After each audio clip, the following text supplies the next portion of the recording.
Herzlich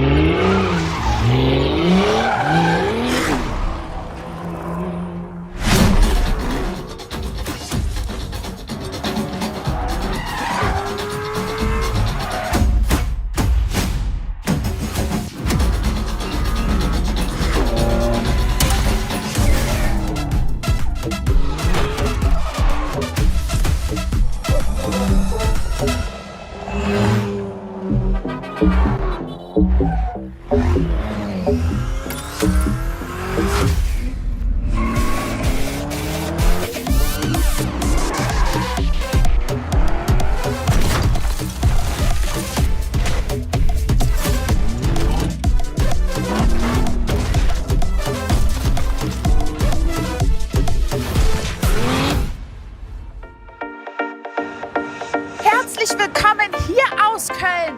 Welcome to Gamescom. For the first time, Xbox Game Studios, Activision, Blizzard and Bethesda are coming together here in Cologne to bring you what you want. More new games. And we've got our work cut out for us this week as we showcase the more than 50 titles on display and the many ways to play that makes Xbox the best place for gaming. And to do all that, we've assembled an international squad because with this many titles, we need reinforcements.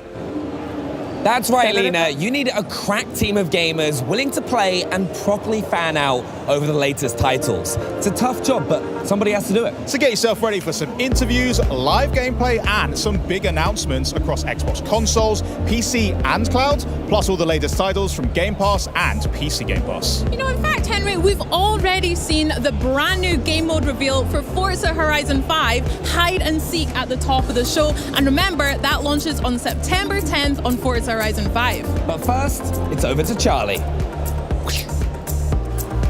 To help kick off our show, we've got some very familiar faces here with us. It's Sarah Bond and Phil Spencer. Thank you so much for joining us today. First question, how does it feel to be here at Xbox's Gamescom presence? It is so much energy here. It's been fantastic to see the fans, to be part of Opening Night Live last night, and to see their reaction.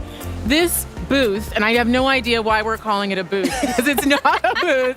It's an entire wonderland. It really is. It's an underestimation calling it a booth, right? With experiences, with games that you can play, things you can see, incredible photo opportunities is fantastic. So to see folks pouring in and experiencing it, and it reminds you of what makes this industry special, which is all about celebrating games, the joy they bring, and the people who make them. It's, for us, our first Gamescom with Activision, Blizzard, Bethesda, Xbox all here together. So there's definitely something special. All the teams have gotten together, and I think there's just such great representation. I'll also say the industry has gone through a lot of transition with our shows, and seeing Gamescom as strong as ever with fans, consumers coming in, all the creators that are here, strength across Europe. Like, we need more of this in the industry. I'm glad we're here supporting. And it's just awesome to see how the gamers show up to support this show. Bigger and better every year. We love to see it. Before we come to the booth, though, I actually want to talk. I saw you both were at Opening Night Live yesterday, and there were some pretty amazing reveals and news in there. So what was it like? I couldn't get a ticket, unfortunately, but what was it like to be in the room with that live reaction? There's nothing better than being in the room with the live reaction and to just see people marvel at the things that are being made, all the work being showcased, and folks put so much work into bringing that forward. I'd say for me, it was really cool to see Game Pass titles in the show. I think we had over a dozen titles that are coming to Game Pass in the show. We just have a fantastic lineup. But I was especially excited to announce that Genshin Impact is coming to Xbox. Yeah, that's my one. There's some pretty cool Game Pass rewards that are going to be part of that. Nice.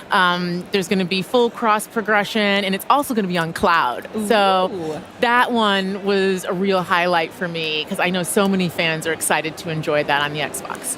I love when creators are making new things, and you have to be really brave to come to a show, maybe before you're done, show your game, get the feedback. Teams that are creating new games. I thought the diversity of games at the show was awesome. Oh, absolutely. From big, huge games to smaller games, things we've heard of, seen. things we hadn't heard of. I also have to say Genshin. We got to meet with the MiHoYo team earlier in the day, and they had such excitement for their announcement. And it was nice to be able to support that. Yeah. Oh, fantastic. And obviously, we can't talk about Opening Night Live. We saw some amazing new stuff from Indiana Jones and the Great Circle as well as that exciting release date.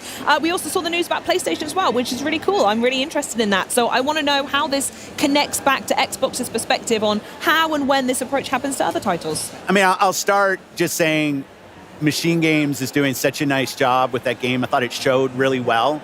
And that's the most important thing is quality of the games, teams that are getting support that can go build the game. And it was just nice. The long gameplay segment that they had, I thought was fantastic.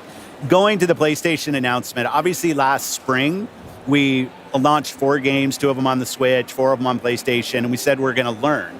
We said we'd watch. I think at Showcase, I might have said from our learning, we're going to do more. What I see when I look is our franchises are getting stronger. Our Xbox console players are as high this year as they've ever been. Amazing. So I look at it and I say, okay, our player numbers are going up for the console platform. Our franchises are as strong as they've ever been. And we run a business. Like, it's definitely true inside of Microsoft. The bar is high for us in terms of the delivery that we have to give back to the company, because we get a level of support from the company that's just amazing in what we're able to go do. So I look at this, how can we make our games as strong as possible? Our platform continues to grow, both on console, on PC, and on cloud. And I think it's just going to be a strategy that works for us. And the last thing I'll probably say is I think as an industry right now, there's a lot of pressure on the industry. It's been growing for a long time, and now people are looking for ways to grow. And I think that us as fans, as players of games, we just have to anticipate there's going to be more change in how some of the traditional ways that games were built and distributed. That's going to change. That's going to change for all of us. But the end result has to be better games that more people can play. If we're not focused on that, I think we're focused on the wrong things. So for us as Xbox, health of Xbox, health of our platform, and our growing games, most important things. Oh, that sounds perfect. Lovely. Now back to the booth. I saw you both walking around earlier before you joined me up here, sneaking some pictures with devs at Frontier, Sega, and GSC Game World. So I want to know, Sarah, specifically what it's like to be working with our partners here in Europe, and what kind of evolution we can see from these partners in the future. The partnership we have with here in Europe is fantastic. We have over 2,000 partners in EMEA actively building games. That's a lot of emails. I know, it is a lot of emails for Xbox, PC, and console and cloud today. We've got over 20 of them here with us, here in the booth. And it's just been great to walk around, to see what they're doing. 2 Point Museum for Sega Europe. We've got the Stalker 2 team, GSC Game World, back with us, supporting them over the last couple of years has been a real highlight. So to get to be able to play their game again here is fantastic. We just walked over and checked out Winterboro, which is a very, very special. Oh, they look so cute. I'm very excited for that one. And so it's great to be able to grow here with the partners that we have in Europe. Amazing. And it also comes, as well as the amazing support you've got for local devs, is there's such a huge player base here in Europe as well. Yeah, absolutely. So what kind of special stuff are you seeing from us over here? I mean, Europe's always been really important to Xbox. It used to be we treated this almost solely as a PC show. Well, I'm old enough that I remember we used to kind of take E3 and just show it again. Like, this was back when we didn't really treat Gamescom with the respect that it deserves. Then we were focused more on PC. Now what we find here is putting our games on PC, on console, really matches to the diverse player base we see in Europe. Like, some of the strongest franchises on PC are from here. You have great console support. So the most important thing for us is to show local support for creators, to put games in the hands of people. One thing that's great about Gamescom is you can come and you can play the games. You can feel what it's like to play Stalker or Vessel of Hatred from Diablo. Like, you get your chance here. And I think that's something special about this show. And it's so accessible to so much of Europe. I just love that we support it the way we do. Yeah, absolutely. And with the sheer scale that it demands, as well as you were saying earlier, Sarah, absolutely. With our little city here. The little city that we're building. We're the mayors. So I want to speak a little bit more on hardware, as we've gone over it a couple of times here.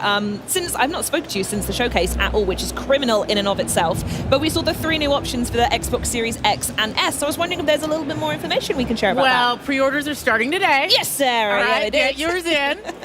We're launching on October 15th in select markets. And we also have some very cool accessibility options, which we're going to be talking more about later today. And for holiday and the rest of this year, some very cool console wraps that you can get to adorn your console as you may choose. Christmas list sorted then. Thank you very much, Sarah. Okay, console options done. We're going to hear they'll be coming just in time for Call of Duty Black Ops 6, which is amazing. Cannot wait for that. Looked so good last night in the show. Yeah, oh Fantastic. my goodness me, it was just the campaign silence. from Raven, I thought was just awesome. Oh, absolutely fantastic. Talking of games, I do want to know though, what are you going to be playing? Is there anything you've got your eye on? Last year we spoke about Brotato, and I wanted to give you an update, and everyone at home, that I have now 100%ed Little Kitty Big City, and it is quite possibly the greatest game of all time. But yeah, is there anything on your backlog that you need to catch up on, or anything coming up soon you want to dive into? Well, the Game Pass lineup is making the backlog extraordinarily long. Unforgivable. And it's getting even better this year, both on console and PCs. We've got Aura coming. We have Age of Mythology, Flight Sim 2024, which looks incredible. Oh, yeah. Black Ops 6, of course. Indiana Jones, Stalker 2. It's all like, every month there's something pretty amazing. It's a lot of games. There's a lot of games. We like games around here. But I would say, from a personal perspective, super excited for Diablo 4, especially because my father is probably the biggest Diablo fan. So Vessel of Hatred and that coming up. Yeah, the fact that Vessel of Hatred is coming up is pretty big in their world. And then I am excited to play Genshin Impact on Xbox, and particularly to check it out over the cloud. Yeah, very good. We'll have to duo for that one. That sounds grand. Yeah. Love it. Perfect. Phil, anything for you? Well, P3 on Xbox Live, people can see what I'm playing. A lot of Diablo 4 right now. My rapid fire rogue is L100, all my glyphs to 21. Yeah. Having a good time with that. I mean, I just love the game, playing with my friends. Path of the Goddess, Kinesugami, like our partners at Capcom doing new IP. It was awesome to be able to partner with them and something in Game Pass. As they're investing in new, like, we can actually come in with some financial funding to help support them investing in. And I just love the color palette, the boss design, just a really, really fun game. Some old school kind of tower defense mechanics. I love that. One of the things I get to do every month is I go through the ID selects with the team and we vote internally on games from different ID developers. Daydreams is a game I'm really liking. Little boy and his toy teddy bear, and kind of a single player type co-op game. It's fun. I'm sold. I think a couple months ago, High Water was a game that's really good. Like I love when I get a list of games from creators and teams I haven't seen before and get to dive in. I think there's like 15 of them. I play them, and my vote's just like anybody else's vote in terms of where they rank. But that's fun. A lot of great games, a lot of kind of new things and things that have been around for a while. Oh, and I'm here, so I'm not doing it. My buggy in Starfield, I'm looking forward. I've been asking for Todd for vehicles. Come on, Todd, I want vehicles in this game. I'm tired of walking around this planet. And I thought the trailer for that looked really good last night, so I can't wait to drive around planets in Starfield. Wonderful. And talking of driving, I'm personally, if anyone's wondering, super excited. Forza Horizon 5 is over there. Yeah. It's the game I cannot put down. Absolutely adore it. So if they've got something new cooking, I desperately need to see new gameplay mode. Yeah. So excited. Well, thank you so much for joining me. Thank you so much for the chat. Please enjoy getting your hands on our lovely city we've got here. But I'm going to speak to these guys here, because if, like me, you've been eyeing up those new consoles, then buckle up, because we want to help you win one. Now, over to Bex with more information. Well, thanks, Charlie. So not only are these honeys available for pre-order right now, anyone watching the broadcast has a chance to enter to win either the 1TB Xbox Series X All Digital Edition, by the way, the 1TB Xbox Series S, both in Robot White, or the grand prize of the 2TB Special Edition Galaxy Xbox Series X. I mean, look how gorgeous that is. To enter, just head over to twitch.tv/Xbox, check out the rules and all the info in the chat. And best of all, good luck. So, next up, we saw Forza Horizon 5's new gameplay mode reveal at the top of the show, the Hide and Seek. We are now going to look at some new wheels that have been inspired by Dallas Maverick star Luka Doncic, and, best of all, blessed by the GOAT himself, Michael Jordan. So let's have a look.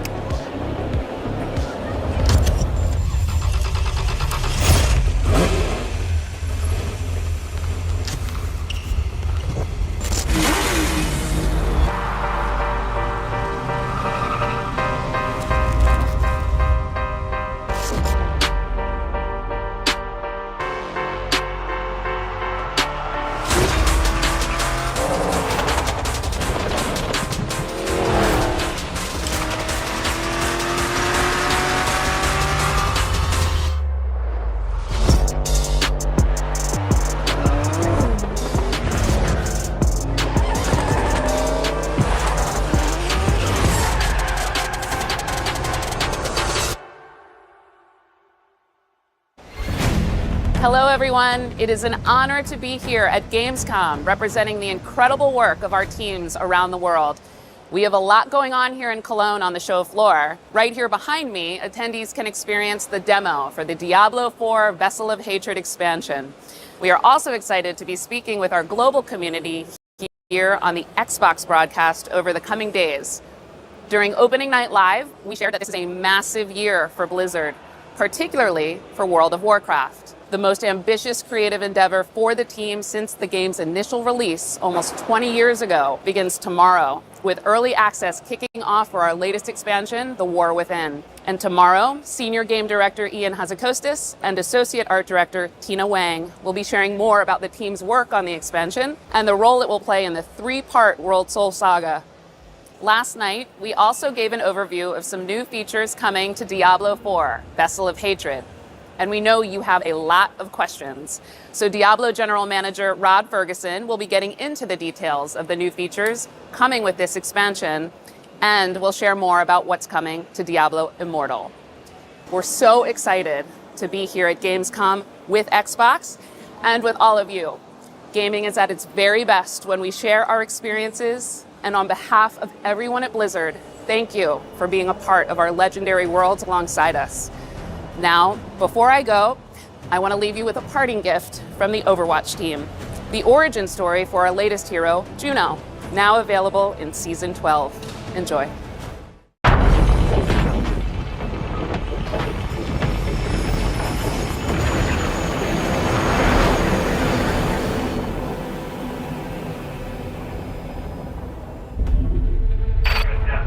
Flight, we're wondering why you haven't fired primary boosters yet.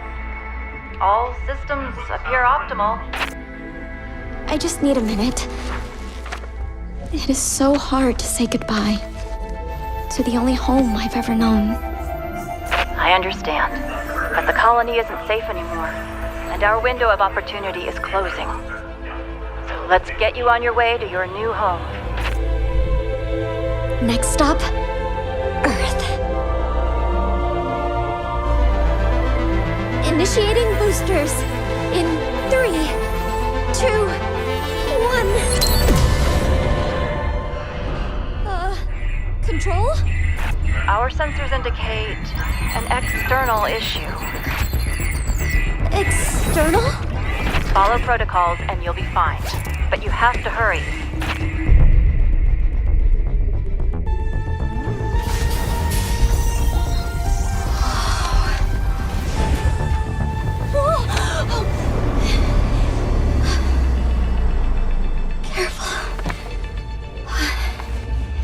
I'm going to find a way to save you. All of you.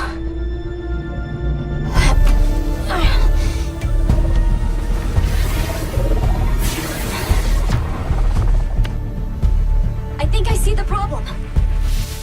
Copy that. Okay.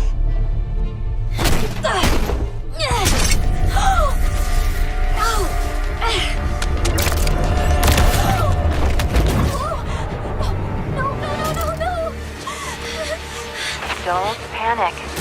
You're okay. I am definitely not okay.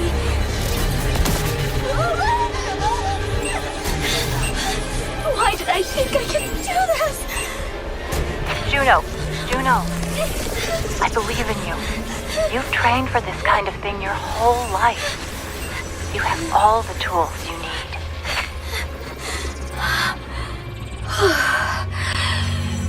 Okay. All right. I have all the tools I need.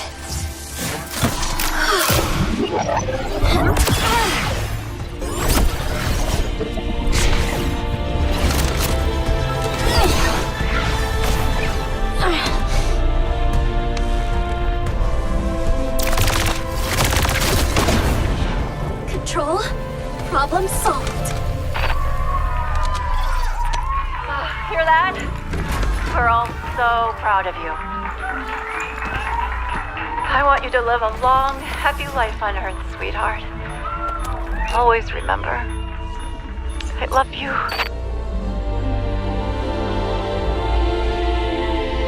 I love you too, Mom.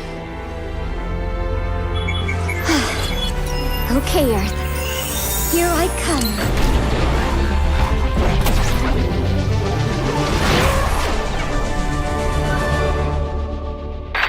Attention, unknown craft.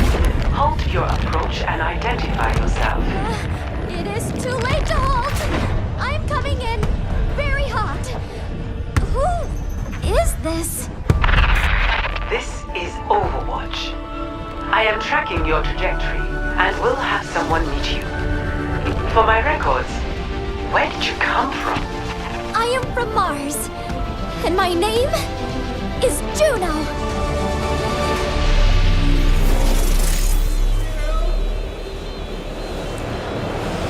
It's one of the fastest selling games in Blizzard's history, and it just made headlines again at last night's opening night live. And here to give us an exclusive look at Diablo 4's newest expansion, please welcome General Manager Rod Ferguson, Systems Designer Aislinn Hall, and Lead Game Designer Rex Dixon. Welcome, guys, to Gamescom. Thank you for having us. How you guys all doing? Yeah, it's exciting stuff. Now, for those of the people out there that might have missed what happened last night, why don't you clue us in? What exactly did you just do?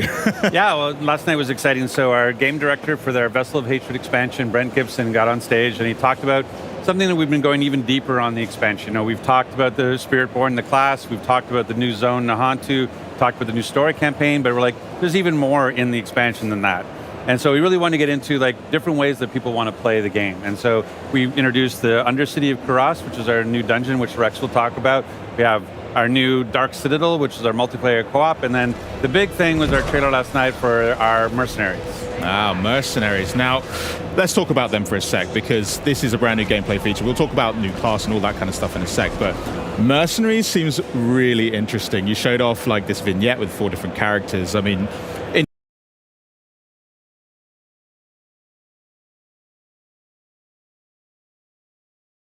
introduce us to them. Who are these people? Why did it feel like the right time?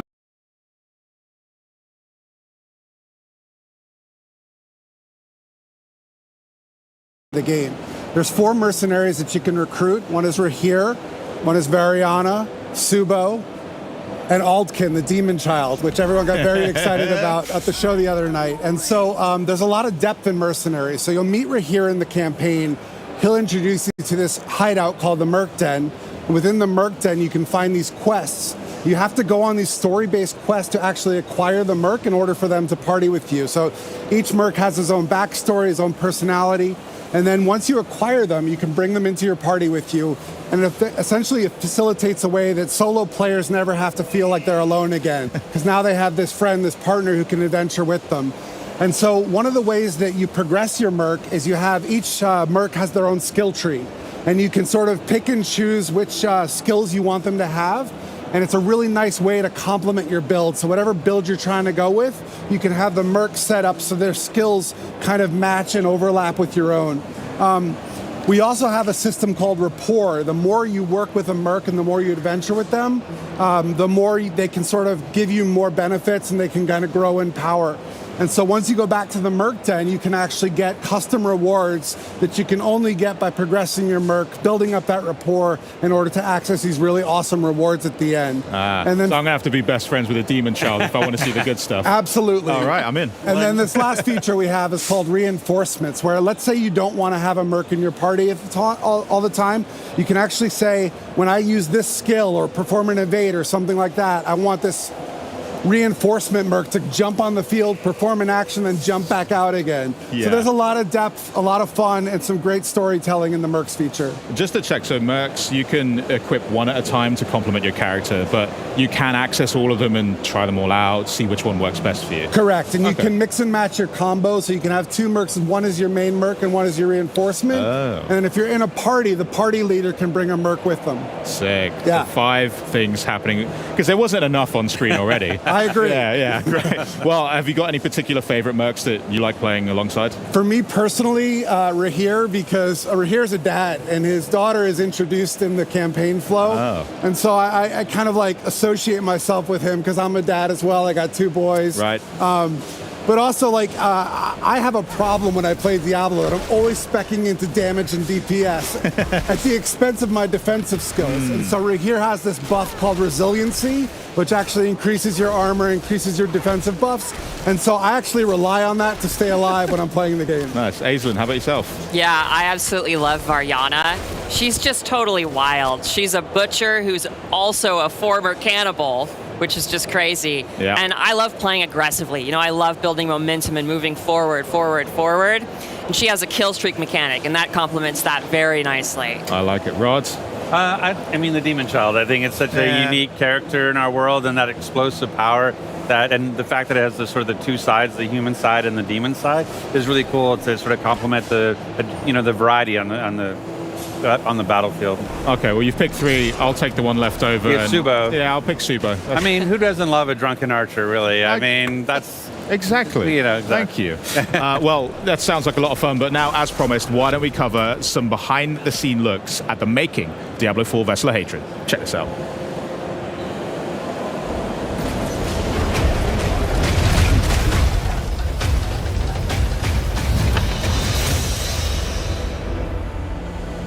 In Vessel of Hatred, we travel south to Nahantu, a region with both deep ancient jungles and vast sprawling plains.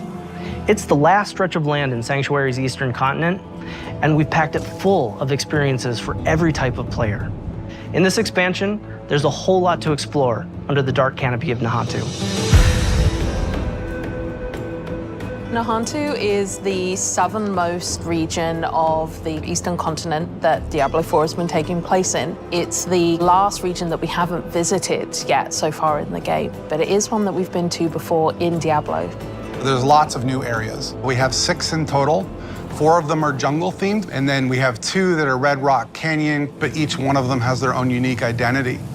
When you first arrive in Nahantu, you're in this place called Lingering Hatred. This is high treetops canopies where you're almost walking amongst the branches high above the jungle floor. Imagine a thick canopy that the light is just barely poking through. The whole area has been infected by this thing called the Hollows infestation. The Hollows are a new enemy that's associated with Mephisto. They themselves are kind of like a tar-like substance creature born straight out of the depths of hell. It feels a little twisted. There's a sickness to the area itself. Humans have ventured into this deep part of the jungle where there's all this poisonous plants and flora. The dregs actually started experimenting with eating these hallucinogens, and it put them into this aggressive psycho rage.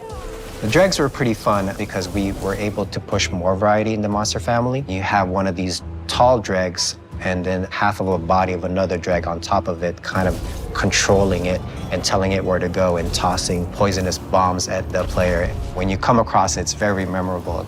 And then we've also got the area of Tenganse, where you've got the Tenganse Plateau, which is full of these red-rocked plateaus and canyons.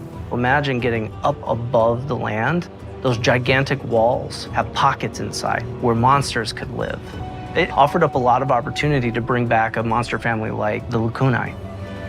We're bringing them back in a new way here as a fully fleshed out monster family with multiple classes. What a more brute force looks like, what a caster looks like. They are very much apex predators, and we're definitely in their territory.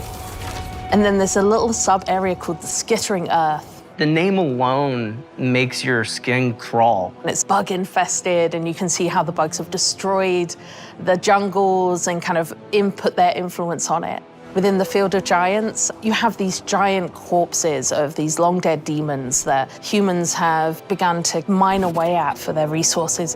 While they've got a lot of use out of them, they're also toxic to the land around it. The notion of massive demons walking Sanctuary 1,000 years ago is really thought-provoking.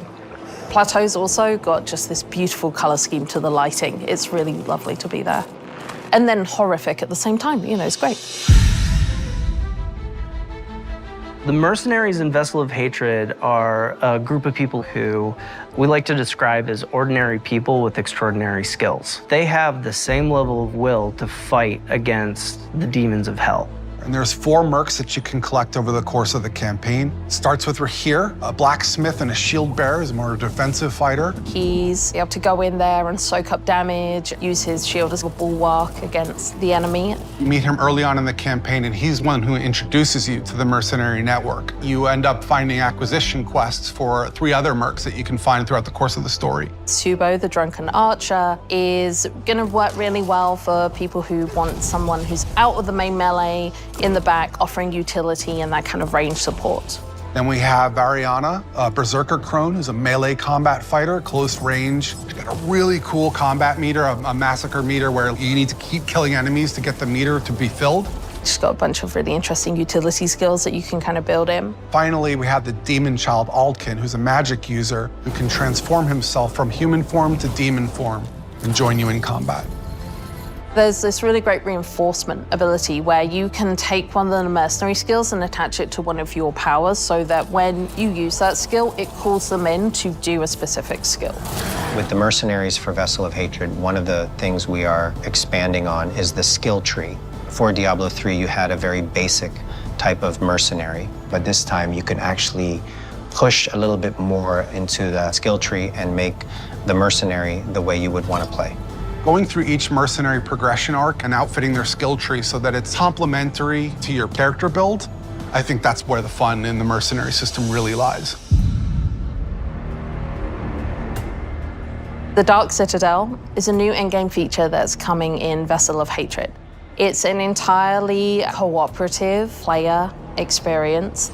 All the mechanics within it are based around you working together with your party members to solve the challenges and face the first Khazra hordes within. One of the outcomes of the Mage Wars is this giant crater and all the souls that were kind of lost in it from those wars. The goal of the first Khazra, who are kind of the original Khazra, they're using the powers within the Citadel found within this crater to perform experiments to try and bring back their Dark God. Only recently, people have started going missing. They head into the Khazra region, they disappear, never to be seen again. So it's clear that whatever they're planning is about to come to fruition, and your job as the players to get in there and stop it.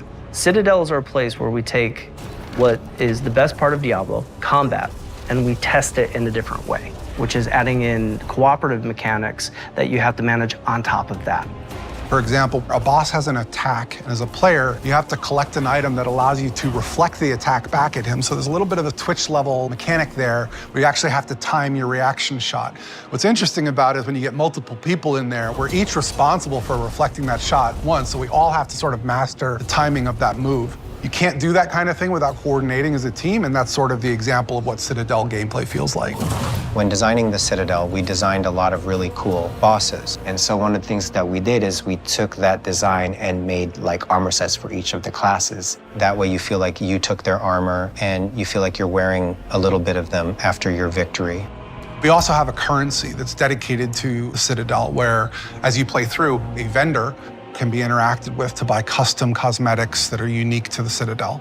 You can play with 2 people, but the ideal experience is for 4. In order to facilitate that, we've built an all-new Party Finder feature, and the community has been pretty vocal about wanting this for a long time. It made a lot of sense to us to pair it with this new Citadel mode. It really is an activity that's geared towards people who love to play together with their friends or with strangers and enjoy that cooperative gameplay.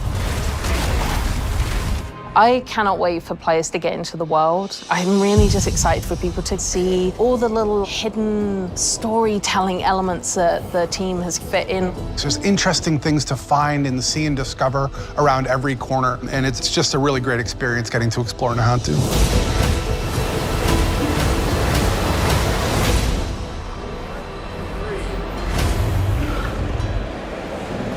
I mean, Party Finder, that is a fantastic idea. I mean, the amount of times I log on and a buddy's not there or whatever, now I can fill that gap. And who needs friends anymore, right? So, there was a lot in that. I want to talk specifically first about the Dark Citadel, because as a guy that's into his endgame activities, that's a really creative way to bring players together and actually work things out. So tell us, what actually will players have to do inside Dark Citadel to earn some rewards, get through it alive?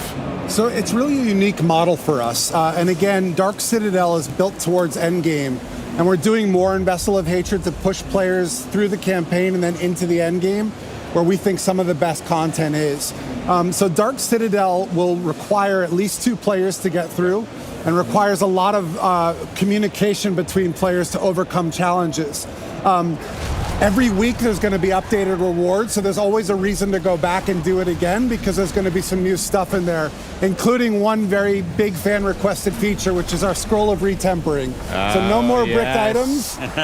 You'll be able to apply the scroll and get all new tempering charges on that item. So I know everyone's very excited about that, and Dark Citadel is the best place to go to get that. Excellent. Well, there is a lot in that, but it isn't the only thing that you're launching on October 8th. So what else we got to look forward to?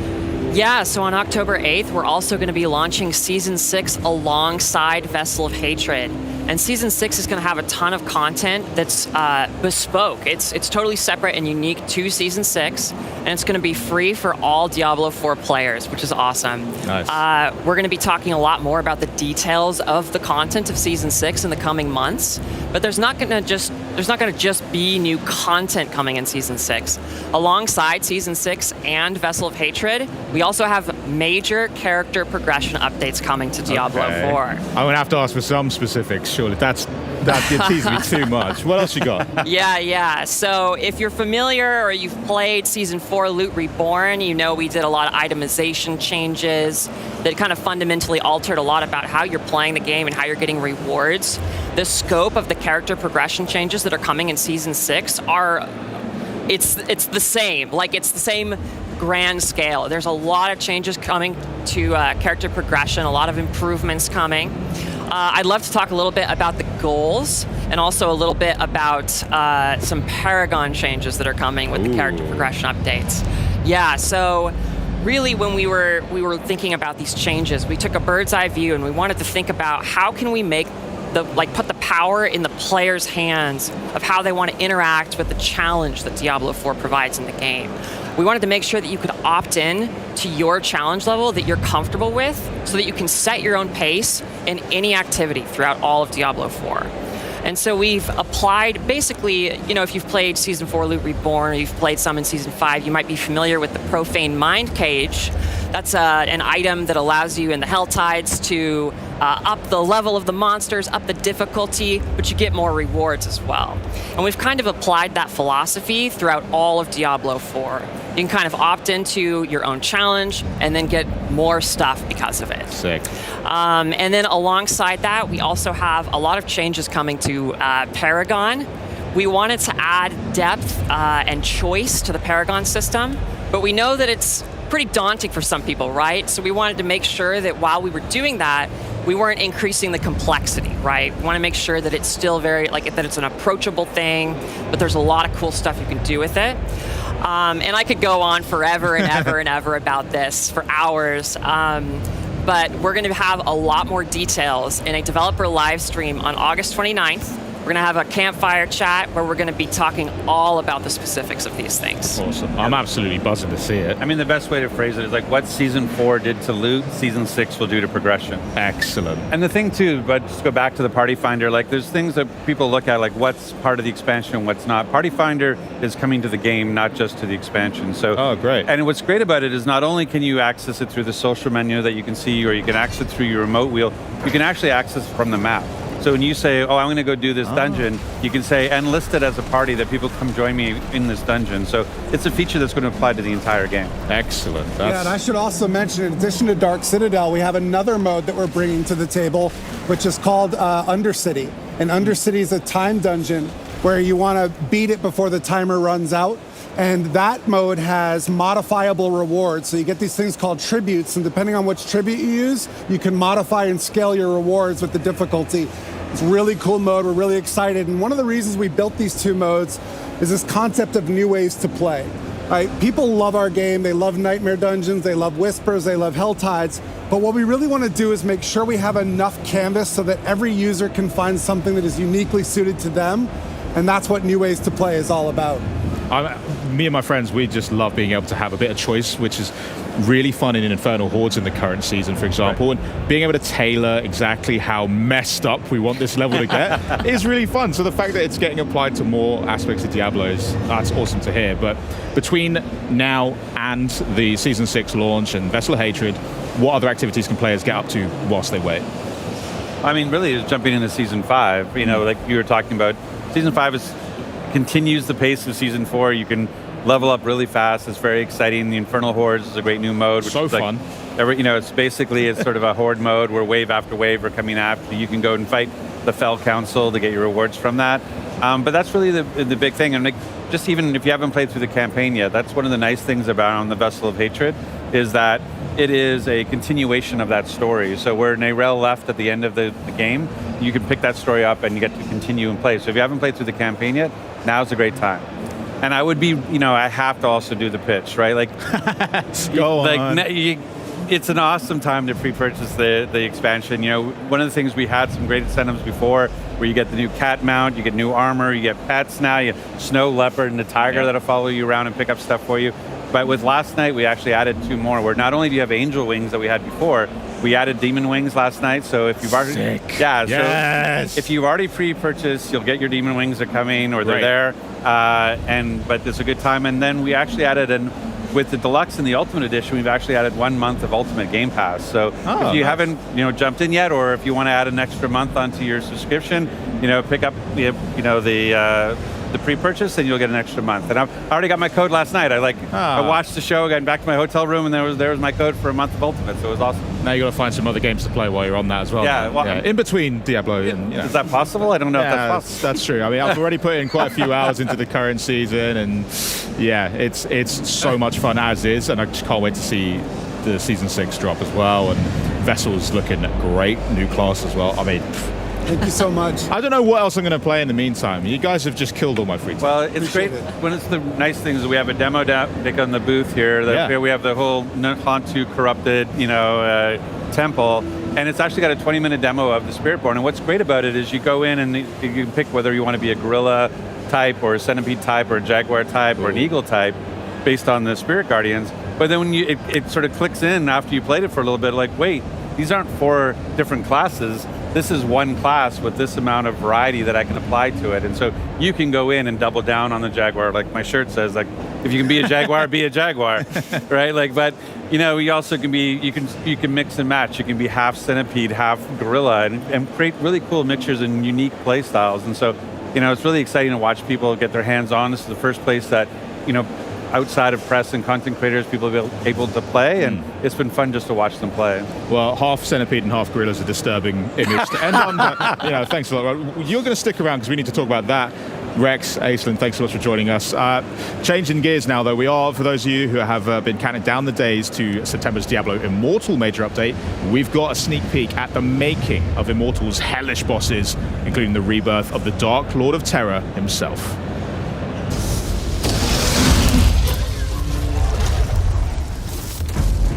Are unspeakable horrors that you are fighting. Our boss experiences aren't something that you can get in any other game. We are giving players this heightened sense of horror. We have to deliver the player with experience that they're the hero. I think the spectrum of bosses that we have definitely hit everybody's personal horror stories. So we're like 50 bosses now. Some of our bosses in Immortal are incredibly deadly. And we're really proud to be able to actually have the ability to bring Diablo back into our universe. Everything that Diablo does, everything that Diablo says needs to be unnerving, terrifying. It is going to be a very, very difficult battle. The music changes, the environment changes, and all of a sudden, you have to fight for your life. The process of designing a Diablo boss is usually quite organic. It really depends on the boss. Sometimes it starts with a cool mechanical idea. Sometimes it starts with kind of a narrative germ. The story team is going to have a lot of say in terms of like, what is the fiction behind the boss? And so what is the feel behind the boss? In some zones, we are going to lavish incredible build-up on a boss, especially the final boss. In Tristram Cathedral, before you fight Albrecht, the first Shardborn, there's a whole quest line that has you exploring the ruins of Leoric Manor and learning about his past. And so at the end, when you face him, there's this context and kind of a richness to the things that he is saying to you. Your flesh will hush the voices. That if you are paying attention to the dialogue, will maybe resonate a little bit more emotionally. Do you see how much stronger I've become? Once they have the mechanics down and how they feel the battle should go, then they get all that together and then it gets passed off to art. When it comes to designing a Diablo boss, there definitely is a long list of visual elements that we go to. Spikes, demon horns, rotten skin, decaying skin, burnt skin, different diseased skin. How do we stretch the skin out to make it look really uncomfortable? We take different parts of the body and then we twist them in very uncomfortable, awkward ways. We love using different humanoid bodies and then almost melting them together. The intention in creating Diablo bosses is to instill a general feeling of unease. So if it starts to feel like we have pushed it too hard, that's usually the comfort spots. We have so many different representations of evil and horror, so no matter who you are, no matter where you're from, you can always bet that there is something in our game that is going to terrify you. So we have many different kinds of bosses in Diablo Immortal. Bosses that are almost too big for the level. They're not mobile. You only see the top half of their bodies. We have tanks where the main goal is to just get this big, giant hunk of meat and beat it up until it dies. We have co-op bosses that are, better with friends, working together as a team to really take on these puzzles that the bosses present. And then we have mind-bending bosses that really change the way you play the game, what your perception is of the boss. But my favorite boss in the game is the Butcher. Bringing the Butcher into Diablo Immortal was quite a journey for us because it is such a beloved character in the Diablo lore. When I was playing Diablo 1 for the first time, there was this shock associated with encountering the Butcher. You open the door, he steps out, he's cleaving you very, very fast. You're like, I've never seen anything like this before. What the hell is happening? I'm dead. We wanted the Butcher to be the real Butcher from the first Diablo. So it was kind of like, how do we bring him into our game? And what can we make more special about this particular encounter? Our Butcher is super intimidating. He's a gigantic boss, towering above the player. This is the Butcher that was basically too angry to die. He's just shoving his guts back in. He's got the chain that he throws. He's got the rush, he's got the fire coming out of the ground, and it's just a fun, nostalgic fight.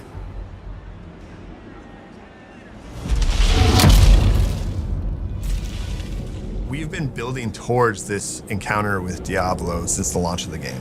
Diablo is the Lord of Terror. His food and drink is the fear of other beings. He has this very recognizable silhouettes with his giant horns on his head and also down his back. He has this very intimidating smile that is signature to Diablo. Diablo having a World Stone Shard means he's entering the nuclear age. He is now walking around with a weapon of mass destruction to bend reality, to perhaps create new realities. The whole team is excited. It's electric. Getting to bring back Big Red and then unleash him, not just on one boss fight, but on an entire zone, on Sanctuary itself.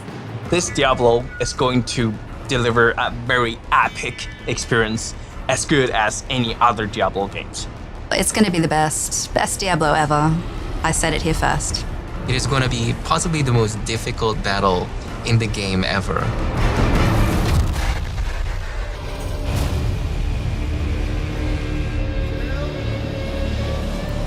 Well, they're called Lilith's Mightiest Warriors, and no, I'm not just talking about our guests here, but joining us once again, this time to tell us more about what we just saw. We've got Diablo's GM, Rod Ferguson, and please welcome Diablo Immortal's executive producer, Pei Wen Yao. Hi. Thanks so much for joining us, Pei Wen. Thanks for having me. What the hell was that all about? Are you kidding me?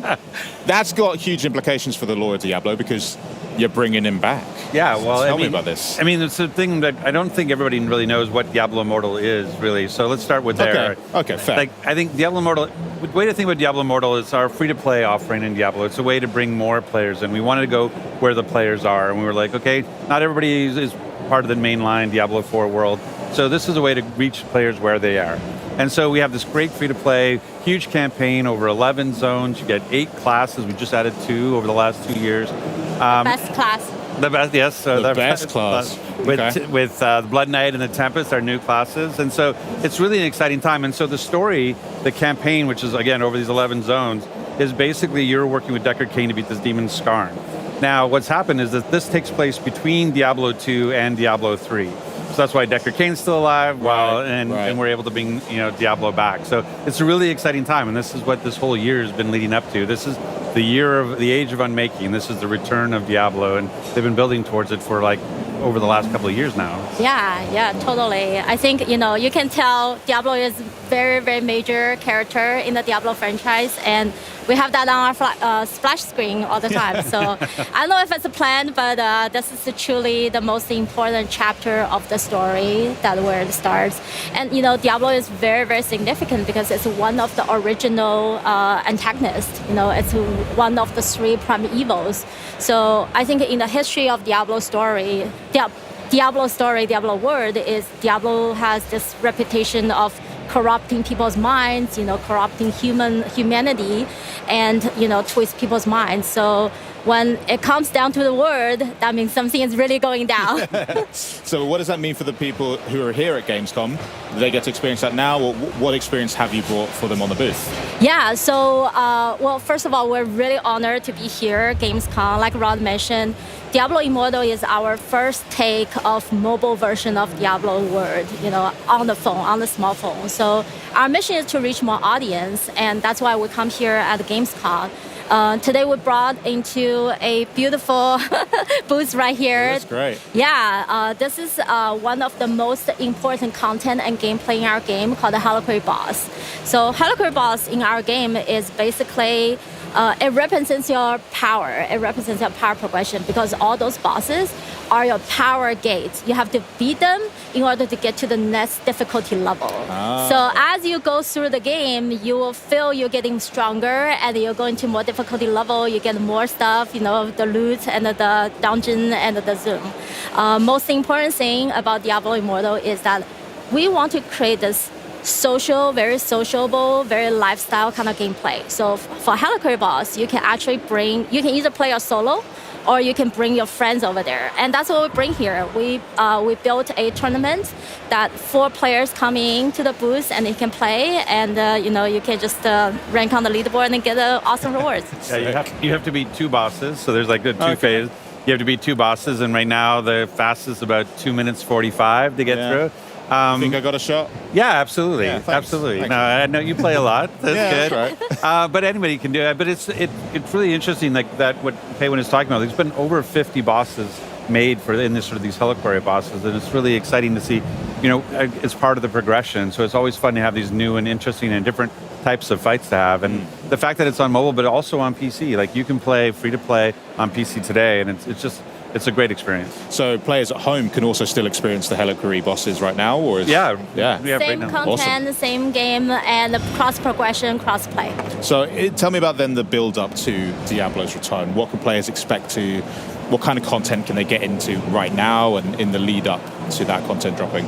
Yeah, so next few months is going to be, like I said, it's going to be the most exciting story chapter of Diablo Immortal. It's going to divide into, like the main quest line, the storyline is going to divide into 2 parts. So we're going to keep some in the future, but the latest one that is going to come up is in September. It's a release we're going to we call it Crucible of Justice. This is where the story, we're going to review a very, very powerful weapon. It's called the Eldrim. It's a holy sword.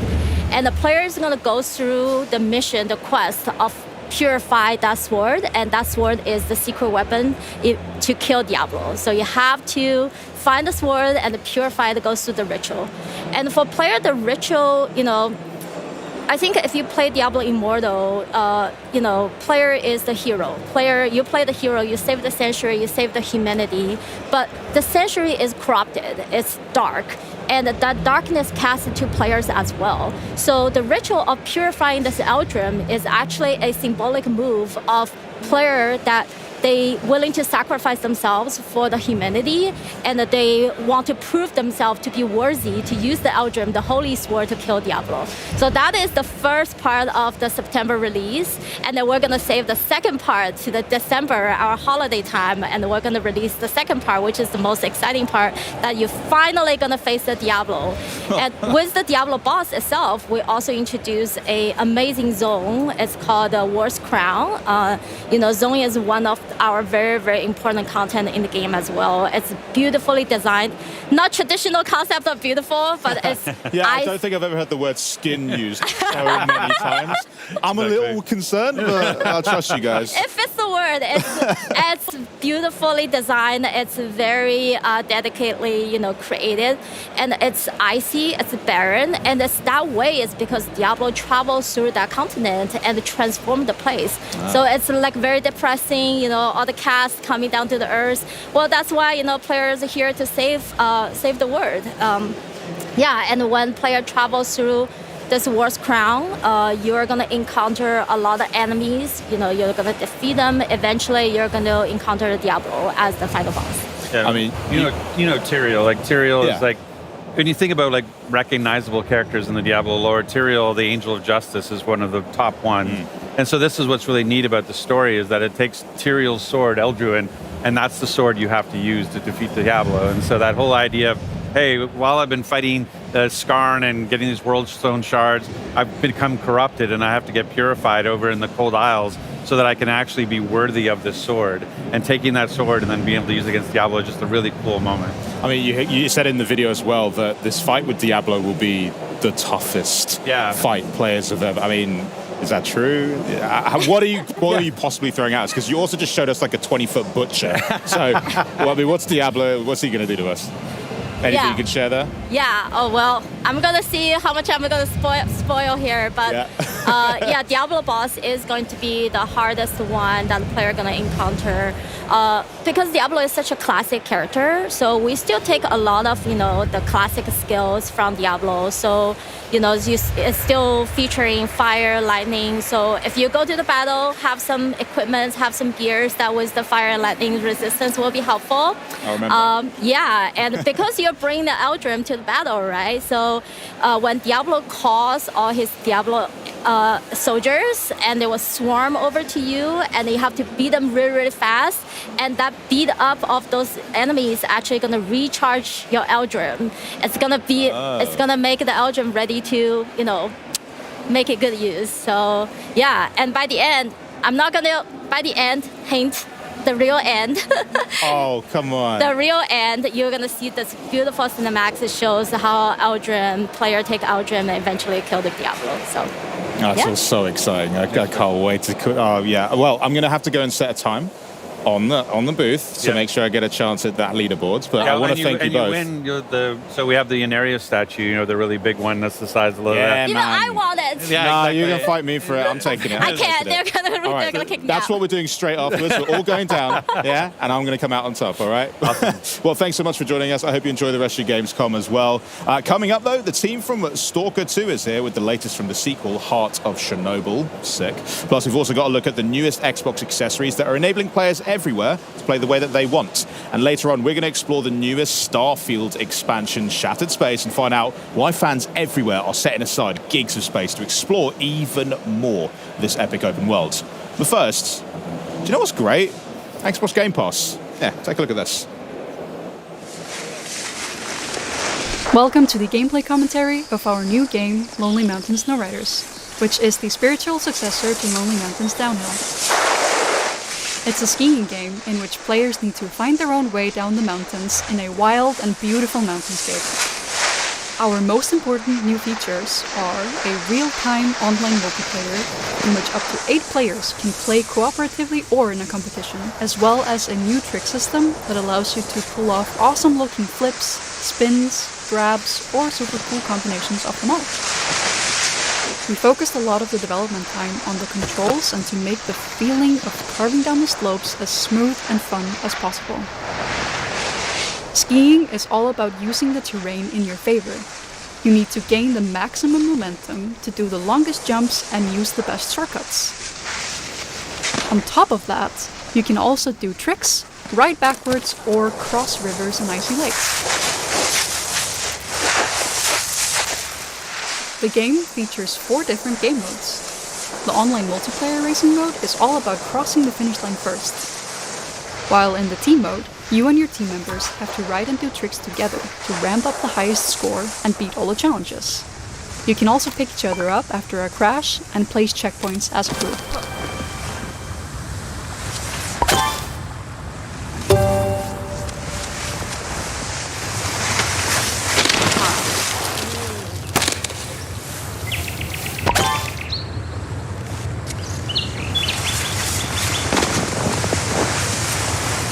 In the solo mode, you have to beat challenges to unlock new mountains and trails.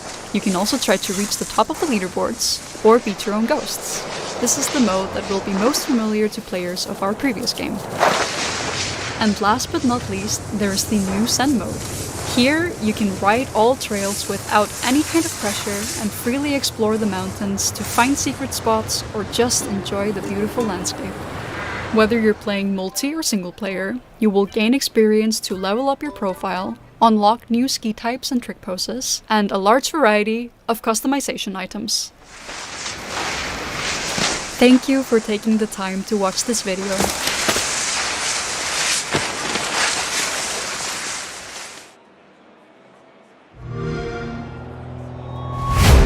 I like it.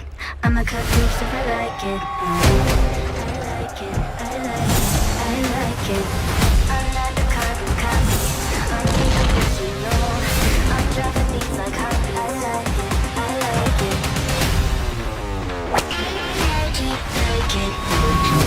I like it. If it's got speed, I'm driving. Once you six on the island. I like it. I like it.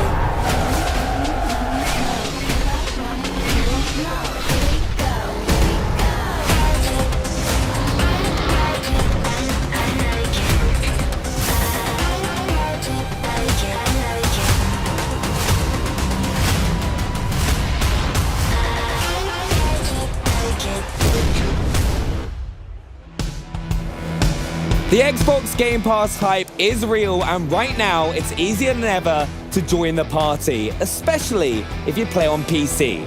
Why? Because PC Game Pass is designed for PC players. Get new games on day one like Call of Duty Black Ops 6 on October 25th. Play some of the biggest games of the year and unlock partner benefits from Riot Games and EA Play. And if you're not already a PC Game Pass member, join now and get your first month of PC Game Pass for $1 or €1. This offer won't last long, so act now. But first, this post-apocalyptic horror action title is set against 64 kilometers of eerie, explorable area. It's also one of the most anticipated games of the year, and here to bring us back into the zone with some never-before-seen gameplay of Stalker 2, Heart of Chernobyl, please welcome game director Eugene Grigorovich. Eugene, welcome to the show. Yeah, thank you. Thank you for inviting. No, honestly, it is so exciting. We've got it on the booth here at Gamescom. I've been able to get hands on. I'm so excited for you to take us through what you've brought with us today. But how's your first Gamescom? The previous was a year ago when we bring our demo, which was shown just on the PC. Yeah. And today we are bringing another demo, which we launch on Xbox Series X. And from our experience, it's looking very good. And we are happy for what we bring here and what we get the first impression from the players and the press. And till now, I'm happy from what they are telling us about the Xbox build. Yeah, I got to have hands on with it, and it is so much fun. because what we're going to do as well is we're going to hop straight into the gameplay that you're going to talk us through. So anyone watching who's excited to see S.T.A.L.K.E.R 2 for the first time, if they haven't already, can see what they're going to be getting their hands on. So what are you are we going to bring the gameplay up? So we've got it on our screens. So as we go, if you want to talk us through this gameplay, so we can know what we've got coming up. Yeah. I'll take this part. So here the player is doing his first quest, and he got a scanner, a device. Player at this point doesn't know a lot about how it works and what it's for. He just gets information that it somehow recharged an artifacts that's put it inside it, and that if it got successful, it's gonna bring a lot of let's say money. Maybe something else. So at this point, player don't know what is the goal of the character, why he's doing it, and he's learning the story about your character also by doing this quest line.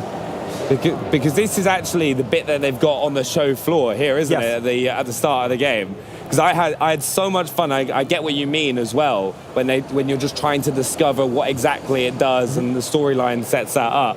But what about the combat in the game as well? Because we can kind of see our first fight here. Yeah. So it's a group of bandits. They were resting just nearby in their camp and doing their cheeky-breaky stuff. And then they saw that something happened. A wall was destroyed with a huge noise.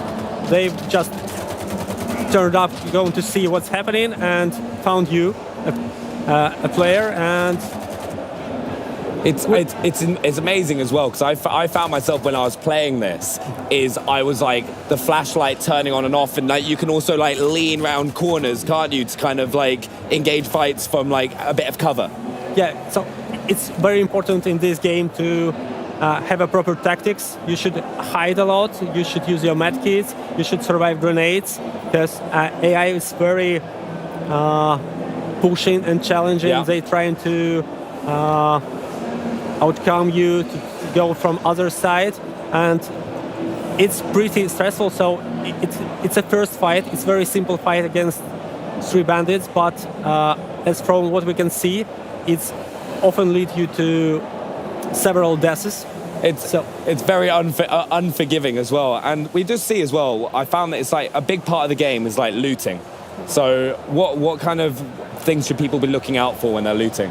Yeah. So the part of the game. So while we are fighting, we are losing our resources, consumables, food, ammo, and after the fight finished, we have to get through the dead bodies' pockets to find some ammunition, maybe loot their camp to restore what we just spent, because without it, we just run out of ammo, and the player would be like stuck.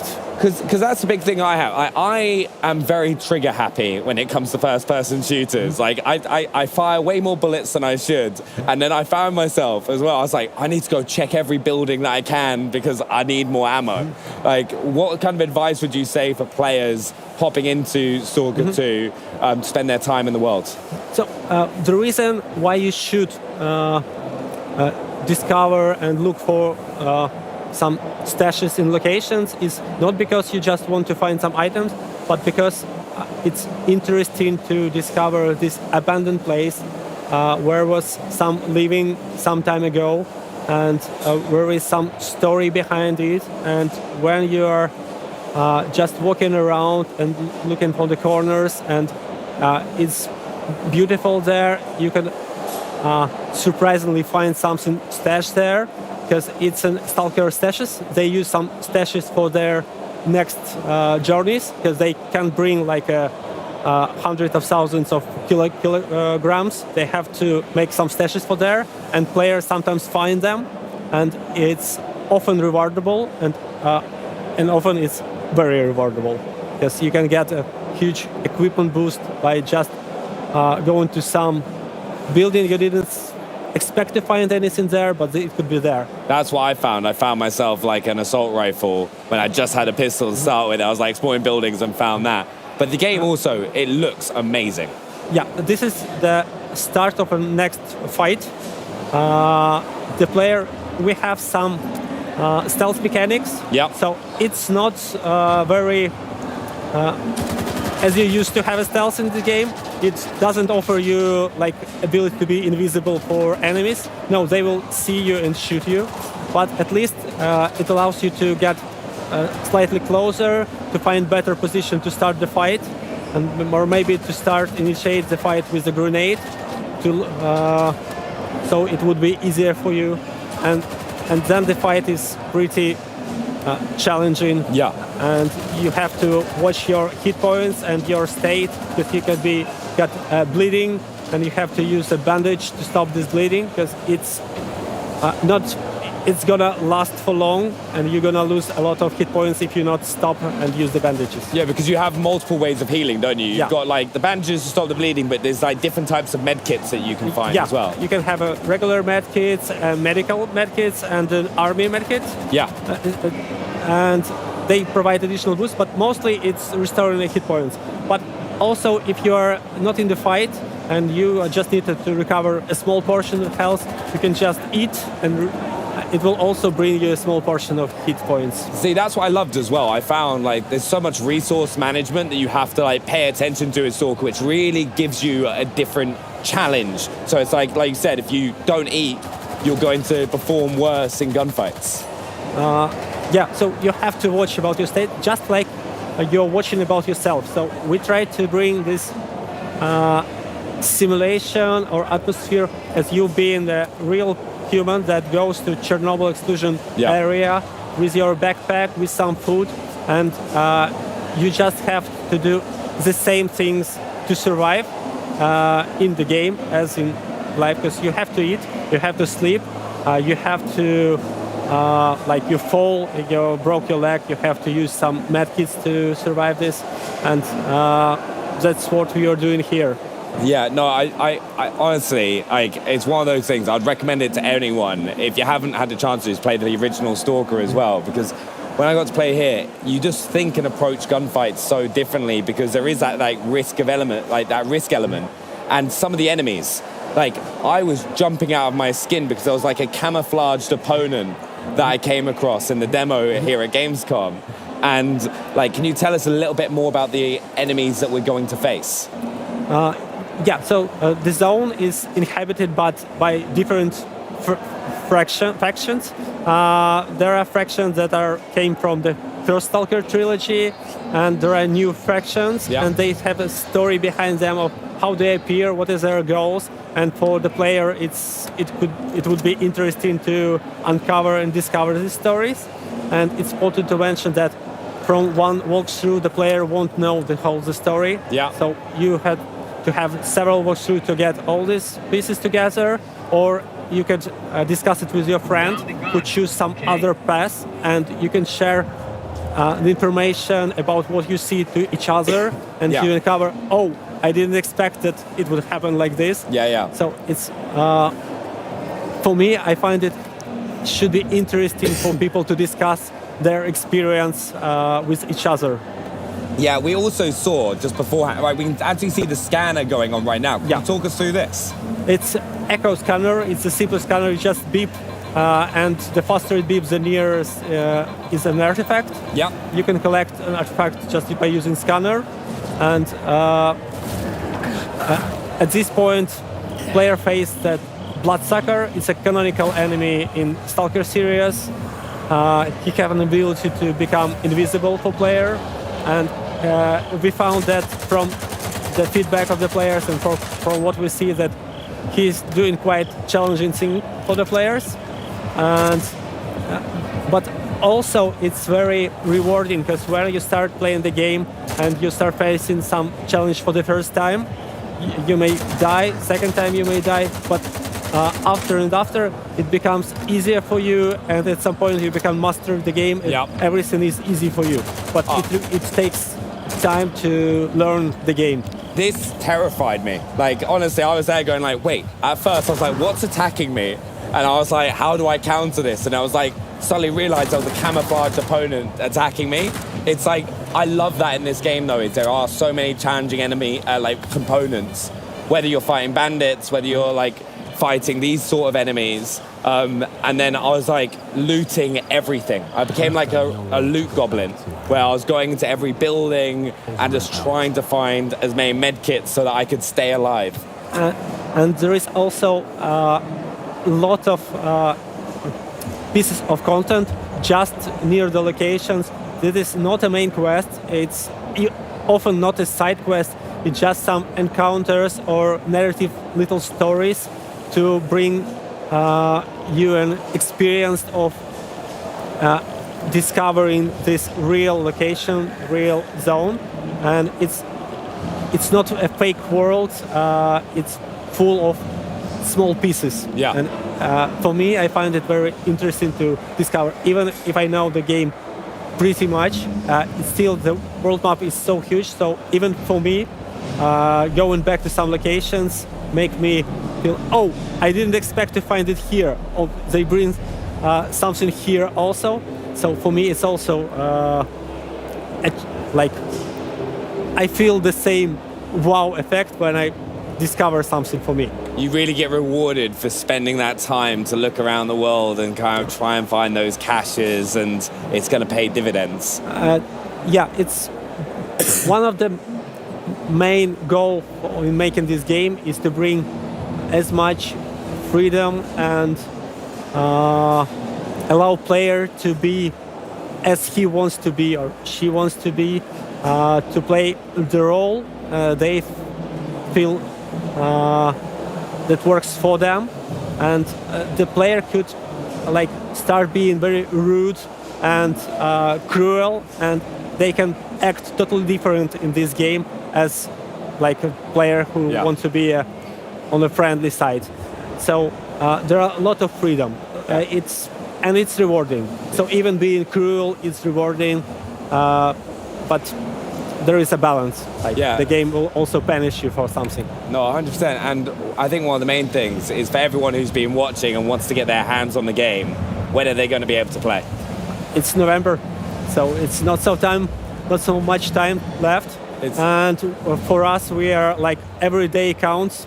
We are doing everything possible to bring this as polished gameplay as possible, and I hope you enjoy it. Well, honestly, from what I played at Gamescom, I can't wait to play it more. But thanks so much for stopping by. You can get Stalker 2 Heart of Chernobyl on November 20th. And of course, it launches day and date on Xbox Game Pass as well. But now to a new line of Xbox accessories, making a splash here at Gamescom. Take a look. But thank you so much, EJ. I appreciate that, mate. Thank you. Play video games. Good job.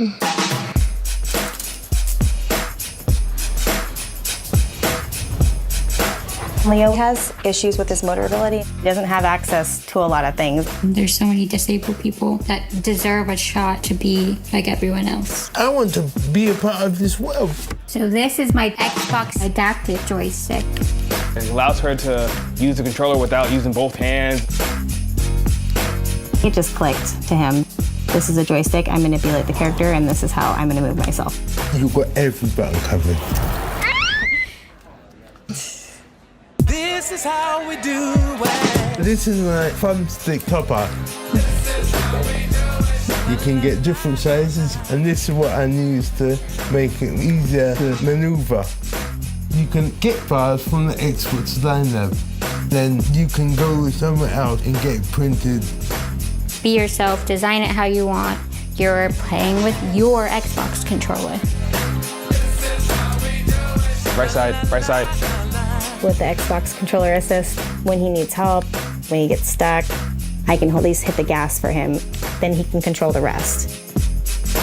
Having the joystick levels the playing field for him. Your character, he can fly. He can do everything you can't do. He enjoys winning and will definitely let you know when he does.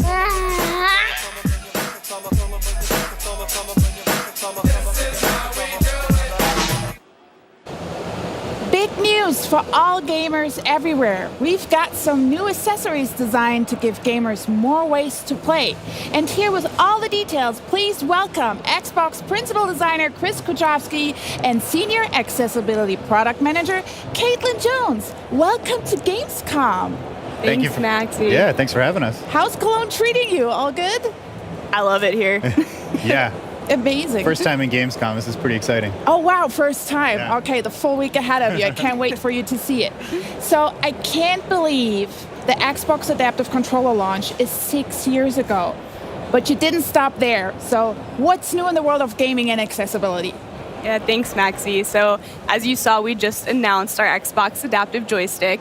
It's a wired controller that is designed to be a companion for our Xbox Adaptive Controller as well as other Xbox controllers. And that will be available to customers in 2025, early on in 2025. As well as our Xbox Adaptive toppers that you can create with Xbox Design Labs. And these are really great, I think, especially for players who might have some difficulty using the thumbsticks on their controllers. They can choose from different shapes, customize the sizes, the height, and the width, and attach them to their adaptive joystick as well as their Xbox Wireless or Elite Series 2 controller, and really customize the way that they interact and grip with those thumbsticks on those controllers to meet their unique needs. So overall, we're just really excited to continue to expand the ways that players can play the games that they want to play and also how they want to play. But it doesn't just stop with our Xbox accessibility offerings. We also have some really fantastic partners through our Design for Xbox program, including BioWave and 8bit2, who are also announcing some exciting accessibility news today. And with everything in your line of work, the feedback from the community is crucial. And the gaming and disability community was also instrumental in feedback for creating the joystick. Can we hear more about that? Yeah, that's a great question. And certainly at Xbox, we are firm believers in the saying nothing about us without us, meaning we do not create accessible devices or features for the disability community, but rather we need to create them with the disability community. They are collaborators and they're the experts in their own experiences and needs. So from very early on with the adaptive joystick, we had our disability community be hands-on with early designs and functional prototypes, and I know Chris will share a little bit more about that on the hardware design side. But even from a software perspective, we really heard from our players that they wanted an affordable joystick for their adaptive controller so they can easily find that and have that as a resource to them, but also something that fit in seamlessly with their existing setups. So we knew it was important to create something that was highly customizable. You can remap all of the buttons on the joystick, you can create different profiles. You can connect it to your Xbox Adaptive Controller for a full adaptive setup, but you can also use it without your Xbox Adaptive Controller. You can plug it directly into your console or PC and use it alone, or employ Xbox Controller Assist to link it with another controller and kind of play that way. So all in all, the disability community's involvement is absolutely critical in everything that we do, and we're so grateful to have them as co-collaborators and designers in these processes. So many options. So how did the community feedback inform the final design of the adaptive joystick? Yeah, like Caitlin mentioned, we're always looking for that feedback. And for this device in particular, we actually visited a hospital in Seattle that uses gaming as therapy for some of their spinal injury patients. So what that means is we went there with a box of prototypes, got feedback on the grip size, the shape, the number of buttons, where the buttons were located. They liked some of the stuff, they didn't like some of the stuff, and that's exactly why we're there. One of the most important things that we took away from that meeting was the importance of having the controller be mountable. Lets you put it in a lot of different positions, hold it stable if you're not able to hold the controller in your hand. So we added this threaded insert here that's the same one you'd find on a camera tripod or actually on the adaptive controller as well. And so that really allows you to use non-hand body parts with the controller easily. So we took that feedback and then used it to iterate on the design. Wow. And And just curious, how does that process look like of creating? Do you 3D print prototypes? Do you mold? What do you do? We do both of those things. Usually, I like to start making something that goes in your hand by making it by my own hands. So we'll take a block of foam, carve that away. We'll take a 3D print, add clay to it, and then sand it away. And I'm doing this in the design lab, in the workshop in my garage. And we're just really iterating constantly to get the feel right, to get the ergonomics right, the position of the buttons right. We usually start with a very primitive form and then add those details throughout the design process. One of the other things that's really important from my perspective as a designer, and this maybe sounds obvious, it's an Xbox controller. It should look like an Xbox controller. So many of the adaptive products that gamers have to use, they might look like hospital equipment or something you have to use rather than something you'd want to use. Like Xbox makes cool products. We want our gamers to want to use the products, and so using the same form language, the same color, material, and finish really helps it feel like a part of the Xbox family, and that goes a long way in removing some of the stigma that's associated with using adaptive products, and that's a really important thing that I think design and Xbox brings to the table here. Yeah, it looks very well next to the adaptive controller, traditional Xbox controller, so good job. Good job. One question. So I heard the rumor that the idea of the 3D printable topper files came from an internal hackathon event. Is that true? That is true. Very similar to the Xbox adaptive controller years ago. The adaptive thumbstick toppers were born from a hackathon project. So hackathon is a week where Microsoft employees get to take a break from their day job and work on a passion project.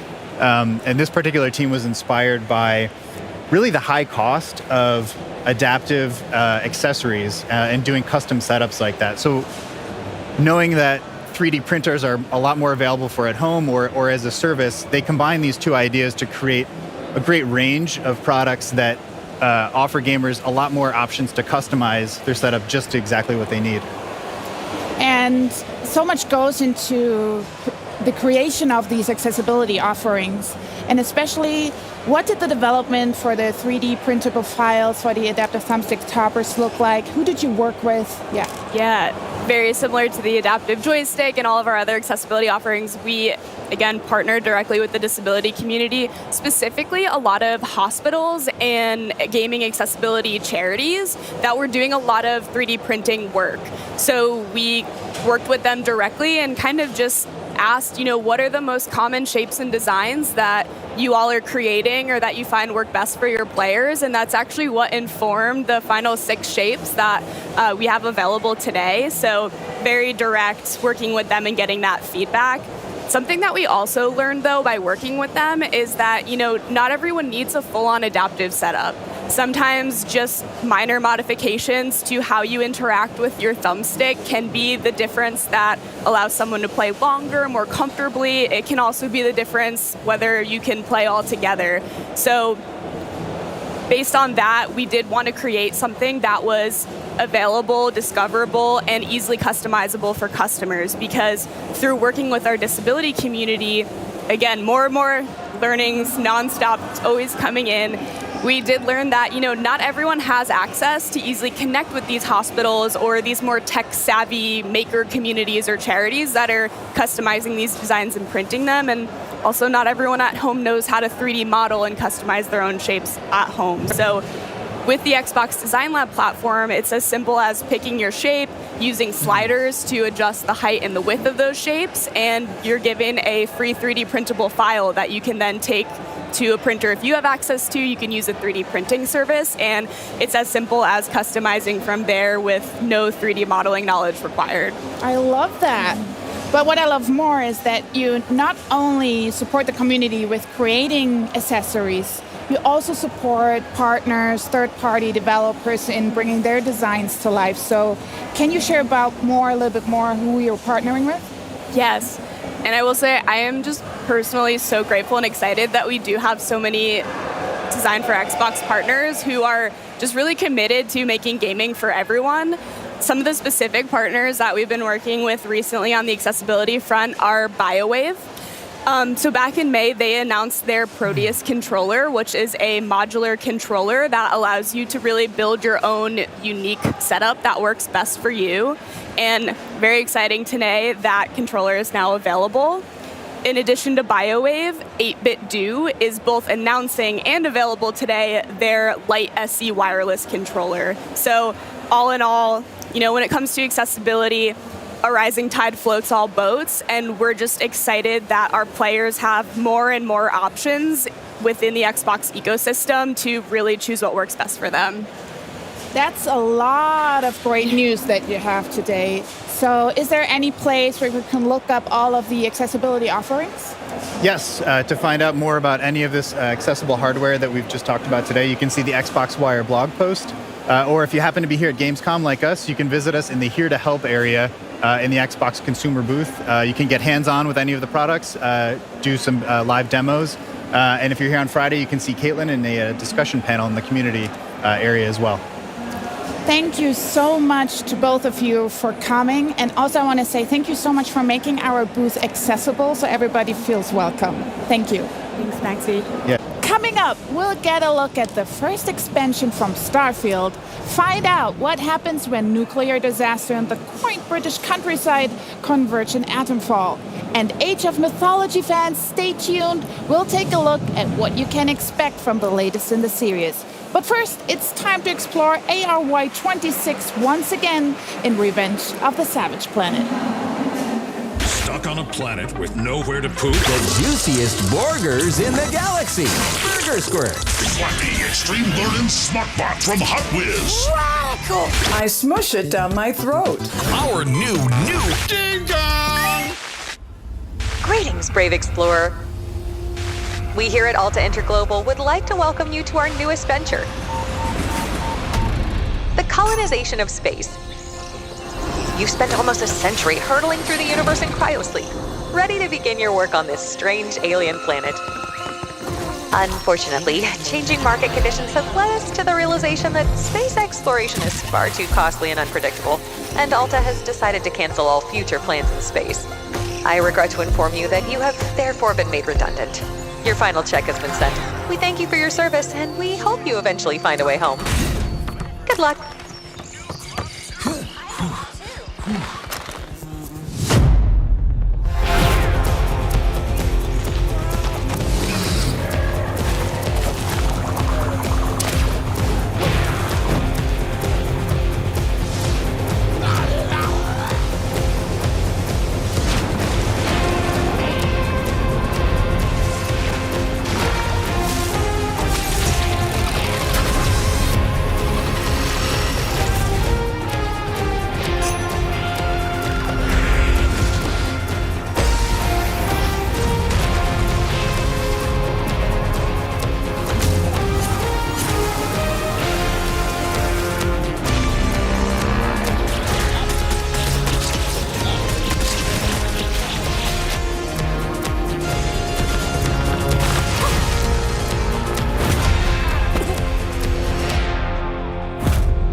What started as a journey to the Savage Planet has turned into revenge. Here with more on what fans can expect from Revenge of the Savage Planet, please welcome producer Noémie Lecourier and creative director Alex Hutchinson. Thanks so much for joining us. We're very happy to be here. Thanks you. for having us. Thank you. How's your Gamescom going so far? Very good. Very good. Busy. Yes. It always is. There's so many games to play, so many things to see. But Alex, it's been a journey getting here, and not only to the sequel to fans, but also to evolve the game as a whole. Can you unpack that for us? Yeah, I think it's been a pretty czy half a decade for not only us, but for the entire games industry. So we originally began as a studio called Typhoon Studios. We made Journey to the Savage Planet. planet. We were acquired by a large multinational. The pandemic happened. We updated the game, and on the day we shipped, that same multinational made us all redundant. So we found ourselves sitting around trying to figure out what to do. But luckily, we decided to reform. So we're a new studio, Raccoon Logic. And we've made this new game, Revenge of the Savage Planet. Yeah, and Naomi, can you kind of talk about the world that we live in with Revenge of the Savage Planet? Have we got the gameplay that we can push up? But before that, I think Alex is going to talk about before that. Yeah. So obviously, some of the big changes are that we've switched to third person in this one. It's still, a game about exploring the world, interrogating everything that you see. It's filled with wonderful, wacky, weird creatures. It's 4 planets now instead of 1 planet. So there's lots more to do and lots more to see. Yes, so we basically can survey, scan everything, collect and catalog. Here, as you explore the world, you're going to discover rewards, things to collect as well. The rewards are blocked by encounters with alien creatures, as well as puzzles and navigation challenges. So lots of fun here. Yeah. It looks so cute. Like even the trailer, but in the trailer beforehand, it's like all the creatures. It's like adorable. And you know it's a sequel when you're swimming. Just it happens every single time. Every you've got time. to add water in. If you go in, no water. Exactly. Second time thing. But Alex, there's obviously a ton of creativity by the team to produce an incredible world. But perhaps players' take on its obstacles can be equally as creative. So in the world, like how are players going to approach the obstacles that they face? Yeah, so we've taken a really systemic approach to open world design. So it's still a Metroidvania. You're still being blocked by different obstacles. You need to go back to your habitat and upgrade your tools to get through them. But what we wanted to do was have a Metroidvania where there's a single lock, but multiple keys. So you see different types of objects. Say if it's a cracked wall that you need to blow up, you could do it with a grenade. You could find a creature that explodes. Anything that generates an explosion will get you through. And so hopefully, as you see in this video, there's a little bit more systemic chaos than most games of its type. So there's lots of creative ways to kind of like solve the problem. Exactly. So you can have a bit of fun with it, and every time you play it as well, you're going to get those different experiences. Exactly. Another way players can make their game their own is through customization. You know what I mean? Can you talk us through customization? Yes, absolutely. So we've added tons of new outfits in the game. You can mix and match between the different outfits. So whether it's the helmet, the boots, or the gloves, all the outfits are inspired by sci-fi themes, famous like Star Trek. Here we can see some of the suits here, as well as like Power Rangers. So if you put on the red shirt, you get killed immediately in the game, but you reprint. What have you got wrong with the red shirt? It's just a trope. It's just a trope. You also have a habitat where you will find all the main modules, like you see here, the PC that you will use throughout the game. But there's also another section that you can fully customize with lots of things. So as you explore the world, you will find Alta crate containing Alta bucks that you can spend in the Alta store on furniture, accessories, and basically a lot of useless junk to really make the space your own. So I hope players have a lot of fun with that. It's like my own flat all over there again. You go. Just lots of stuff from Gamescom will kind of like come with me. By the end of it, I'll have plushies for days. But co-op is such a big part of the game as well. Can you kind of talk us through that, Alex? Yeah, so a lot of the team members have worked on different 2-player co-op games, whether it was Army of Two or Far Cry 4. We've had a lot of success with it. We think it's an intimate way to play with your best friend, your partner, your kid. And this time we've made sure you can do it in any way you can imagine. So there's not only network co-op, but there's split-screen co-op. You can play on the couch, and even cross-play. So you can play on any system with any other system. I love playing split-screen games as well. Like I grew up playing with my brother. Like every single game that we get our hands on to do split-screen, that was always the way I went and played. Perfect. Yeah, also, it's so good you've been able to return to this franchise and bring tons to the fans. This game looks so fun, it feels like fun, and went to create it. Alex, can you tell us what you think the magic is for this game and what makes fans love it so much? I think it's humor. You know, you see a lot of games that are very grey, very brown, very serious, and we wanted to get back to a world that was fun, that was upbeat, that was optimistic. We like the idea of exploring space because it's fun, and you're going to find something exciting. You're not going to find Matt Damon on the moon, eating poop mushrooms or Mars. So, like, hopefully people see that the humor in this is in the gameplay as well as the script, the joke we always tell is that, I can write a one-liner that's funny once, but slapping your best friend to their death off a cliff is funny forever. Yeah, you can just kick him off in as many creative ways as possible. Exactly. Like just trying to get through that cracked wall. But also, really importantly, when a player's going to be able to get their hands on the game.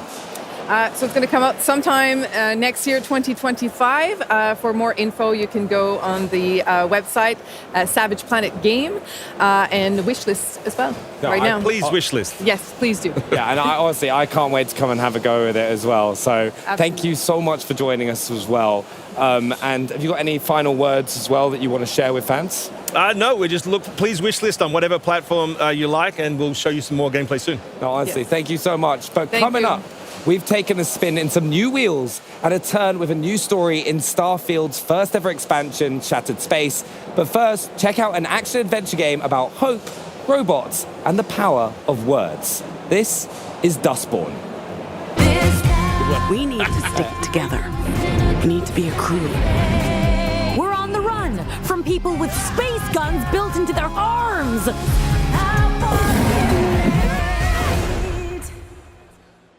Dustborne isn't about making the big and immediate choices. It's about the little things that add up over time. The words spoken that affect relationships and moods, the decisions that stick with you and play out when you least expect them to, the actions that push your relationships in new directions. I guess this explains why you're suddenly so eager to chase after the robots. Oh, keeping secrets again, huh? It's about making tough choices, about how to deal with the people in your crew, how to manage them and pull them together to do the job, and to make the compromises necessary to reach the end of the road and your own personal goals. We'll be taking a different route north, through Liberty, Oregon. Liberty? I would actually like an explanation. I concur. Think of the game as a way to write your own comic book as you play. Each chapter or issue starting with a new cover displaying what you're about to experience, and each of them ending with a comic splash screen. These pages present key choices made in the previous issue that could have an impact later on. Whether a dialogue line or event plays out because of a choice made by the player, an icon will appear in the top right corner of the screen, allowing you to really get a sense of what could have gone differently. Stop it!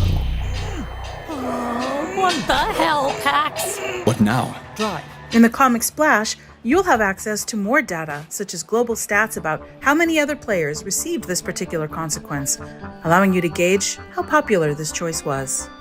Some choices lead to crew mood change, which can have an impact on your relationship with them, but also on their personal endings.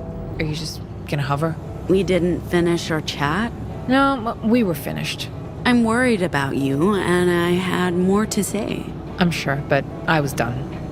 Every key crew member in the story receives one of 3 endings, or codas, based on choices made and actions taken by the player and Pax.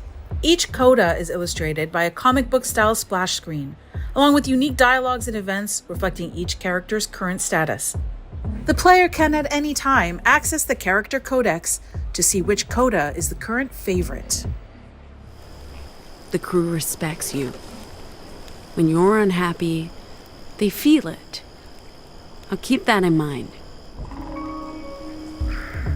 Whenever a dialogue choice or action affects a coda, the screen will display a coda emoji, along with an animation that tells the player how important this choice was. It'll be up to you to decide how the road trip goes and how your relationships will evolve. Will Noam break away from their on-again, off-again relationship with Pax, or embrace it? Will Theo loosen up with the crew, or favor his boss status? Will Ziggy resolve her sister issues with Pax? Discover how it all unfolds in Dustborne. Available now. What's the name of your band? We're the Dustborne.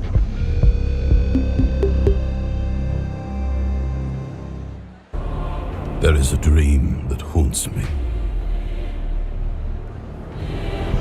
A most dreadful nightmare, truly.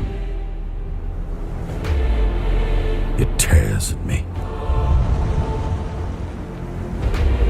The fortress of stone and valor, which I struggled to build, is now slowly crumbling into ruin.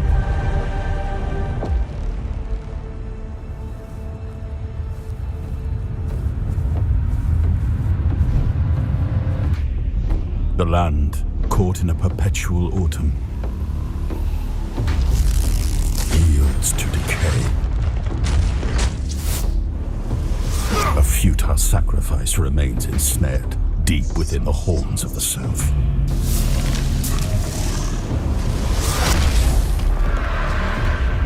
A shield, now weakened and cracked by time, fails to protect my people.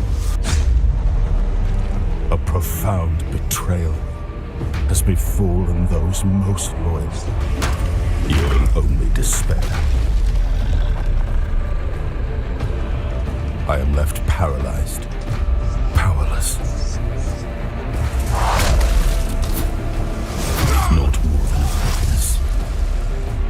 My people, my legacy, everything is collapsing. They hailed me as the once and future king. Only now do I understand the horror of that title.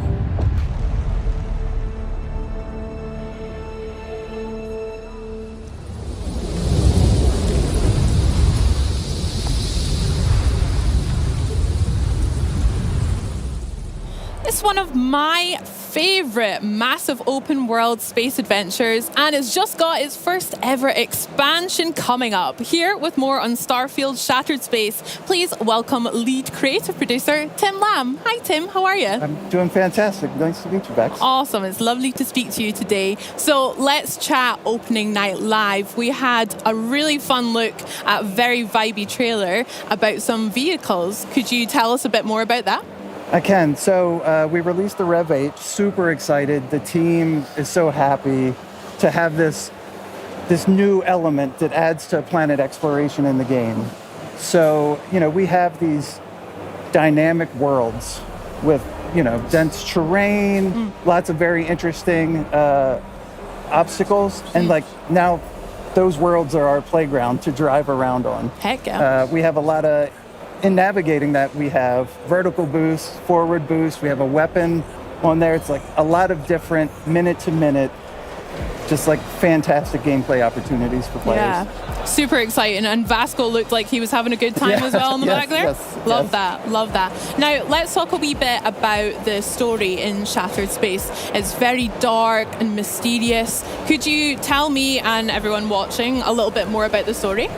Yeah, so I think there's a hopeful optimism in the giant sprawling adventure of Starfield. You go to a lot of different locations, you meet a lot of different types of people, the cast of characters there, and Shattered Space, that tone, that mood, we were able to sort of distill it down and focus it into a location in the game around Dazra City.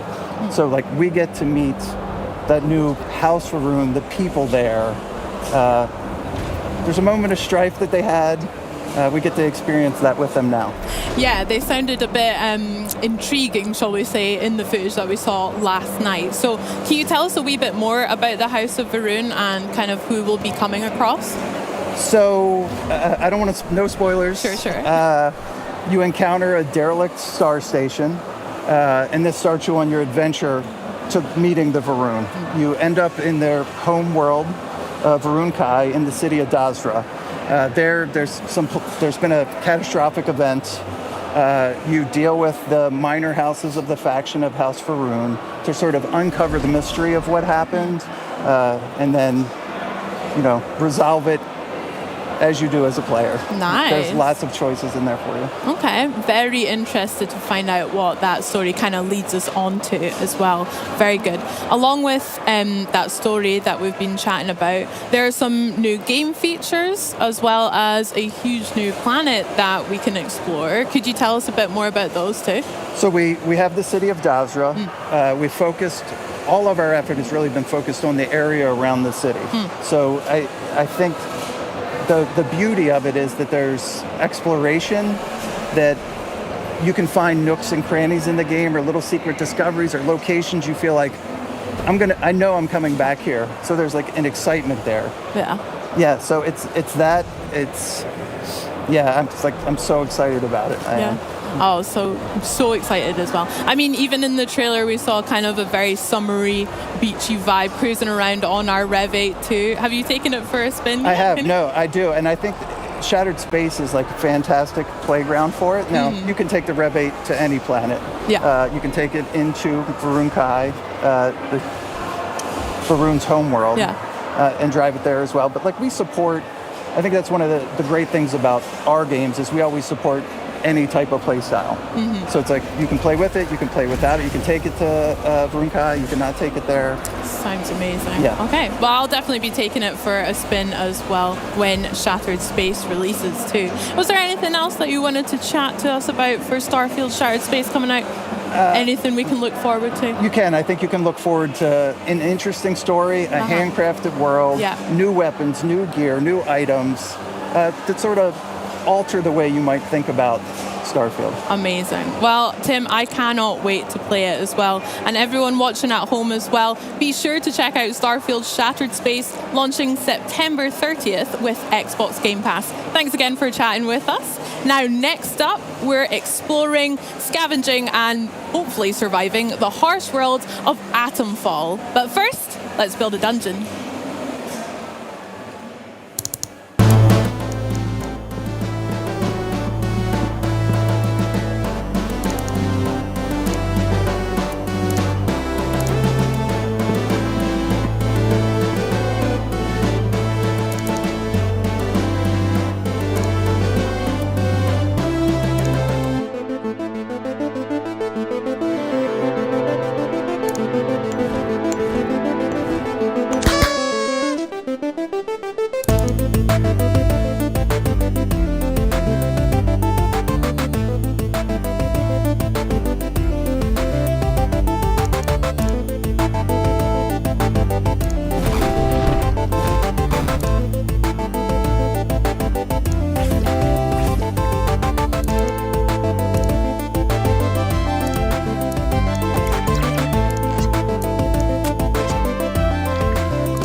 Hi there, I'm James, the designer of Let's Build a Dungeon, a game development simulator that's coming to PC and Xbox next year.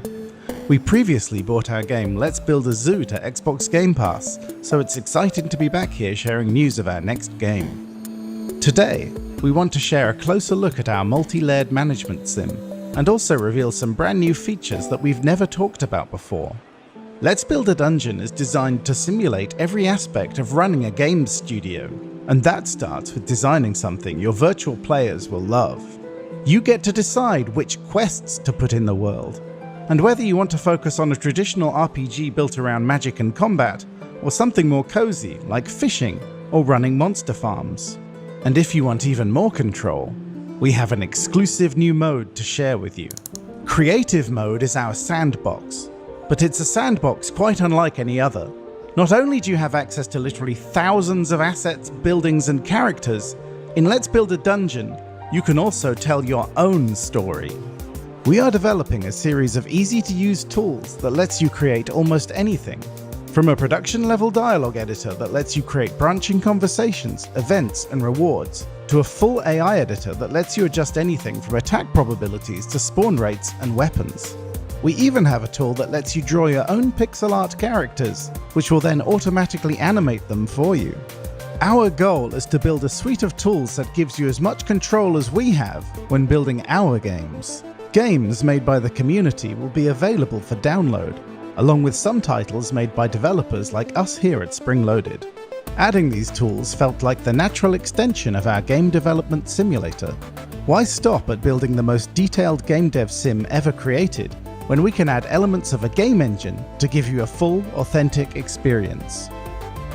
Hopefully, this short overview has given you an idea of what to expect from Let's Build a Dungeon when it ships next year.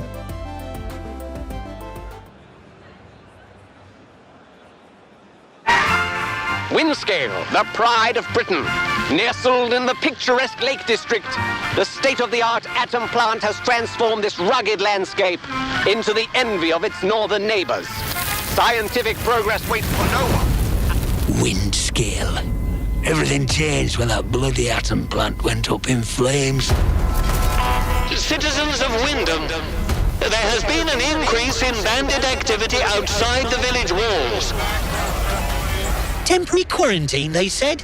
It's been bloody years. They're hiding something from us. Something terrible.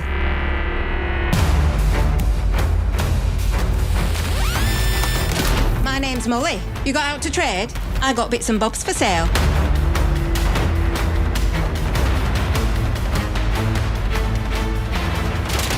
Please be careful. It's more dangerous than you can possibly imagine.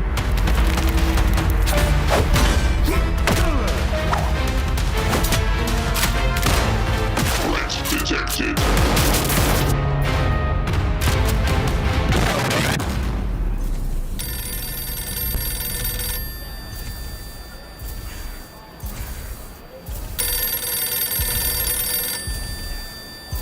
It's mystery mixed with folk horror weirdness, all set in a not-so-idyllic post-war British countryside, and believe it or not, it's based on a true story.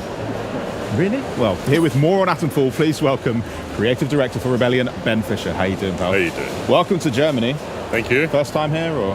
Been here for Gamescom before. Yeah. But not with a game quite like this, right? No, let's talk about that, Ben. Actually, you're right, Henry, because this is a huge departure from Rebellion's most famous series, let's call it, Sniper Elite. Can you tell us about this sudden change of pace here? Sure. I mean, it's similar and it's different in different aspects of the game. So we always value sandbox exploration and giving the player lots of freedom in their objectives.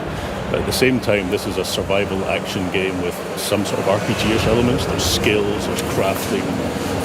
The story of the game unfolds as you explore. It's kind of a mystery game, so tonally quite different to Sniper Elite. I love the exploration side of it. I mean, from what we just saw in the quick trailer, there's a lot going on. It's not just one sort of trope that you're sticking to. There's a lot to unpack. So maybe as we're checking out some gameplay that you brought along that we can experience, we can jump into some of the influences that have made it into this title. Because, like I said, it's a lot going on here, man. So let's check out some of this gameplay as well.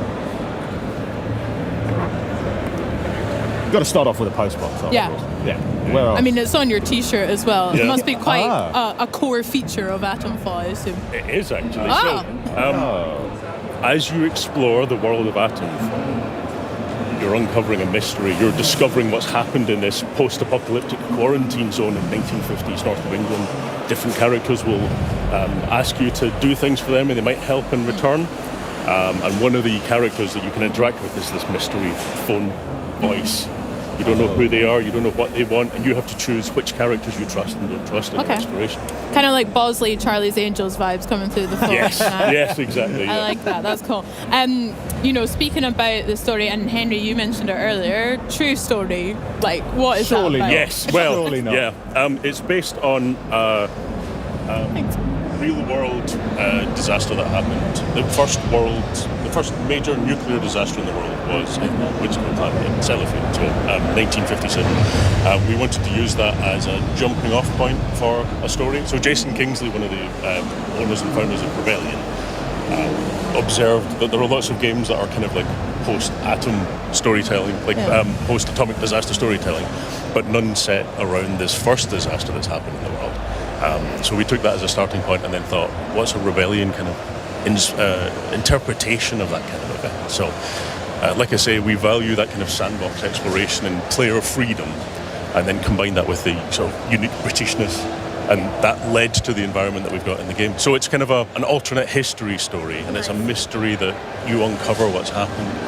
And as part of the process of building that game world, we looked back at 1950s storytelling. So references like Quatermass series, which is one of the very earliest sci-fi serials, or like early Doctor Who, and things like that. So like UK TV Gold kind of cultural reference points that even if people don't know the reference itself, they know the influences that came from it. And at the time, there wasn't a clear distinction between like folk horror and sci-fi and those kind of stories. So it's a blend, it's a natural blend in the storytelling style of the 50s. I love of course, that. you have to chuck some cricket bats in there for good measure. I mean, the combat's pretty crunchy, right? I mean, this is, like you say, a bit of a departure from Sniper Elite, which is typically long range, but in here we're getting right up, even the fact that it's first-person camera as well. Like, these are conscious decisions you've made. So why did it feel right for Atomfall to treat it that way? So in the case of Sniper Elite, you are an elite trained sniper. You know, Carl Fairbairn's like a human sniper rifle, right? He knows exactly how to fire a shot, miles to take out that one guy. Yeah. This is a different character in a different situation. We wanted it to be a mystery, so there are no signifiers of age, race or gender for the player character. They're wearing gloves, so you don't know who they are. Their backstory is part of the mystery that you may or may not uncover as you explore. We wanted you to feel more like it's not so much a war zone as a pub brawl. You're desperately attempting to survive. There's not much ammo around. The guns are all rusty because everyone's been trapped in this quarantine zone for 5 years. You're mixing melee and ranged combat. You can throw your melee weapons. You can kick people to make them stagger back. We wanted you to be constantly, desperately mixing options and scavenging desperately for resources. So there's a real kind of tension as you play, which is very, very tonally different to Carl, who's calm and controlled and reads an entire situation before he decides what to do. I think we can definitely get on board with the pub crawl element. My entire playthrough is like it's a scene from Kingsman, basically, and it's gonna feel good. It's gonna feel great. Talking about Kyle and that he's an iconic character. What about the characters in Atomfall? Our player character isn't maybe so much of the focus, but are there other people that we're going to meet that are going to be key? Yeah. So. I need to have the right answer that doesn't spoil too many things. But as you explore the game world, different characters will ask you to help uncover the mystery of what happened in the Windscale plant and maybe ask you to do something when you get there. And if you do that for them, they might try and find you a way to escape this quarantine zone, or they promise to. So as you explore, you've got to decide who you trust and who you don't trust, whether you think they're telling the truth or trying to manipulate you, whether you believe the same things as they do. So it's all murky shades of grey. There's no good guys and bad guys, and it's all completely open to the player. So you could theoretically kill every character in the game, and there's still a way to finish the game. You could theoretically play through and kill no one, and there's other routes available to you. So we really pushed hard into giving the player lots of options and lots of rewards for observing and choosing what to do. So there's lots of tropish characters, lots of kind of characters that fit this world of being north of England and also being 1950s, 1960s culturally. Yeah, I like that. I mean, as a fellow Scot, Ben, really quick, are there any maybe Scottish people in there that we can look forward to meeting? I'm sorry. No spoilers, but what we have done is we've taken like 1950s sci-fi, 1950s, or like old-fashioned folk horror type trope characters and Cold War scientist trope characters, and you'll meet those kinds of people as you explore through the game, and then still decide whether you trust them or not. Okay. So we got pub rules, we got crazy characters. They're all living in this open world that we're experiencing. Can you tell us more about that? I mean, how did you construct it? How big is it as well? Okay. Well, what Rebellion excels at is these deeply packed kind of sandbox maps. So the way that we've structured Atomfall is a series of like 5 or 6, depending on how you count, sandbox maps like the one you can see just now. And you can travel freely between them at any time. They're all thematically very, very different. And then there's loads of interiors and like large-scale, story-driven locations that you might uncover, as well as bunkers that are full of loot that you might find. What we wanted to do is really lean into that densely packed kind of puzzle box. So I've spent all day watching people play the game, and no two playthroughs have been the same. People can approach it all very, very differently, get different experiences. As you explore the game, you'll find leads as well. So we don't have a kind of quest system. We've got leads that you piece together clues that help you understand what's happening. So we built this puzzle box, this sandbox of interconnected options for the player, and then we just let them go for it. They might find a difficult, dangerous place and die, but we signpost very clearly that it's a dangerous place, and then it's kind of up to them what happens. That's right. I love a puzzle. I'm buzzing. Yeah. We're great at solving them together, to be fair. Well, we could work on it. I mean, you just said that there'll be leads that players can follow. Tell us a bit about how they're equipped to do so, because we just saw like literally pulling out a metal detector and taking part in that great British tradition of finding some old coins or whatever it could be. But what are the other ways we can do that? Yeah, so you might find a lead that someone's hidden in a box under the ground somewhere. They've, a bit of storytelling around it to draw the player in and make them try to understand how it fits to the game world. But there's also characters that you might find in the world. There's friendly characters that you can barter with, and they might sell you or rather trade something with you which has a lead in it. Or if you do some trade with them, they might get friendly to you and give you a lead. You can also have conversations with characters, and if you choose the right choices, you might get some more information from them. The way that we've approached those is the same kind of high stakes player freedom. So you can get the conversation wrong, right? You're not working your way down a list of conversation topics until they grey out and then moving on to the next one.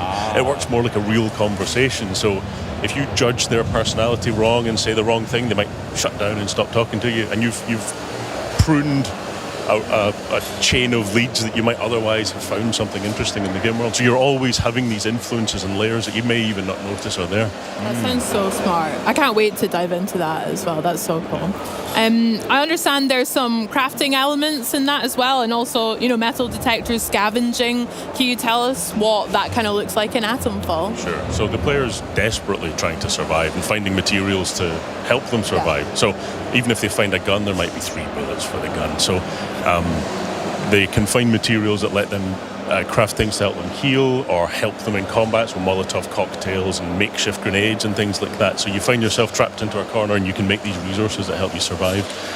Like I say, we're trying to make sure that we find this sweet spot where you feel kind of desperate as you're trying to survive. As we want you to use everything that you find. We've made sure your backpack capacity is quite limited as well, so you're really pushed to make these difficult choices and decide even whether you want to engage in a fight or not, whether you want to avoid it entirely.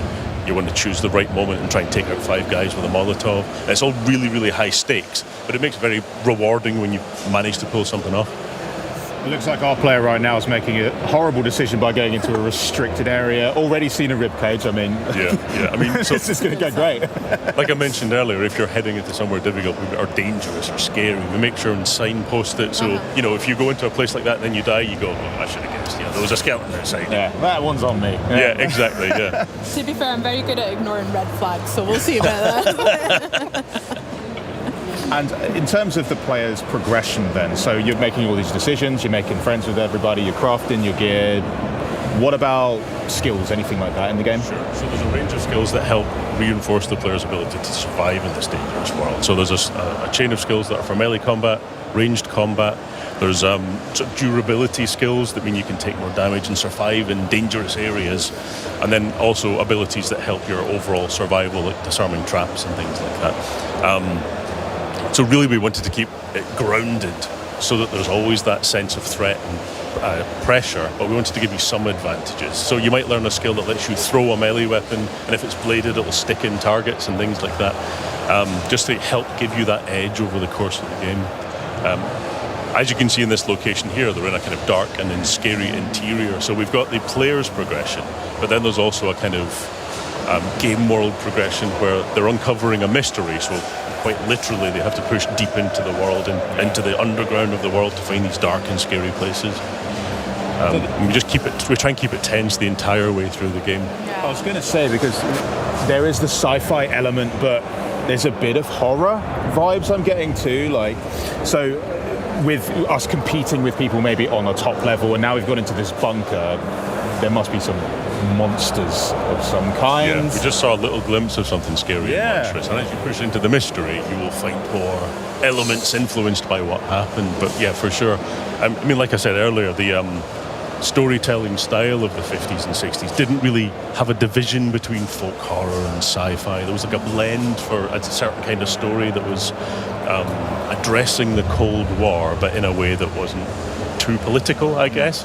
So, folk horror stories are about the division between rural and urban civilization and how there's a tension between them, and Cold War stories are about fear of the outsiders and others and that sort of thing.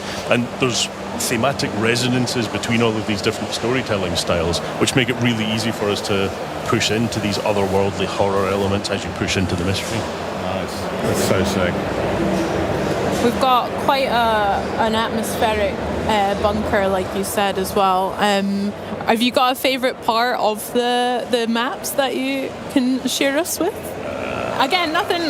I'm really pushing it here, but any favourite place to maybe have a picnic or anything like that? Well, actually, there is a favourite secret place which I can tell you about a little bit. So, as the player is starting the game, they're given one lead. A person tells them that the heart of this mystery is a location called the Interchange. So to begin with, you're trying to find this place, and as you make your way in, it's all unpowered, it's been shut down, it's been quarantined, and you push into it and open it up more and more, and it's like an unfurling flower as you find all of these leads that are the heart of the mystery. And the more you find, the more leads there are to find. So you end up in this kind of like snowball effect. He's just picked up a Cornish pasty. Oh yeah, yeah. Stunning. Yeah. Well, this is pre-Greg's era, I suppose. So we'll take what we can get for now. That's brilliant. Just don't ask what meat's in it. I don't want to know. It's really fun for me to see like the contrast between that dank bunker we just came out of, and then like the overworld is so lush and vibrant. And listen, I've been to the north of England. It's not always this green, so sometimes, yeah, exactly. I mean, I live in London, and it's just grey all the time. So any green I can get is good. But this is the Lake District on a good day. Yeah, exactly. So, will we see many other types of biomes or environments in the game as well? Yeah. So one example would be there's a woodland nearby, but it has more of a kind of spooky folk horror-ish tone.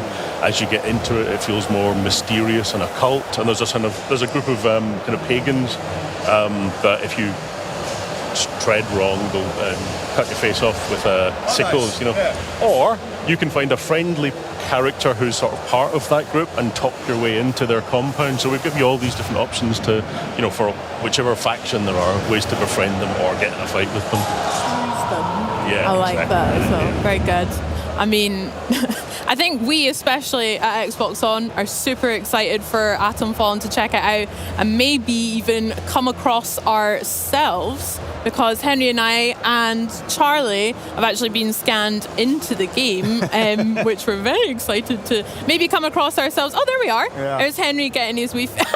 Yeah, I have to say it's maybe not the most flattering, methods of doing it, but what are you actually doing to me there? Because I just signed something and agreed to show up dressed as a big baby, and apparently that's for something. But yeah, no, this is just a massive scam. I thought so. Yeah, thanks.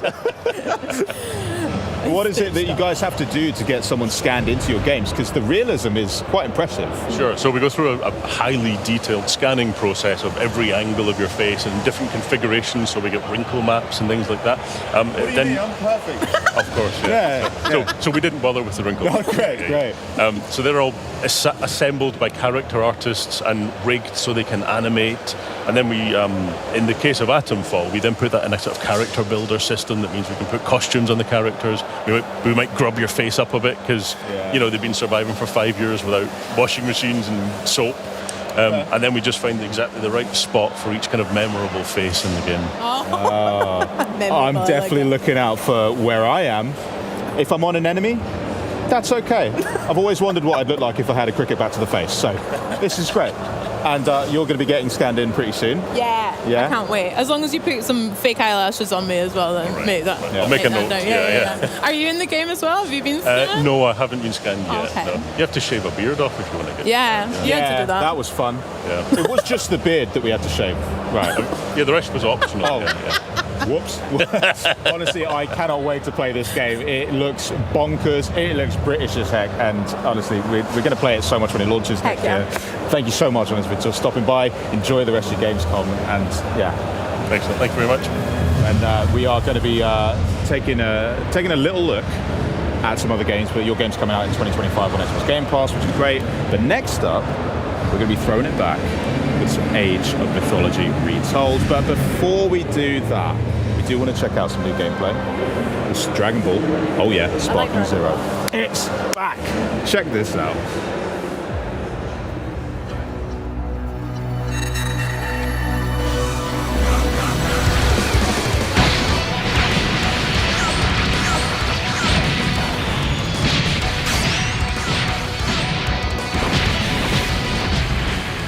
Hello everyone, I'm Marco Rizzo, Product Manager of Dragon Ball Sparking Zero. Thank you for joining us today in this exciting showcase.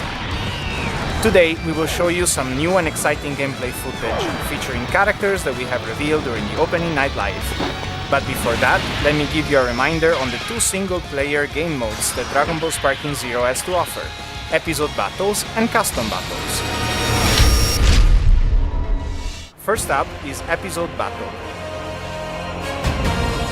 In this single-player mode, you can take the point of view of 8 different characters, including Goku and Vegeta, and enjoy famous battles from the anime. For each stage, you'll be playing through an introduction before heading into some of the most iconic fights in Dragon Ball Z and Dragon Ball Super. The number of stages and battles vary by character. We're here to take you down, simple as that. Next up is Custom Battle. In this mode, players fight in battles that each have their own original scenes. Some battles will also have different victory condition, and some might even have event cutscenes pop up midway, so you'll be able to enjoy battles different from the norm. Using Edit mode, you'll be able to freely set the characters to be played, as well as the pre-battle and post-battle cutscenes, in order to make your own original battle. What you've made will be able to be uploaded and viewed online for the whole world to play, so hope you enjoy sharing the battles and situations that you have created. Now, the moment you've been waiting for. Coming straight from the Majin Buu saga, Ultimate Gohan is our latest addition to the roster. After his rigorous training, he is ready to show his power in an all-out fight against Kefla in her Super Saiyan 2 form. Enjoy!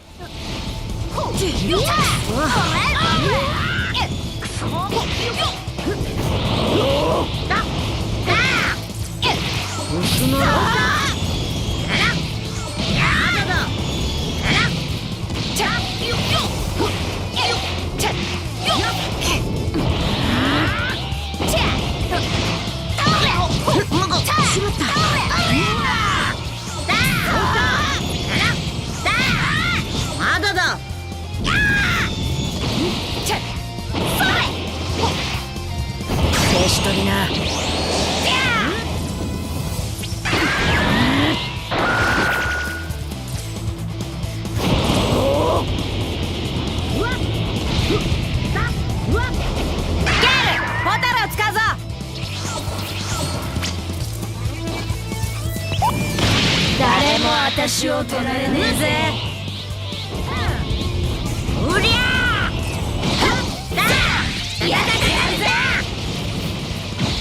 ほら！うわー！それ！どうした？だー！やだだ！だ！だら！よっ！だ！うわっ！うわっ！まずい！うわー！それ！よっ！本気出さねえと痛い目見るぜ。だだうわっ薄のろしたやうわそれやあだだだやうわあ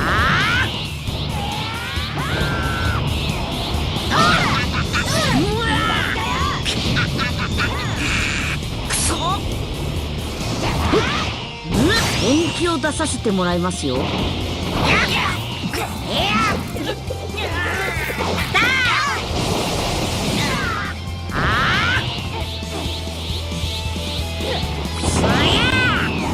う参ったは効かないぞ。だやっだうわだうわやっどうだうわおりゃー！ふっふっ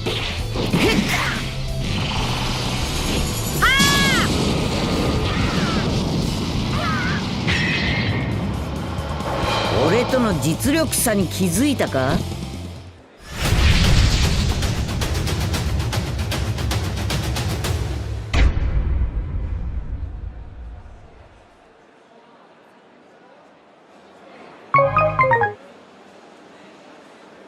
Now, there is nothing like enhancing a classic with modern graphics and gameplay mechanics. And if that classic feature can feature, new expansions and a remastering of the multiplayer experience, well, in my eyes, it's even better. So here from World's Edge even, to give us the latest on Age of Mythology Retold, please welcome Senior Director of Production, Ernest Yen, and Senior Game Designer, Kristen Perillo. Welcome and prostagma to you. Thank you so much. Now, Age of Mythology, there's loads going on here at Gamescom. Yes. In general, there's loads going on anyway. But you also had a pretty epic opening night live. So I want to hear all about that. I want to hear all about the booth. I want to hear everything. Great. So first, thank you, Jeff Keighley, for showing the awesome premiere trailer that we just showing in opening the live last night. And it showed the story of Athena talking to the young hero, and in this case, one of them is of course the key character Zakynthos, and about this really, really epic story that a lot of our fans remember really fondly. So over multiple campaigns, over 50 missions, it is epic, amazing, and of course the trailer also show off the new graphics we have in the game, looking really pretty. It is just really good to see. So. Yeah, and the trailer's been fantastic because it really showcases how diverse each civilization is within myth. Yeah. We have our Greeks, we have Egyptians, Norse, and Atlantean. They all have their own gods, their lore, the way that they play. There's just so much diversity within the gameplay. It's been really exciting. And talking about the booth, yes, we are here, so people can actually come. You're just over the back, over there. You're tucked away over that right way. there. If anyone's planning on coming tomorrow, it's just over there. And if you come, you can get these awesome lightning bolts, and also take pictures. So that's really, really cool. And by the way, this is not the only thing that we have here. So on top of Age of Mythology Retold, we also recently announced Age of Empires Mobile. Woohoo! And then, if you come by the booth, you can get this awesome pop socket. It's amazing. So highly recommend. I'm going to be first in the queue to get one of those as soon as possible. It's so cool. And the game is actually, we just announced that it's going to be available globally on October 17th. So it's a very different, very new experience that we're expanding Age of Empires to the mobile audience. So it's a game built with the awesome Team Studio Group, and they have crafted something that's amazing for the mobile gamers. Oh, how exciting. I can't wait to see it. Amazing. Right, so I know you have more news to come as we're talking here today, but the first thing I want to talk about is that this is more of it's more than a remastering, but it's different to a sequel, right? So I don't know, what in the name of gods does Retold actually mean? Right. So for a few years now, our fans know we have been building these things called definitive editions.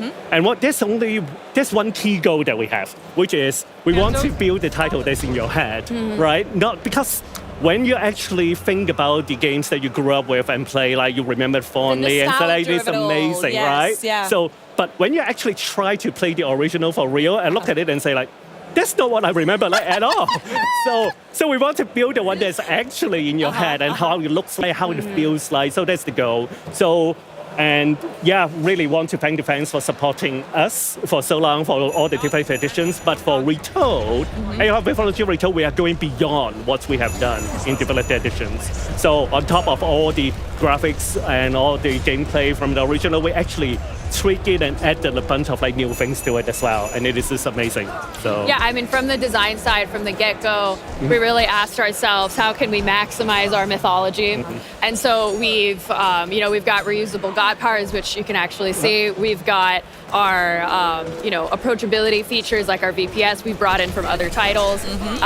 We've got a more favor-based economy, so you can build more monsters, and our population cap is much higher now. So not only can you build more monsters, you can just build more of everything. You add me at more monsters, I'll stop you there. It feels like a love letter, really. Everything you've learned so far, you're bringing back, and I love the idea of taking out what you see in your head and then making that version of the game. I think it's absolutely wonderful. So you mentioned a little bit about god powers, actually. I heard we have our very own gods wandering around at Gamescom, by the way, while we're on the subject. Yes, we have invited them to the booth. So you also can actually see them. We have Athena and Zeus here in our booth. So come by, see them. You can see them on screen like that. Zeus is loose. Goodness me, where did you find that? They are amazing.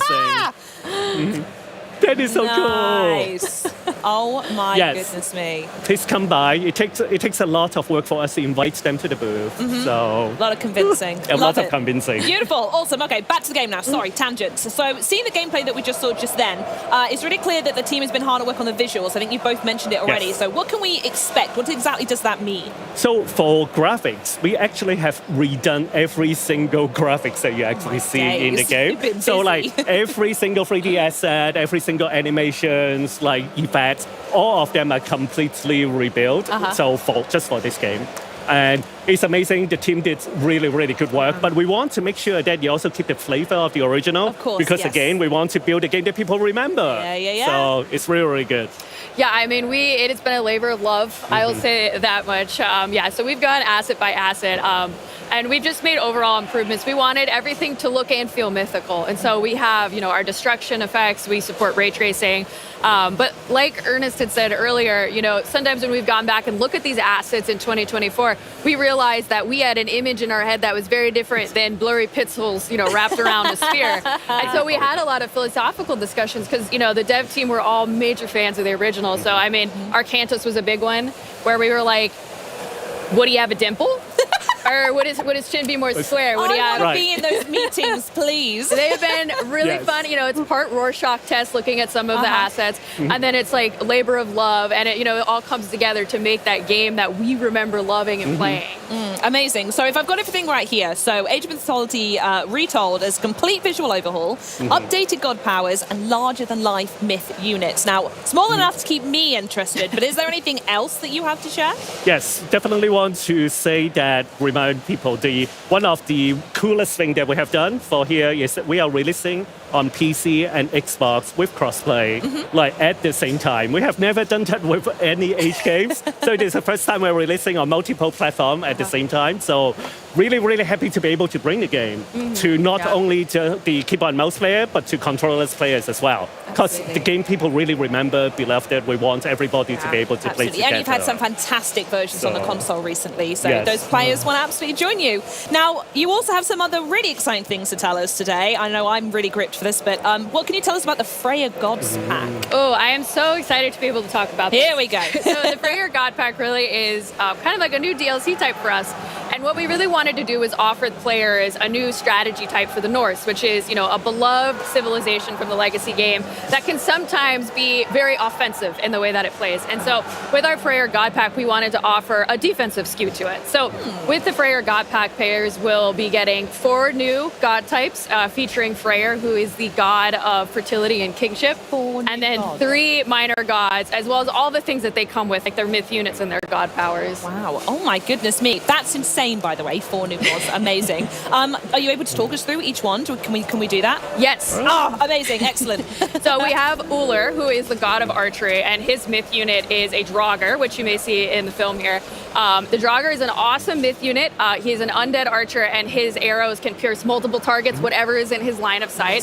We have Aegir, who is the god of storms, and his god power, he has a horrifying hailstorm that will slow everybody down, and it's very frosty. And he is one of the best myth units, which is a rock giant, and if you upgrade him, he can eat buildings, and he will. God, I love this game. And our Mythic Age god is Vidar, who is the god of vengeance, very appropriate for the Mythic Age. And so his god power, he calls upon Fenrir, which is a mythological wolf. And Fenrir is interesting. He has a path of destruction. He'll light forests on fire, and the wolf comes up in a very scary, ghostly manner. And then his myth unit is actually my personal favorite. Another famous character from mythology, Fafnir, who is a very greedy dragon. Everywhere he goes, he leaves like a trail of poison. Love it. And if you slay Fafnir on the battlefield, he actually melts into a pile of gold coins. Oh, wow. So it's been very fun to make. I really and very love fun to how play. much you've fleshed out each of those. Like, yeah, that one's going to eat buildings, isn't he? Love it. So amazing. good. Wonderful. It's amazing. Just want to do a quick reminder that Freya is going to be part of the premium edition of the game. So if you want Freya and all the both the major and minor gods, So definitely get the premium edition. And by the way, if you get the premium edition of the game, you also will be able to access the game earlier. So like the game is coming out September 4th, but like if you have the premium edition, you can start playing on August 28th, 7 days early. Good deal to me. Love it. Yes. Awesome. So as well as choosing your god and battling across this frozen north, what other new content can we expect from the Freya Gods pack? Yes, so with the Freyr God Pack, there's also a new playable level called Reagan Leaf Rally, and I won't spoil it. It's very fun. You'll get the chance to play all of the fun new myth units and god powers and techs I just mentioned. And really the best part of this level is that it does feature one of our villains from the Legacy campaign, Gargarensis, who is just a peach. And it's a great experience. I'm stuck on Peach there. I can't wait to unpack this expansion, but I need to ask you both, Ernest, Kirsten, what dates? I know we spoke them a little bit, but let's go over it one more time so everyone's got them written on the calendar at home. Yep, September 4th is when the game is coming out. So, but I do want to be clear that the way that we like to build our games, September 4th is really just the beginning. So we will continue to support the game, we'll continue to do updates, balance, listen to consumer feedback, and honestly, our players are amazing. They give us really good feedback, and then we can continue to improve the game. Yeah, So.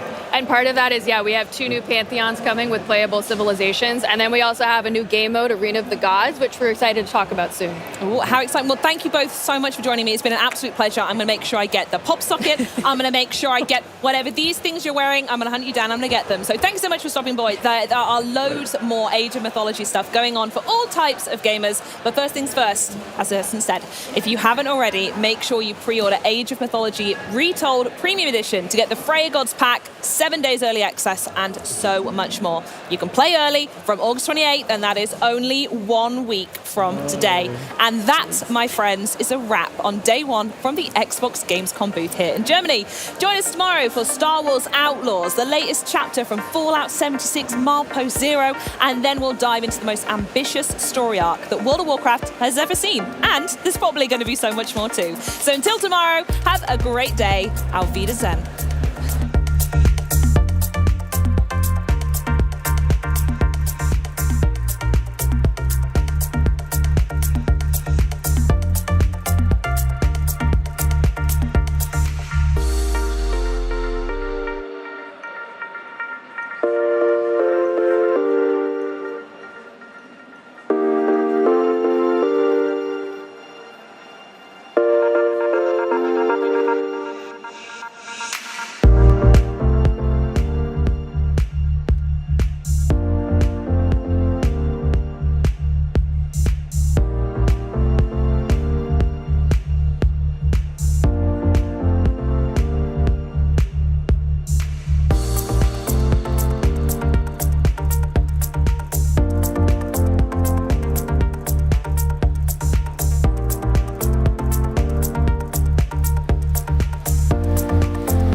Gamescom has begun. Hello, everybody! It's the biggest gaming event in the world, and Gamescom Studio is your one-stop destination for all the excitement. It's awesome to be here at Gamescom. Coming up today, some of the most anticipated games like Monster Hunter Wilds, Avowed, Civilization VII. Plus, looks ahead at what's next for games that already have us hooked, like Diablo IV and Starship Troopers Extermination. Plus, we'll take a look at what's happening around the Gamescom show floor, bringing you sights, sounds, and maybe some surprises. So get ready, because Gamescom Studio, live on IGN, starts right now.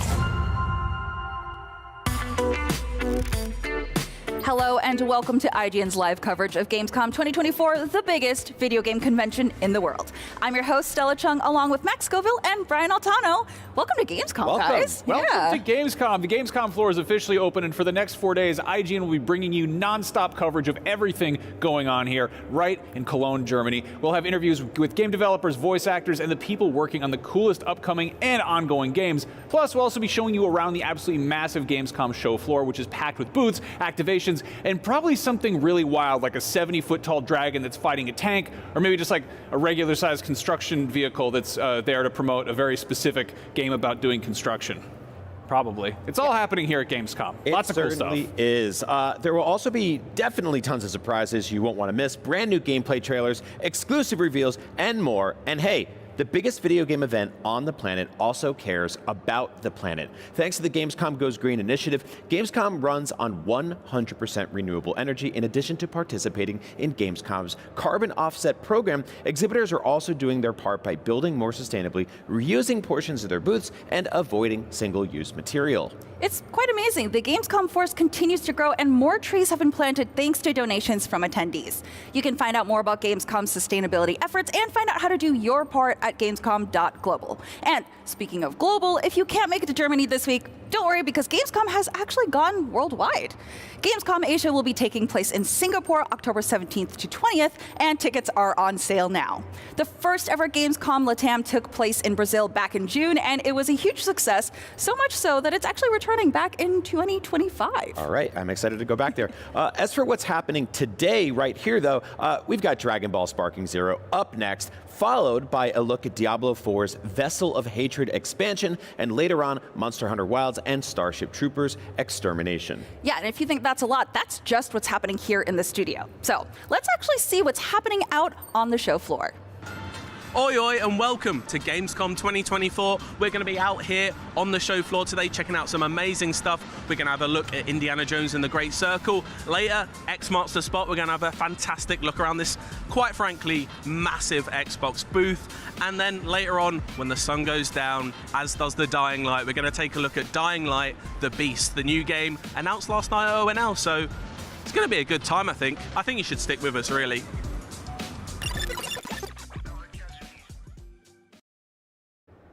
Dragon Ball fans are counting down the days to the release of Sparking Zero, and last night we got a brand new trailer celebrating the fact that it is only 50 days away, but I guess that's 49 now.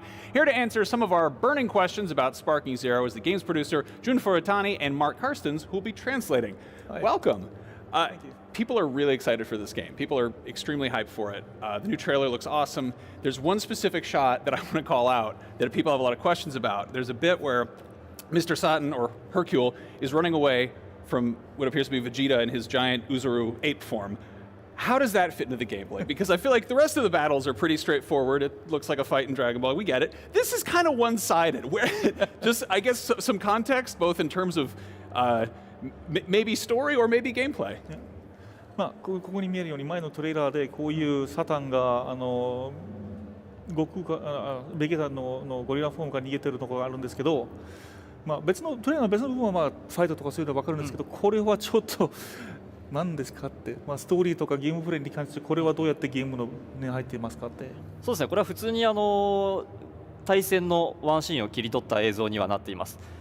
かなりサタンなんかは空を飛べないキャラクター、武空術ができないキャラクターになっているので、地面をこのように走るような形で動くことができるキャラクターになっています。それを奥から大猿が接近して攻撃を畳みかけているっていうワンシーンをちょっと切り取ったシーンになりますので、お客さんの中でもプレイしている中でまさにこういうちょっとリアルに本当に逃げ回っているシーンみたいなことはリアルタイムに起こりうるものとして、こちら見ていただければと思います。So this is actually a battle scene?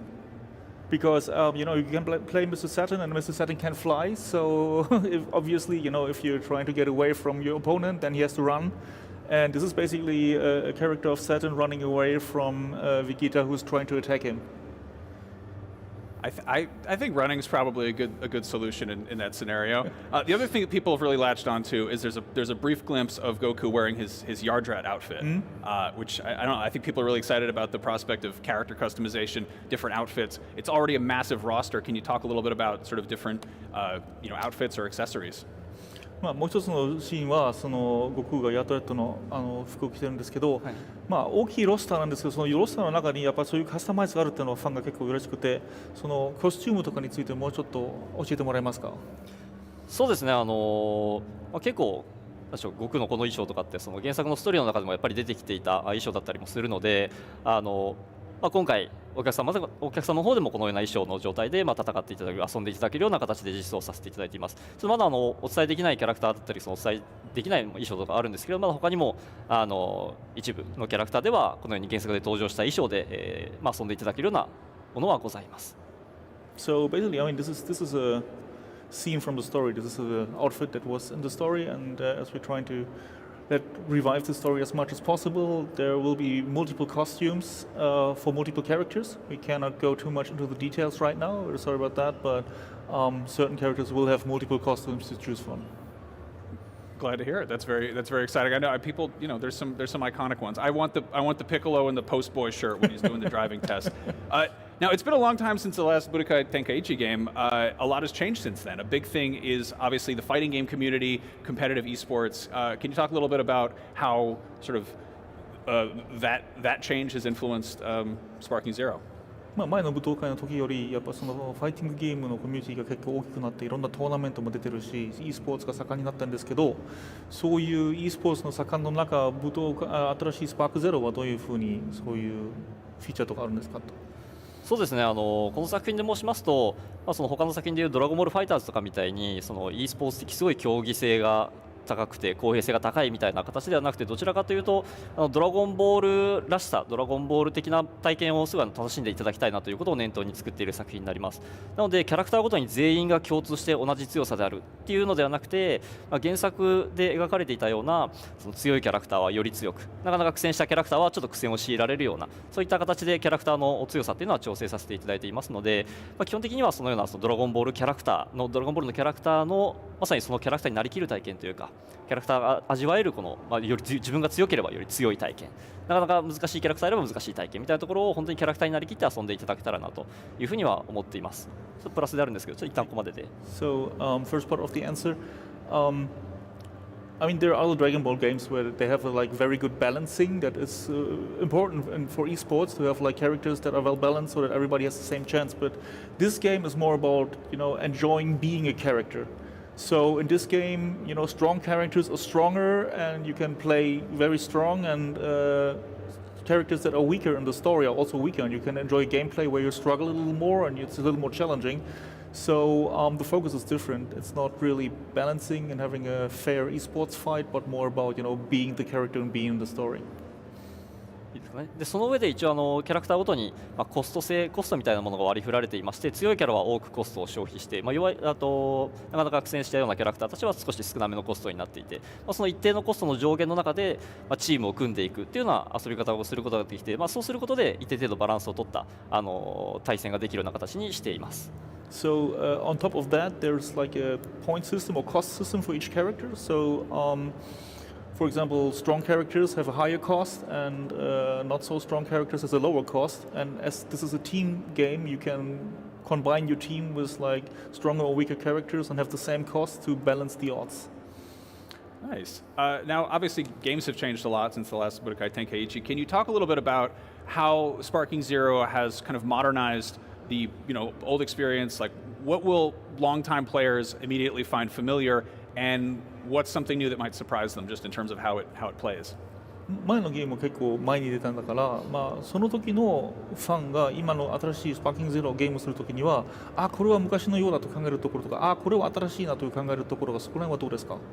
そうですね、おっしゃる通りシリーズ作品になっていて、それこそ前作17年前に出ているというところもあって、かなり時間が空いてしまっている。だからこそ我々としてはシリーズならではのこのアクション性、ゲーム性、バトルシステムというところは基本的には踏襲をするような形で作っています。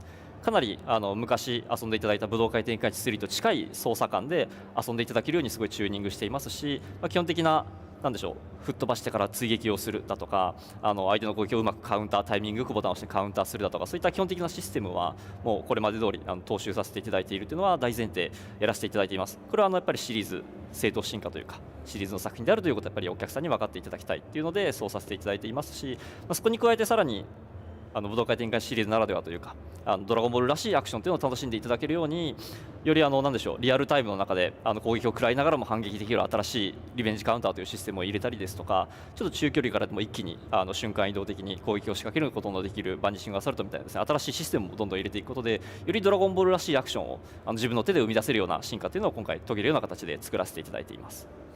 So of course this is an old IP. The last game is 17 years old, so a lot of change there. But as this is a part of a series, we're very focused on making sure that the experience is the same. So we have a quite similar battle system, and whoever played the old games will be able to control it and have a similar feeling of fighting and how to attack. Like punch him and throw him away, and then you dash to him, or like you counter timings, and so will be similar to the old games.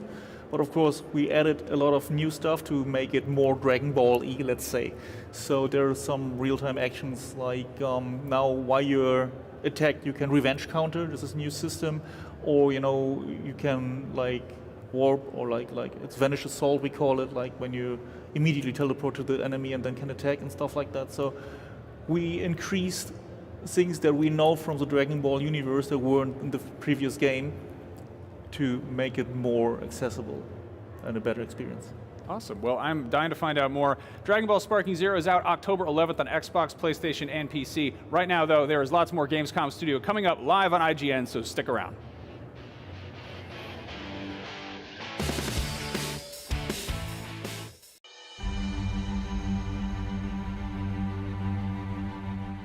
Hello and welcome to Gamescom 2024. I am Simon Cardy with Matt Purslow for IGN, and we have seen an extended look at Indiana Jones and the Great Circle gameplay, a full 15 minutes, couple of different levels, a little look around some of the mechanics, and I think so far, you'd be expecting from Machine Games something that has the essence of a bit of Riddick, a bit of Wolfenstein in there, which you're definitely getting in Indiana Jones and the Great Circle. But I think the surprise we got is there's quite a bit of the Hitman games in this, not only in some of the stealth systems, but the way the levels themselves are designed. Yeah, so as we know, kind of like Indy does disguise himself in the films to get into certain areas, and we're actually seeing a bit of that in the mechanics of the game. So there will be areas that are off limits, and you'll have to get a disguise, very much like Agent 47, and then you'll go in there, and there are actual enemies that you have to be wary of because they might be able to see through your disguise. And then as you're working through those areas, you've kind of got to do stuff that makes you seem like you're part of them. You might want to have to pour a bottle of wine in one instance to make sure that the Nazis don't think that you're anything more than a humble waiter. Yeah, I mean, it's some of my favorite parts of the Indiana Jones film. I'm a huge fan of the films. I just love how funny they are, especially in The Last Crusade, where Indy himself disguises himself as a Nazi, mistakenly gets really close to Hitler and gets him to sign his autograph book. It's a very funny moment. Don't know if we'll get any of that quite in the game, but yeah, as you said, I like the disguise elements that we've seen so far. There's one bit where he's disguised himself as a member of the clergy in the Vatican City to sneak into areas he shouldn't be. I just love that element of it, that sneak into areas, and there's a good level of stealth to this game, which is kind of what I want, because the Uncharted games, which are obviously inspired by Tomb Raider, which in turn inspired by Indiana Jones, very gun heavy. They kind of take the more action hero approach to Nathan Drake, whereas I kind of like that this is more India's core. He's a professor, he's an archaeologist, he's not a super soldier, and we're getting that. And that's not to say that there isn't combat in this game. Outside of stealth, he does like to get himself into a fight, and I know you in particular are quite impressed by the melee system they seem to have in this game. Yeah, so as you were saying with Uncharted is very gun heavy, and kind of like Nate has lots of different weapons that he can use. It seems like Indy's kind of doing the inverse of that, where he's got his revolver, but actually a lot of the combat seems to be fist fighting, and there's actually, it seems to be, at least what we've seen, a reasonably deep fist fighting system. So you've got your usual left and right hooks, but there's also like a dodge and parry system, and obviously you then combine that with the whip, so you can kind of like whip them from the ankle and pull them over, or you can knock their weapons out their hands, so then you can like dive in to get like your strong right hook in. And so yeah, it feels like definitely it's going to have a little bit of that Uncharted, as you say. You can't escape that because Indy is the start of that genesis. But I like that they're focusing on things that are very not like what other archaeology-style adventure games have done in the past. No, and I also like there's a great deal of puzzle solving in this game. Like in that 15 minutes we saw, there was at least 3 or 4 different types of puzzles we saw. Of course, you're going to get like the light and mirror puzzle that you kind of see in all of these types of games. But there was also just a good amount of it's kind of outside of the box puzzle solving.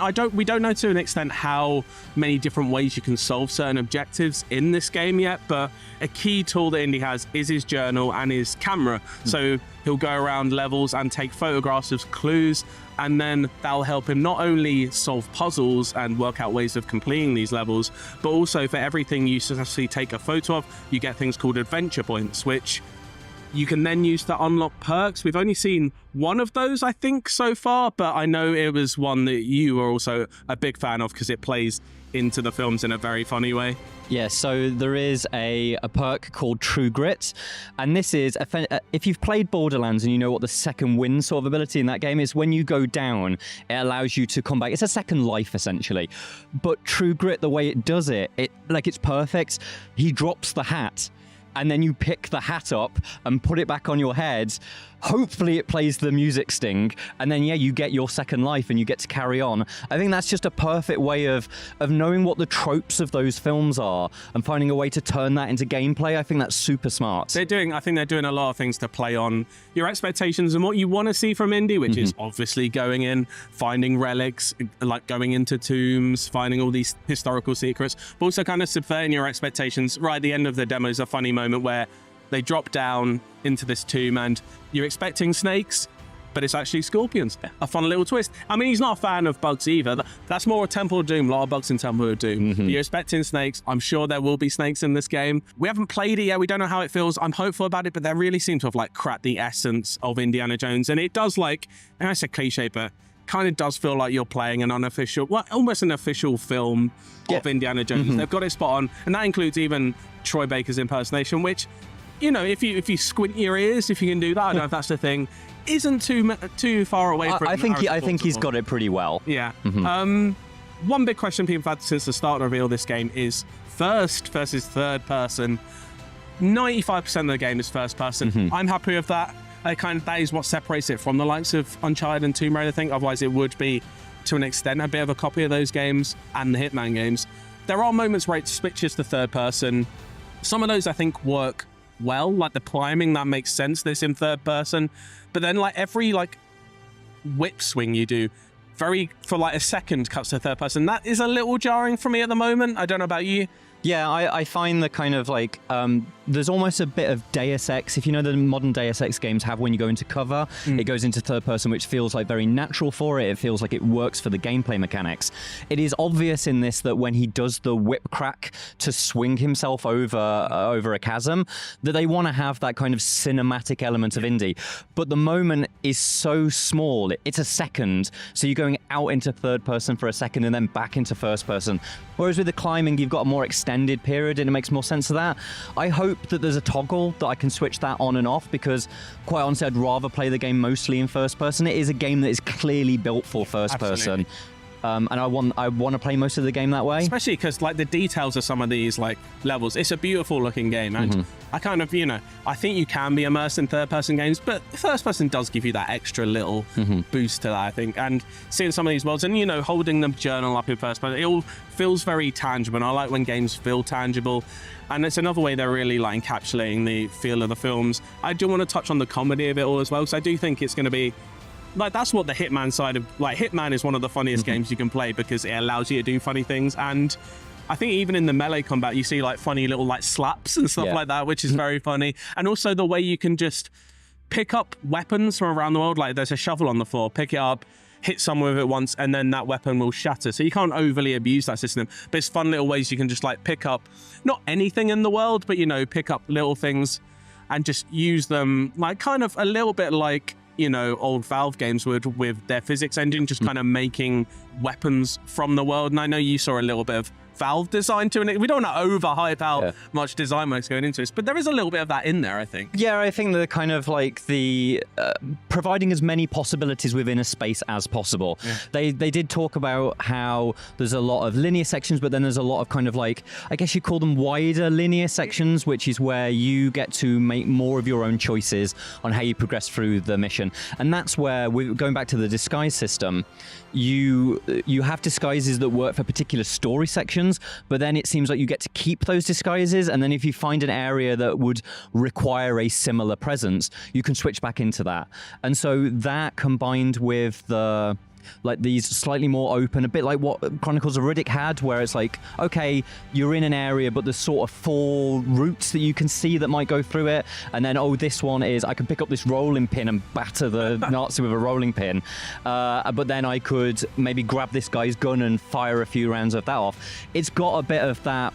It's not an immersive sim game in the way that kind of things like what Arcane and Ironstorm back in the day made, but it's got that freedom, which reminds me a little bit of Valve. Valve was always kind of hot on, you're in first person, as long as you can do things around with the environment, you'll find a solution. I'm hoping that's what it's going to get from. That's what it was suggested from what I was seeing. I'm very excited for this game. I was already very excited for this game as a huge Indiana Jones fan. I'm just glad now we've seen an extended bit of gameplay that there is a lot more to it than I thought. I thought we maybe I was just getting a first-person Uncharted, but I like these stealth elements, the disguise elements. A lot more deeper systems than I thought maybe this game would have. And yeah, I can't wait to see more, really. Yeah, fantastic. Diablo IV was one of last year's most addictive games, and if you thought you were done, they're about to pull you right back in. Here to tell us about the upcoming Vessel of Hatred expansion, I'm joined by Brett Gibson, Game Director, and Tiffany K. Watt, Production Director. Welcome. Thank you for having us. Thank you for having us. Let's talk about Vessel of Hatred, coming to Diablo IV October 8th, PlayStation, Xbox, and PC. And I believe at the show here at Gamescom, you're showing a new trailer for the Pale Hand Mercenaries. Yes. What do we need to know about this crew? Oh my God. First off, we wanted to find a way to allow players that play specific classes to round out their builds with certain powers that you might not actually have in that class specifically. And so, like, for example, if you're playing a Sork, you might want to have something a little more tanky as a part of your kit. And so Mercenaries is a really great way of being to hire and bring followers along that fit those gaps. Yeah, there's a few reasons I love Mercenaries. I mean, I've been playing Diablo for a long time. Diablo 2 always had a mercenary with me, obviously, in Diablo 3. So really, really excited to bring this feature to Diablo 4. I'm personally a little scared when I go down into the dungeons, so having a friend with me makes it a little bit friendlier. And like Brent was saying, being able to customize your playstyle, and no matter what build you have, whatever class you're playing, there's going to be a mercenary that you can customize to really, I think, enhance what you're doing, and being able to switch them on the fly, and just all the features that it brings to the table is really exciting. So I believe there are 4 mercenaries. I have the names here. Let's see what I can do. Rahir, the shield bearer. Sly Aldkin, the cursed child. Yes. Variana, the berserker crone, and Subo, the bounty hunter. Yeah. And I believe you encounter them as you complete quests in Vessel of Hatred. Yeah. Is it a specific order, or can you find them on your own, or how does that work? You can find them on your own. You're going to find one during the campaign. Okay. But the really special thing about this is that we just didn't put them into the game. We actually wanted to build them out as characters. So they all have their own side quests that really lean into their human story, which we won't spoil anything here today. But they're wonderful human stories for each individual one. And the character development in Diablo IV, I think, is super top notch, and I'm really excited to see it in this feature. Yeah, it's awesome that we can continue to bring the world of Sanctuary alive through these characters. And as you're acquiring them, as you're playing through the game, is learning more about them and their backgrounds, and bringing that little bit of role playing into your gameplay. You'll just have one of them with you at a time? You're not rolling with the whole squad? There's a couple different ways that you can bring them in. One, if you're playing by yourself, you can bring them in as a follower, so they'll be running around the world with you. But we also have a reinforcements feature, which is no matter how many people you have in your party, you can assign them to come in and use their special powers under certain conditions that you define. And so you might be in the middle of combat and say that, on basic, have Rahir come in and throw up his power, however you've spec'd him in that moment, which is really cool because you can essentially always have them with you, even if they're not on screen. No, I was just going to add, I think that's just to enhance on what Brent was saying, being able to trigger the reinforcements to key actions that are happening during gameplay. You can be a little bit more passive with it, like Brent mentioned, if you wanted to attach it to your basic attack. But you can also attach it to like, hey, I just took a lot of damage. Now I want Rahir to come in and actually put up his shield for me. I think that's where the customization of the gameplay is really, really amazing. Yeah. You mentioned the campaign. Can you sort of set up where the story is going in this expansion? Yeah, it's the story of hatred is a longer story that we want to tell. And so when you left off in the base game, you defeated Lilith, and Narel had Mephisto and the Soul Stone. So this is really the next chapter of that. We're picking right up where we left off, and you're going to figure out what the fate of that Soul Stone actually is. A new region, Nahantu? Yep. Is that right? What has sort of that allowed you to bring into Diablo IV that wasn't there before? Oh man, all sorts of stuff. I mean, you've got this dark gothic setting with the base game, and to be able to come in and bring something as fresh as the jungle is pretty amazing. And even though it's brand new to Diablo IV, there's a lot of nostalgia built in as well. And so for fans that have been around since Diablo II, we're going back to a region that we touched on lightly. But now we get to dive deeper in with the open world. We got a lot more opportunity to build out that space. We also get to bring new amazing monster families to the game. So we have the Hollows, the Dregs, and a fan favorite, the Lacunae. So that's really, really exciting. I think finding new monsters and just defeating them is a core part of the fantasy of Diablo IV. So I can't wait to see what people's reactions are to the families. So there's a new class, Spiritborn. Any tips or tricks for people who are going to be jumping into this new class? Oh man, this is the most experimentation that you're going to see in any class. I actually think it comes down to playstyle preference. So the tips and tricks are really based on what style you prefer. I'm a Jaguar player. I really like. We were talking about this earlier. I got the coin in my pocket. Where I like the fast-paced speed. I like being able to cover a lot of ground. But pairing it with something like Centipede is really fantastic because not only are you covering a lot of the ground, but you're also leaving that damage out into the field at the same time. So I just encourage people to get in and see all the emergent experimentation that they can get with the class and come up with things that even we haven't talked about. Yeah, it's really great that I think that maybe the key of this expansion is being able to customize your playstyle, and the class in itself just caters to so many different playstyles. It's kind of gross to think that I would say I'm a Centipede player because I do not like centipedes, but I am a Centipede player, so I like the poisons that they bring, the damage over time playstyle, and Brent is telling me I need to add some Jaguar into that. So we had a long debate this morning. Yeah. There's a new co-op dungeon. What specific challenges does it pose that has to be tackled in co-op? You can't do this alone. Oh man, we talked about this a lot. There's a lot of things that are going in on that, and I feel like the cooperative mechanics that we put into place need to be discovered, because part of the challenge is that we're not going to be overly forward with what those are. So it's just know that you need to go in with somebody that you trust. Know that you need to communicate, but the game is set up in a way where it's not required. But the experience is quite fantastic because it's at the core, it's still Diablo combat, right? But the mechanics that are coming up really are you have to be on point with that combat, be a good player, and try to coordinate at the same time. It's a blast in the playtests. Yeah, you got to jump into Dark Citadel with 2 to 4 players. But if you don't have any friends that are online at the moment, you can always use our new Party Finder feature, which isn't just limited to the Dark Citadel. You can use that feature to find parties for any of the content. But I think that's an exciting new social feature that we're bringing to the table as well. Very cool. Diablo IV, it's been out for over a year now. It's awesome to see you guys still supporting it. We're excited to jump in. Vessel of Hatred in October. Thank you so much for coming by the show. Appreciate it. Thank you. Diablo 4's Vessel of Hatred expansion is out October 8th for Xbox, PlayStation, and PC, but right now there's more Gamescom Studio coming up right here on IGN. IGN has the most thorough, easy-to-use, and high-tech maps out there. period. And by high tech, we mean it. We've recently added features like personal notes that save to your IGN account, and anything you check off on a map is tracked in the guide as well. It's the perfect system to get to 100%.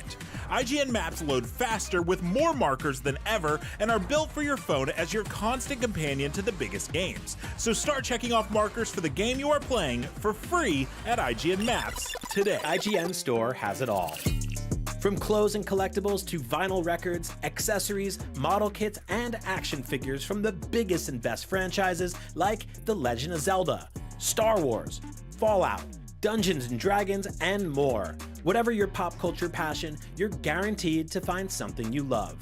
There are new and exciting products hitting the store every week, like the Wasteland-ready Fallout Vault 33 hoodie, which pairs perfectly with the working wearable Pip-Boy. Plus, high-quality IGN Store exclusives like the powerful and spicy Star Wars Darkside Hot Sauce by Truff.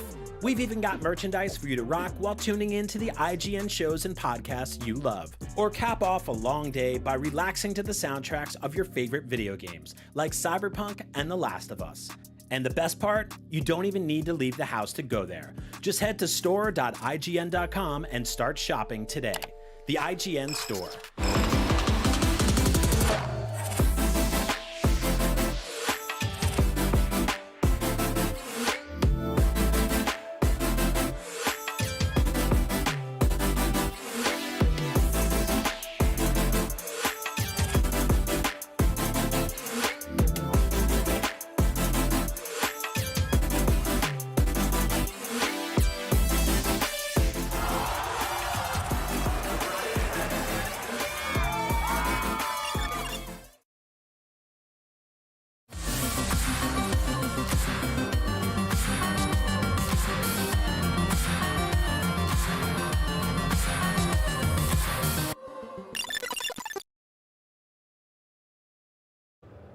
You're watching IGN's coverage of Gamescom 2024. Next year, we're getting to journey into the Forbidden Lands to meet new and old monsters in the wild. See what I did there? Today, I'm joined by Rozo Sujimoto, producer, Yuya Tokura, the director of Monster Hunter Wilds, and Patrick Shields, our wonderful translator. Hello. Hi. So, first of all, I have to thank you for letting us bring 2 weapons on a hunt. So, I do have to ask, though, how will this work with the guild cards? 今回武器2つ持っていけると思うんですけど、ギルドカードに登録するのはまた2つに増やすことなんでしょうかね。そうですね。ギルドカードというもの自体がちょっと今回いろいろ形式を変えてたりしますので、またそのあたりは、追加の情報をお待ちいただければと思います。Whether or not you have something exactly like the guild cards from previous titles is something we'll talk about a little bit down the road, but I'm sure you'll be happy with what we've done. Let's just say that. Yeah, that makes me happy. There's more to talk about. Lots of secrets for us to discover. That makes me happy. So then let's go back to the weapons. I'm so curious if there were any weapons that were least used that you really want people to play and try out this game. これまでの作品で使われている率が低かった武器で今回強調したかった武器とか使ってほしい武器などあったのでしょうか。一つは狩猟笛については、今までちょっとダメージがどうしても出しきれなくてサポート武器という立ち位置がすごく強かったんですけど、今回はうまい立ち回っていくとダメージが出せるような設計になってますので、ぜひ一回手に取ってみてもらいたいなとは考えてます。The hunting horn, as you'll know, is a weapon which is great for support buffs, but perhaps in previous games it was a little hard to do decent damage output compared to the other hunters in your party. So for Monster Hunter Wilds, I focused on making sure that if you're pulling off the right moves and combos, hunting horn users can also be right up there in the damage output with their friends. I'm going to say I could not get a handle on the hunting horn. I was awful with it. So I was the worst support player. So what's something that you took from Monster Hunter Worlds and Monster Hunter Rise into Wilds? ワールドまたはライズの経験から生かして今回のワイルズに実装しているとか、ここは変えてみました、追加しましたのような要素があれば教えてください。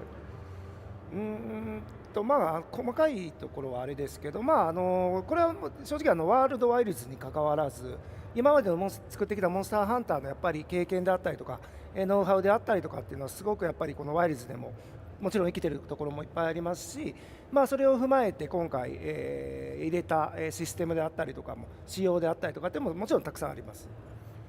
not just Monster Hunter World and Monster Hunter Rise, we've actually looked further back through the whole series history and just taking a look at how our approach was on each title and what we learned from them and how the players reacted to them. And I think in Monster Hunter Wilds, we've really taken these many, many years of experience and finally been able to put it into the ultimate Monster Hunter game.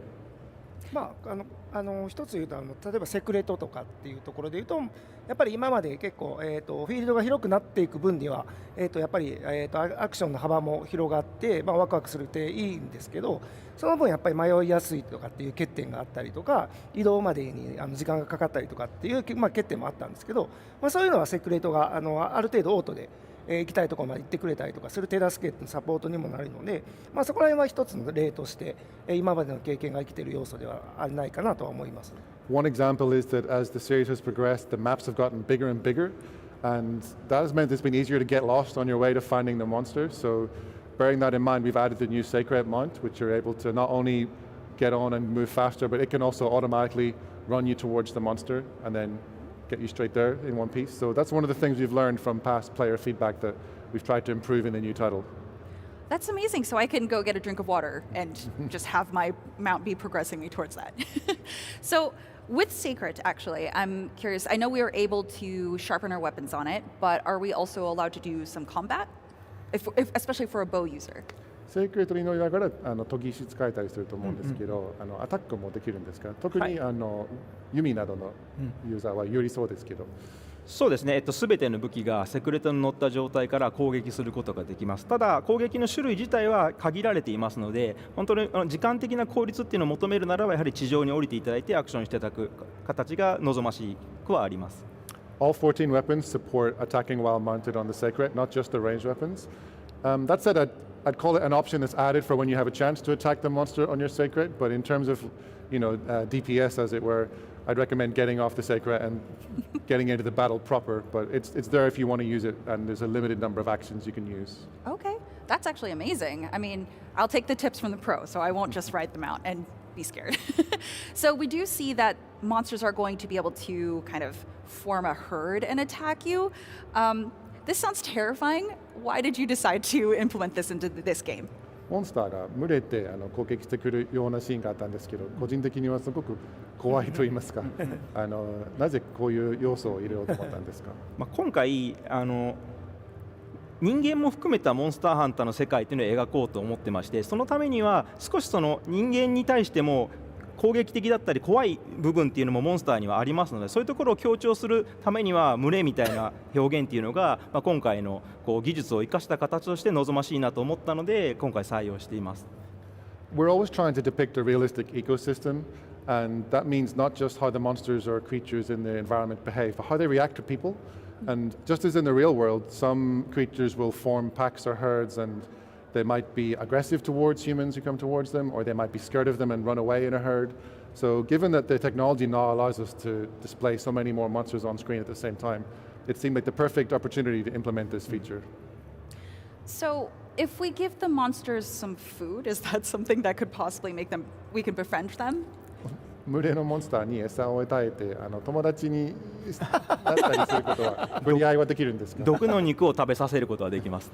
The only thing you can feed them is poisoned meat, as you. Oh, that's not very. So they're probably not going to be your friends afterwards. Okay, yeah, probably not. Well, they wouldn't be alive to really think of that. So, what are the new monsters that you're very excited for players to come across?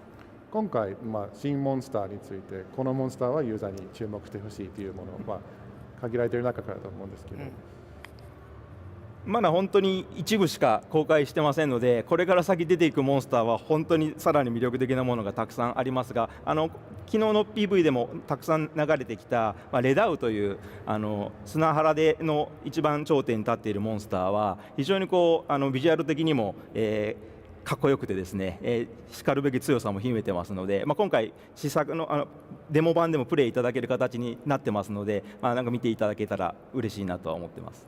Needless to say, we've only revealed a few monsters so far, so I can't really talk about monsters we haven't gotten to yet. But of the ones that we've been able to talk about thus far, Ray Dao is really exciting. You will have seen it in the trailer that we released yesterday. It's the top of the food chain. It's the apex predator of the Windward Plains, the desert area. And not only visually, but in terms of mechanics, it's a really thrilling hunt. So I can't wait for players to get their hands on it. And if you're coming to Gamescom and you're able to play our demo on our booth, that's one of the monsters you can encounter. Okay, yeah, okay. I'll stop asking questions that you can't answer, but I do have one for both of you since we are coming up to our last and final question.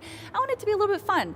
I love palicos. I think they are the most adorable things ever. I wish they were real. Do you have palicos of your own at home, aka cats? オトモアイルが大好きなんで猫が好きなんですけど、猫飼ってたりしますか、2人個人で。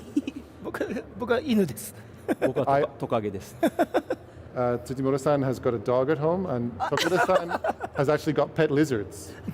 Oh, okay. So I see where we're getting the inspirations for Monster Hunter from. I see. Thank you so much. This has been an absolute pleasure. I will definitely swing by your booth to play. Thank you so much for speaking with me. Thank you. Thank you. Thank you so much for taking the time to watch us and this special Monster Hunter segment. Monster Hunter Wilds will be releasing in 2025 on PlayStation 5, Xbox Series, and PC. Stick around for more Gamescom 2024 right here on IGN.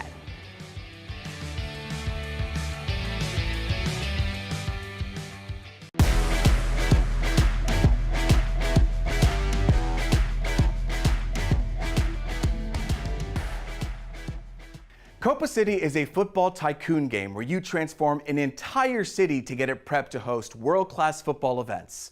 Copa City features 3 meticulously crafted maps based on real cities like Warsaw and Berlin, and includes 6 world-class football clubs like Flamengo, Arsenal FC, and FC Bayern Munich. Here's an exclusive first look at alpha gameplay. Football. Every time before the ball is set in motion on the pitch, it's the culmination of hard work.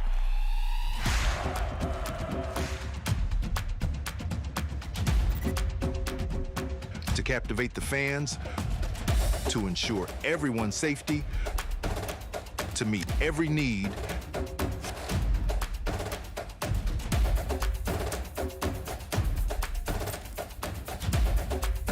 and to ignite the city's fiesta for the game.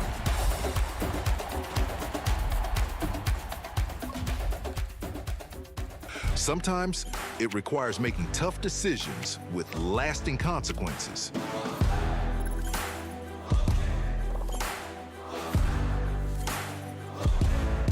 To elevate your football event to a global stage, to bring the best players and clubs to your city, to make your game happen in Copa City.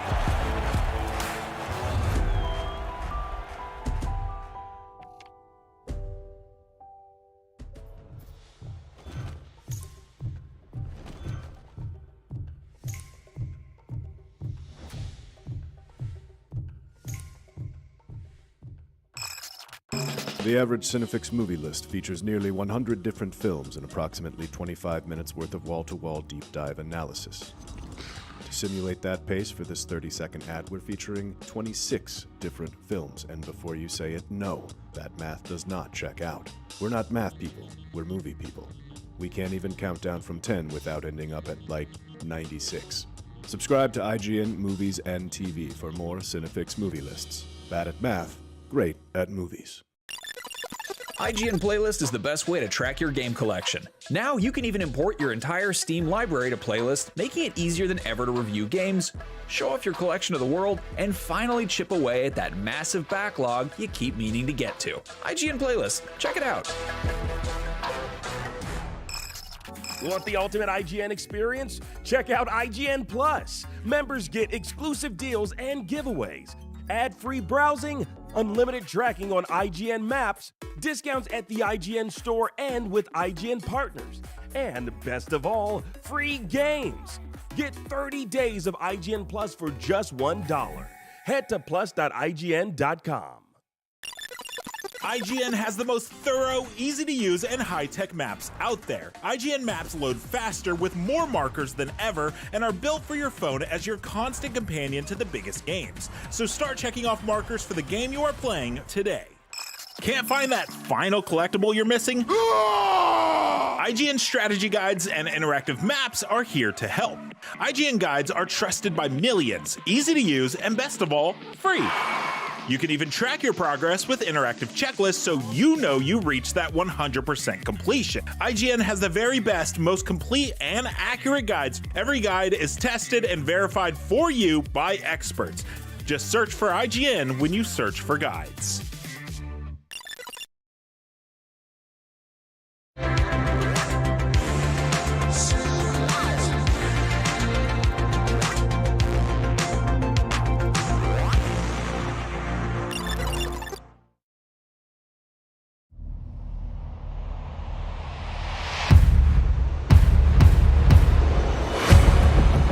You never forget your first drop. Reinforcements inbound. Hang tight, demons.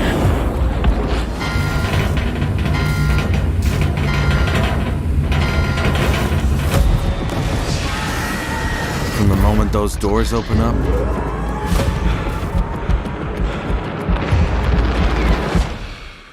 everything changes. Let's go, troopers! Move up! And let me tell you, when it hits the fan, Buds incoming! it ain't the Federation you're thinking of. It's those who stand together. Extraction inbound.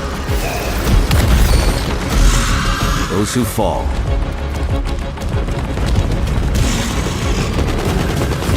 And those who stay behind.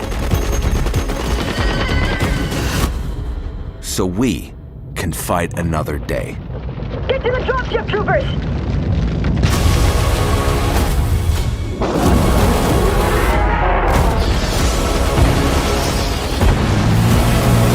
This is why we fight.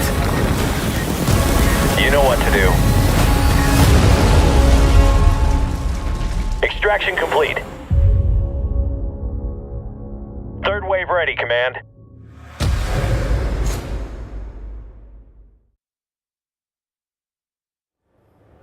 Later this year, you can finally do your part to make the galaxy safe by battling the bug menace in Starship Troopers Extermination. If you'd like to know more, you're in luck because I'm joined by the legendary Johnny Rico himself, Casper Van Dien, and Gareth Woods from Offworld Industries.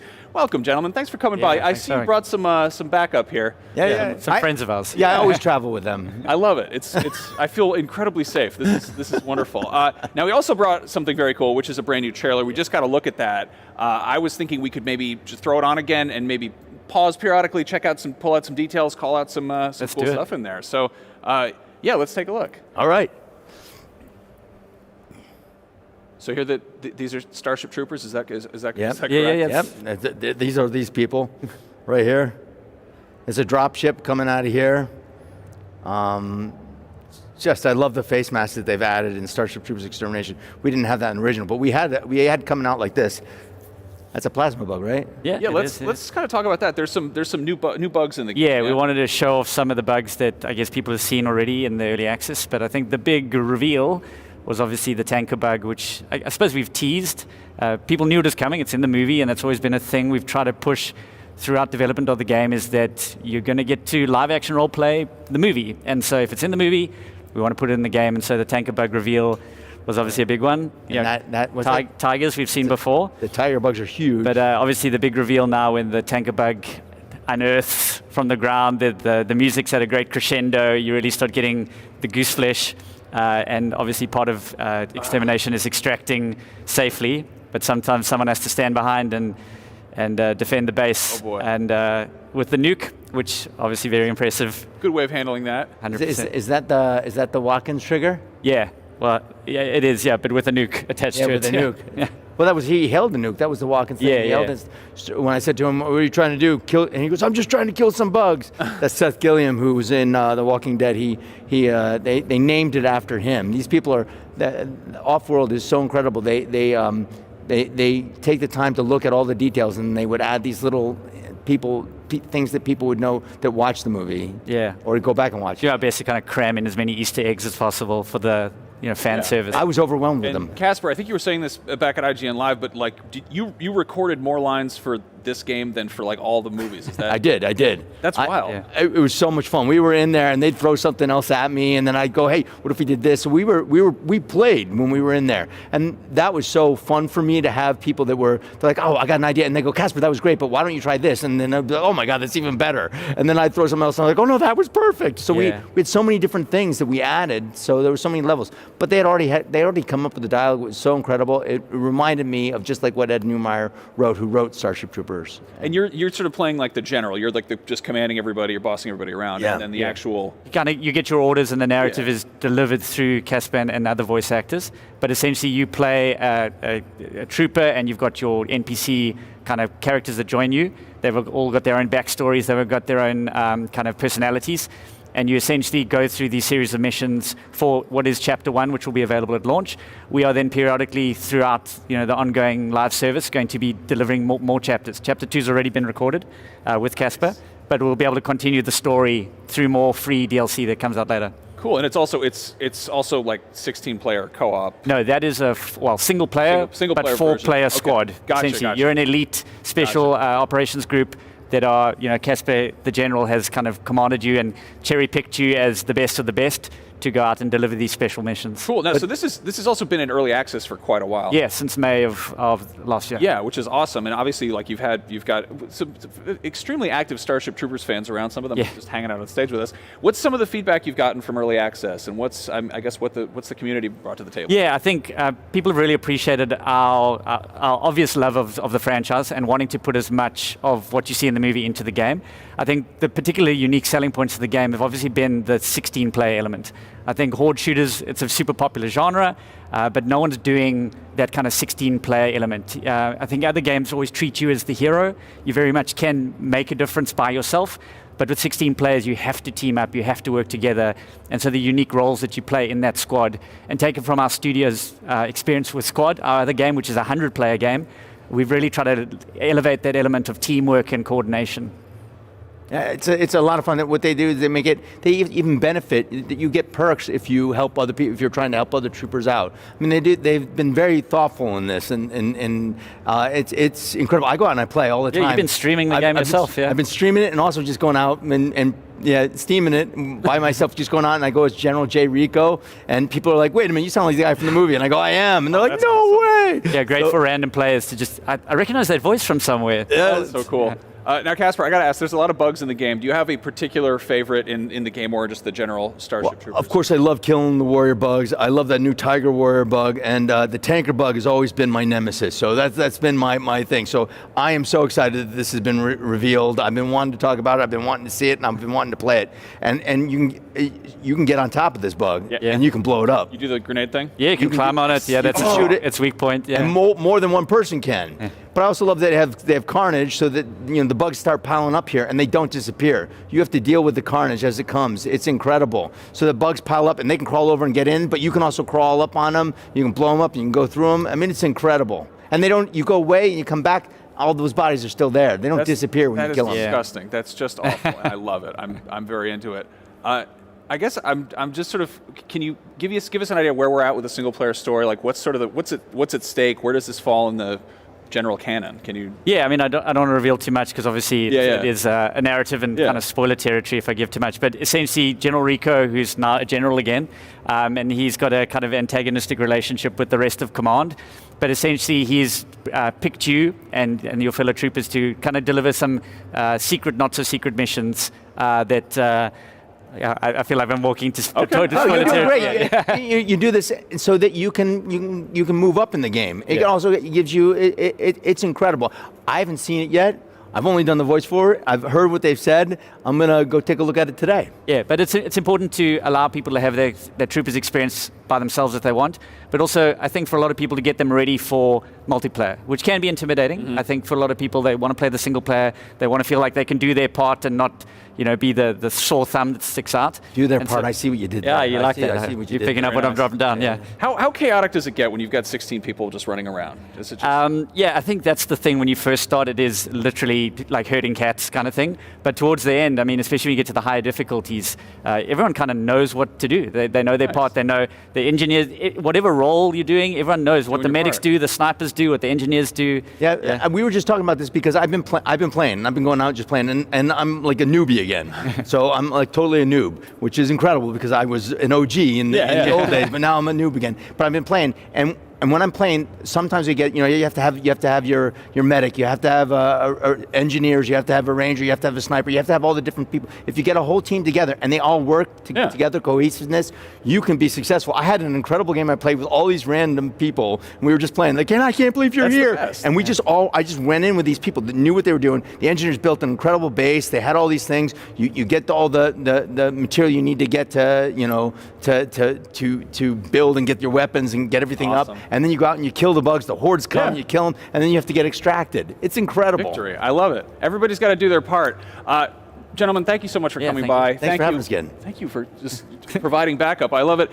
You can check out Starship Troopers Extermination right now by enlisting for Steam Early Access, and the full version will mobilize on PC and new-gen consoles October 11th.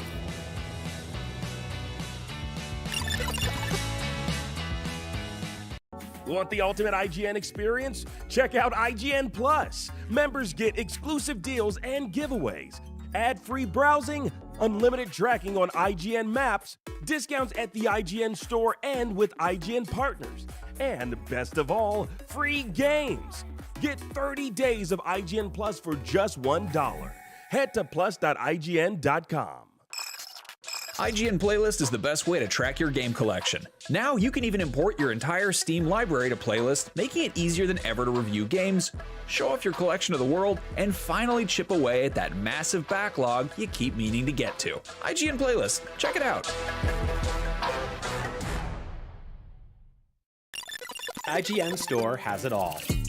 From clothes and collectibles to vinyl records, accessories, model kits, and action figures from the biggest and best franchises like The Legend of Zelda, Star Wars, Fallout, Dungeons & Dragons, and more. Whatever your pop culture passion, you're guaranteed to find something you love.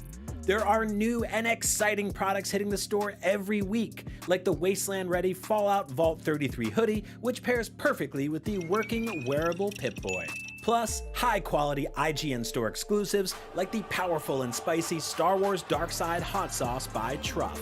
We've even got merchandise for you to rock while tuning in to the IGN shows and podcasts you love. Or cap off a long day by relaxing to the soundtracks of your favorite video games, like Cyberpunk and The Last of Us. And the best part? You don't even need to leave the house to go there. Just head to store.ign.com and start shopping today. The IGN Store. You deserve it.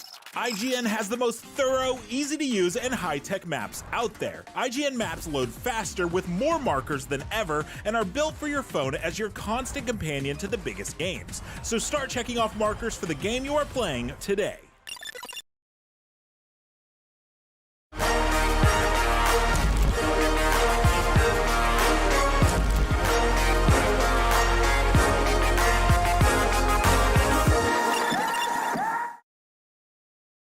What's up, everybody? We are here at the IGN store, which is right next to the Gamescom studio booth in Hall 7 at Gamescom. So if you are here in person, come check it out. You will find a bunch of really cool merch that is exclusive to the IGN store. A bunch of t-shirts, hoodies, pins based on your favorite video games. We've got an exclusive Fallout Brotherhood of Steel pin set, which you won't find anywhere else. But if you aren't at Gamescom, you can also go to store.ign.com to grab a bunch of very cool merch and collectibles and stuff like that. Yeah, but if you're more interested in what we have to show you, we've got the World of Warcraft expansion coming up next. Then we've got Marvel Rivals, Avowed, Civ VII, and so much more, so stick around. World of Warcraft has its 10th expansion pack coming very soon on August the 26th this year, and Azeroth is yet again in danger from a new dark force. Joining us today to talk about the war within are Associate Design Director Maria Hamilton and Associate Art Director Tina Wang from Blizzard. Welcome, folks. Hi, how's it going? Hi. Thanks for joining us. Great, thanks for having us. So it's the 10th expansion, 20 years of World of Warcraft. How do you approach finding new stories, fresh storytelling this far in, and how do you approach raising the stakes? Well, I think that we have had, as you said, 10 expansions, and along the way we've left hints and clues and little hooks that remain that we can then pick up later and continue. And that was our goal, actually, with this 20th anniversary World Sword Saga, is to start pulling some of those threads back together. And so it's going to feel pretty nostalgic for some folks because we have a lot of interesting things. Quite famously, there's a giant sword in the desert in Silithus. So it's not too hard, actually. There's lots of cool ideas. It's a deep mythology, and so we're able to easily find new stories to tell. But this one is a real culmination of a lot of threads. Is it challenging to find like new stakes, new world-threatening things, or is the lore so rich that there's just hooks everywhere? Yeah, no, there's hooks everywhere, and we've had this whole story about Azeroth the whole time. I mean, Azeroth is in many ways our main character. The world is the main character here. I mean, yes, the players obviously are, but it's all in service to our world. So it's pretty easy to always find another problem that's come up, and in this case, it's pretty epic. I mean, it's really enough story that we need to tell it in three expansions. You're never short of like world-threatening dangers. No. Speaking of the world, S.T.A.L.K.E.R is the new like subterranean region. What led you to that decision? Like, what solidified your decision to go like subterranean? Why underground? Well, one of the key reasons was the narrative really led us in that direction, right? The world soul of Azeroth, the stabbing of the world. And so this was a location where we felt that there were many cultures and stories that we truly wanted to explore. For instance, Maria was mentioning, the threads of what we've laid in the past. And in terms of inspiration, one of the pieces that the art team takes plenty of inspiration from is what we've seen historically. For instance, in our expansion, Wrath of the Lich King, we saw, we saw hints of the Nerubian Empire, but for the War Within, we thought, how amazing would it be to show them in all their glory? Oh, excellent timing. What can you tell us about the new playable race, the Earthen? They look really incredible. They're different. They're a neutral race. You can play them as Horde or Alliance. So how's that going to be? Yeah, the interesting thing about the Earthen is they have been isolated from the rest of sort of civilization for a terribly long time. And they were created, in fact, to take on specific tasks. They're in 3 different sort of categories. There's the machine speakers that were responsible for taking care of the great machinery that sort of powers everything under S.T.A.L.K.E.R, and probably more of the world than we know. There's the Oathbound, who are protecting the core way, which allows you to go down to sort of the center of our world. And then there's the Unbound, who are the ones that have sort of begun to doubt, because it's been a long time they've been here. The Titans gave them these edicts that sort of drive their need to do these things. But they haven't seen the Titans in a very long time, and they're beginning to question and wonder. So that makes them very interesting. And then just in terms of how they look, there's still that rocky, crystalline, gem-studded sort of look, which is really cool for customization. Tina knows a lot more about that part though than I do. And they eat gems instead of food. There's definitely hints of their culture that we make unique to them, right? They're made of rock, so they don't burn. They, might remineralize in these little pools, so it's really fun. Okay, I'd like to touch really quickly on like quality of life improvements. Can you tell us about warbands and how that's going to make everyone's lives easier, maybe? Yeah, something that we really have been leaning into this expansion is really meeting the players where they're at and seeing how they're playing the game. So now we see so many players play multiple characters. They have alts, and we're really made this huge, engineering effort to make it so that the way that they play for all their different characters combines together in a way that we're calling the warband. In terms of their achievements, there's a shared warband bank, and we think this will be a huge quality of life improvement for everyone. Okay, and racing ahead, because we're so short of time, I want to talk about delves. Now these are like mini dungeons, and you can take any kind of like party, or you can play them solo. It doesn't matter what group of classes you've got with you. How is that going to work? Like, what's the difficulty pitched at for those? Yeah, we're so excited because delves are, again, meeting the players where they're at. Okay. There's definitely this flexible group situation, right? So there's a different scaling difficulty. So you could choose different levels depending on the level of challenge that you want, and you could go in either solo or with up to 4 friends. And so this will be a way for a lot of players who historically have been, underserved with endgame progression to get their opportunity to feel like they're able to constantly progress week by week. And they're super short, like what, 10, 15 minutes? I think that's one of the key parts, is that we were trying to think of our players that don't have a big block of time to play, but they want to jump in the game. Maybe the baby's taking a nap and they're like, oh, I have half an hour. I'm gonna go run a couple delves. And then this gives them an opportunity too. Our Great Vault now has a row on it for doing these outdoor activities that then rewards very good quality gear. So those folks that just can't, get together with 40 of their friends, can just pop in and have this fun, and then get back to what they need to do, what life, is sort of requiring of them. Like maybe 20 years ago when you started playing, you had all the time for raids, and now you've got 15 minutes of an evening to do a delve. Yep. All right, well, let's talk about raids, though. For the people who are raiding, can we talk about the major raid? It's called Nerebar, right? Mm-hmm. Yes, we will find out through the course of our main story questing about a little bit of a struggle. We've seen a video that we've put out that shows how Queen Ansarak came to power. And this is where this is her palace, and we're going to need to go in there and attempt to defeat her. So it's a very exciting raid. It's in that classic Nerubian architecture. For people that are terrified of spiders, of which there are many, we have the option to turn on our arachnophobia mode, which turns spiders visually for you into crabs. But the queen doesn't change. The queen will always be the queen. Okay, if you can handle just like one big spider, yeah. you're going to be okay. Yes. Unless you're afraid of crabs. In which case, stick with the spiders. She was very difficult to truly mistake for a spider. So we thought Was the arachnophobia mode like based on like community feedback? It was a mix there. So even our internal developers, back when we made our original Rubians, there were a lot fewer polygons than, but now the art team creates models with such high fidelity that we thought, well, we have a lot of, crab or crab-like things in the games. We think that this is a very simple way for us to help players feel more comfortable in the world, should they choose. Okay, final question. Who is your favorite boss in the dungeon, in the raid?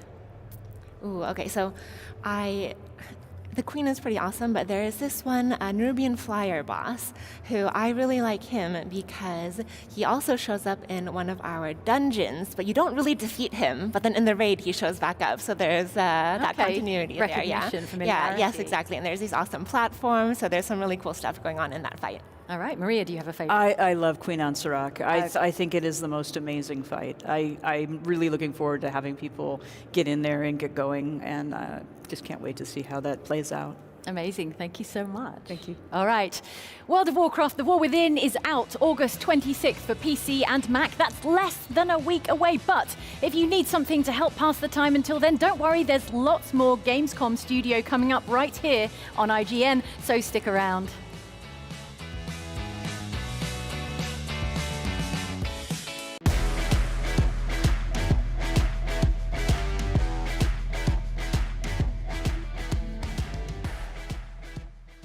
From the creators of PUBG Battlegrounds, Dark and Darker Mobile is a brand new mobile game from the developers over at Krafton. Pioneering a new genre called Extraction RPG, Dark and Darker Mobile incorporates dungeon crawler elements, a battle royale mode, and a medieval low fantasy RPG experience.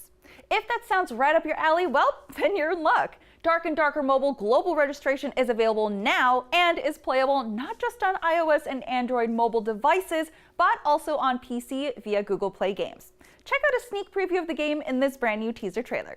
Enjoy. Follow my lead! Shut up! You can't even run properly!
IGN Store has it all. From clothes and collectibles to vinyl records, accessories, model kits, and action figures from the biggest and best franchises like The Legend of Zelda, Star Wars, Fallout, Dungeons & Dragons, and more. Whatever your pop culture passion, you're guaranteed to find something you love. There are new and exciting products hitting the store every week, like the Wasteland-ready Fallout Vault 33 hoodie, which pairs perfectly with the working wearable Pip-Boy. Plus, high-quality IGN Store exclusives like the powerful and spicy Star Wars Darkside Hot Sauce by Truff. We've even got merchandise for you to rock while tuning in to the IGN shows and podcasts you love. Or cap off a long day by relaxing to the soundtracks of your favorite video games, like Cyberpunk and The Last of Us. And the best part? You don't even need to leave the house to go there. Just head to store.ign.com and start shopping today. The IGN Store. The Cinefix Top 100. A list so secretive even we don't know what movies are on it or where they rank. What do you mean you don't know? Each episode will reveal one of the movies. Did I rush it? Felt like I rushed. That was good. I liked it. Talk about why it belongs and finally find out where it ranks. Are you not entertained? Are any of the movies we've shown here even on the list? I have no idea, and it drives me crazy. Join us as we find out on Cinefix, IGN, and wherever you get your podcasts. Why so serious?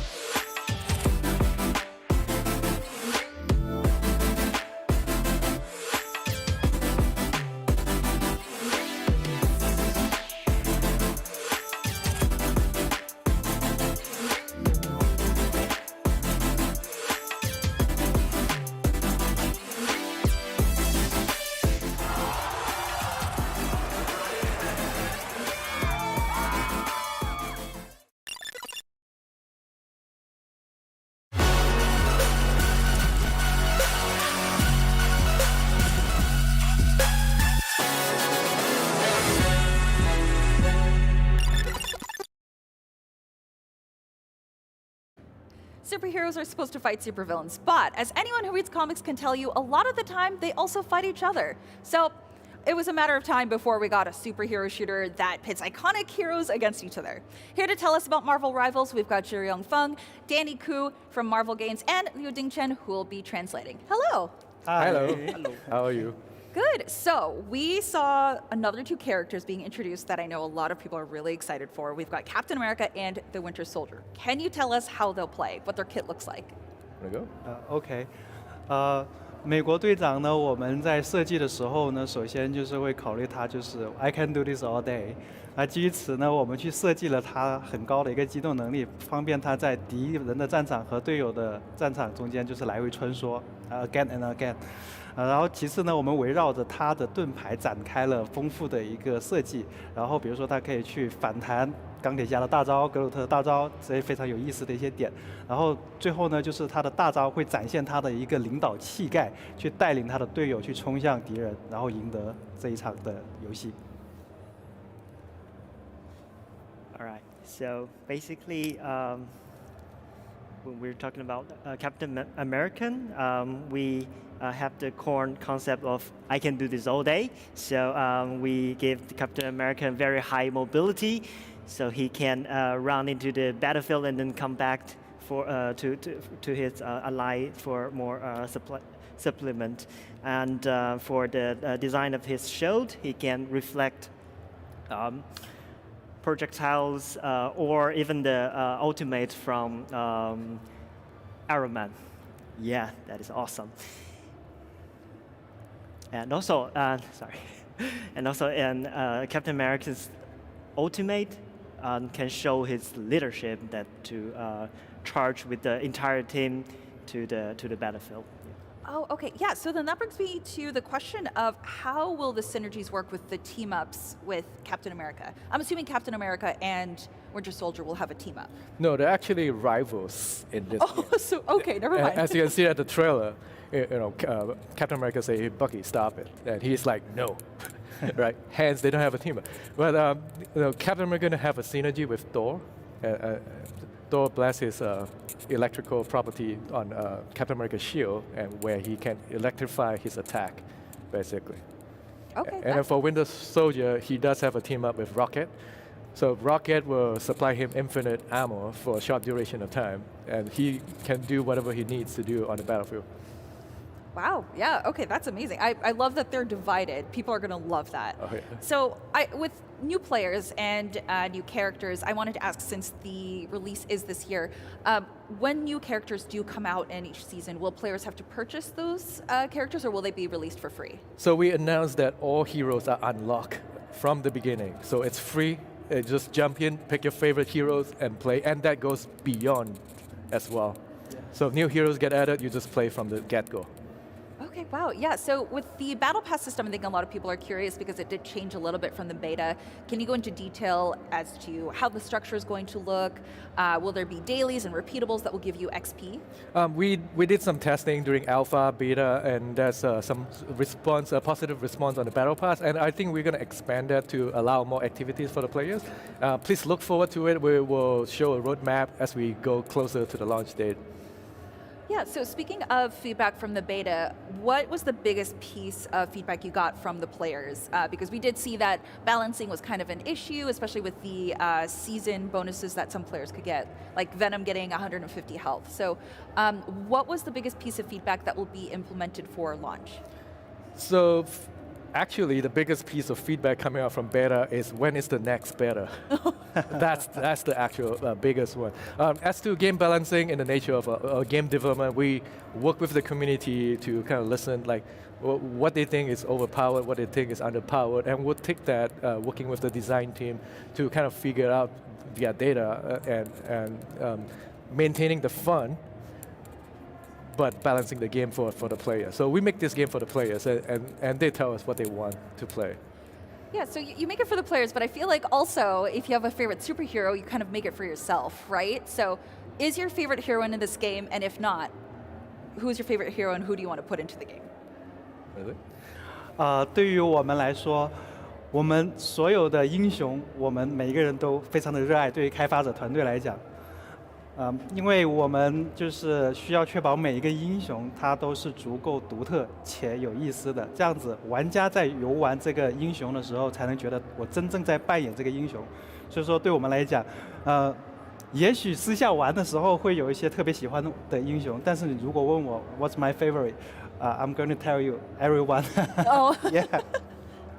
Yeah. So yeah, just as he said, for the team, we like every hero, and we just want to make every hero has its own unique point, and also making players feel like they are truly embodying the character is our top priority.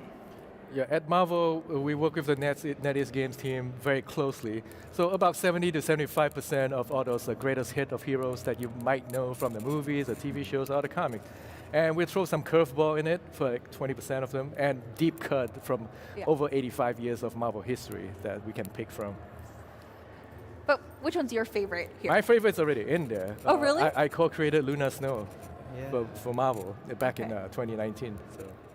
Wow, yeah, see, I didn't know that Jeff the Landshark was going to be my favorite, but he absolutely is. Adorable. I love so much that his sound design, he sings the little song as he goes into he moves towards you. Yes, yes, it was great working with the voice actor as well on this, bringing Jeff from the comics to life in this 3D environment. I think the NetEase Games did a fantastic job interpret how a land shark that acts like a dog works in a battlefield, which is fantastic to see. Okay, I have to ask, just because he's my favorite character, and I do play support quite often. Do we know what kind of skins he's going to get? Like, is he going to get one of those Kigurumi suits with the little dog ears? That'd be really cute. I can say it's going to be very cute, for sure. Basically, Jeff can basically wear anything he wants and look cute. Yeah. It's a little adorable land puppy. Yeah. Like, he's a shark. Yeah. So the last question, what are you the most excited for players to get their hands on with the full release?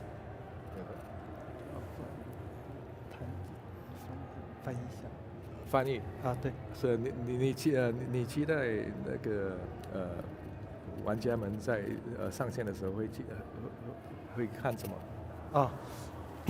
我们希望就是首先可以肯定啊，我们上线的时候还会有比 CBT 更多的内容，包括英雄，包括地图，所以我们希望在玩家上线的时候可以体会到就是大吃一惊，就我们有很多的新英雄可以体验，同时呢就是还有一些新加入的协同，这些东西都可以带来非常不一样的漫威的体验，而且是独属于漫威争锋的一个体验，我们就非常希望玩家能够感受到这一点。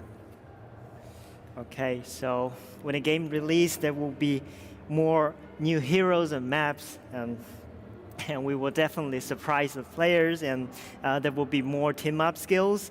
And also, we want to make sure that to offer this exclusive Marvel Rivals experience to the players. I'm just looking forward to players making new friends and rivals, frenemies on this.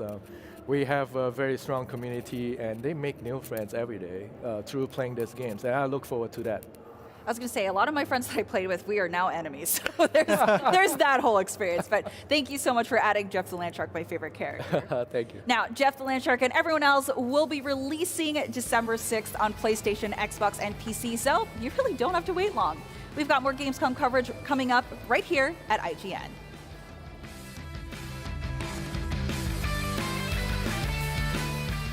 If you push too much, you might unleash the beast.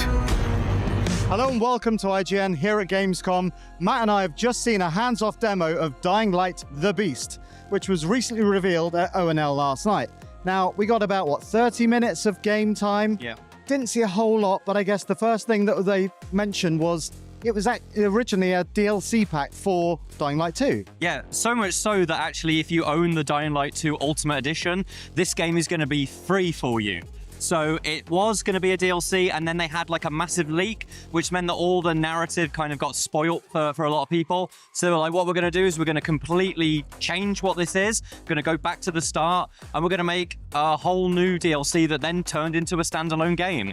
And that's what The Beast is. And it kind of, if you're a Dying Light fan, it goes right back to the start of the story in some respects.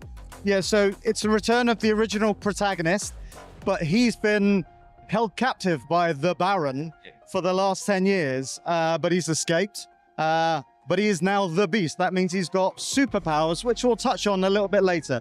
But for the first part of the demo, it was very much like Dying Light, business as usual, parkouring across the city as the sun was slowly setting in the evening. Yeah, so you're definitely not the character that you were in Dying Light 2, and that means there are slight differences. So Dying Light 2, it's parkour, very much made use of kind of like a paraglider. They didn't show anything like this. I think you will be completely, I'd say boots on the ground, but the boots quite often aren't on the ground in parkour.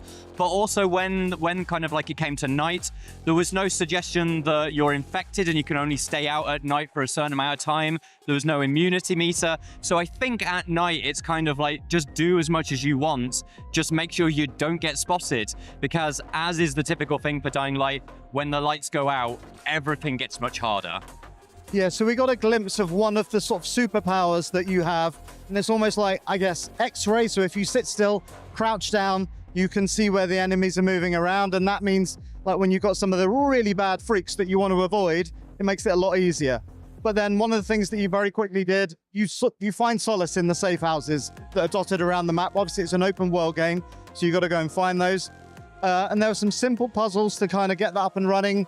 You had to find the power fuse to make sure there was energy, which powered the UV rays, because the UV rays keeps the infected away. So that was pretty basic stuff that we've seen in Dying Light before.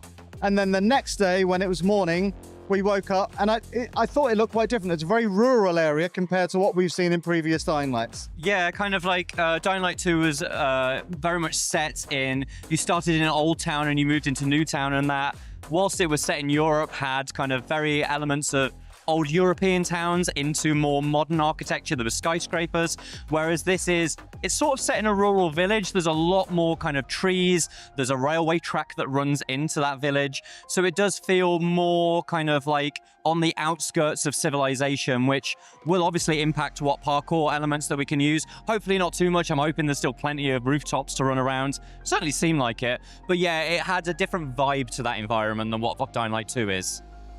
And then so shortly after, basically the goal of this very early mission was to go and find the Baron, who is hiding out in a factory on the outskirts of town.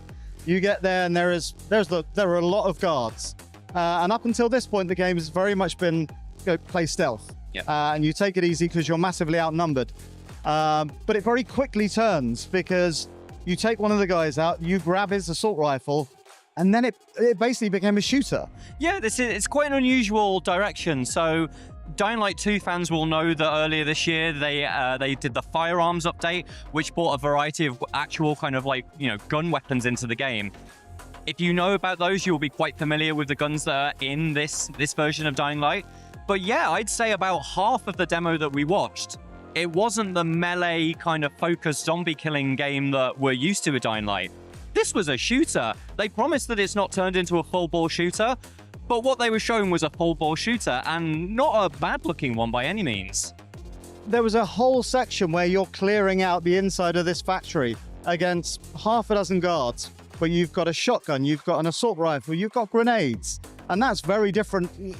The crunchy melee combat is still there. Yeah. It feels very much still like Dying Light, but once you've got a gun, there's no limit on ammo really, or there didn't seem to be. Yeah, they ran out of ammo by the end of the demo, but within all of the scenarios they were showing us, ammo didn't seem to be a problem in the way that I would have assumed it would be for a Dying Light, but also all of the enemies had guns, so we're shifting from a game where you've got zombies that don't shoot you because they're brain dead, and there were kind of you're going up against kind of rebel groups and sort of scavengers, and they might have had kind of some intelligence to use guns, but you're going up against the Baron's actual armed forces, which means that all of the encounter design is suddenly very, very different. And as I say, seemed to be not a bad shooter. I don't know what those guns feel like because we've not played it, but I would hope that those encounters felt as solid as the melee did.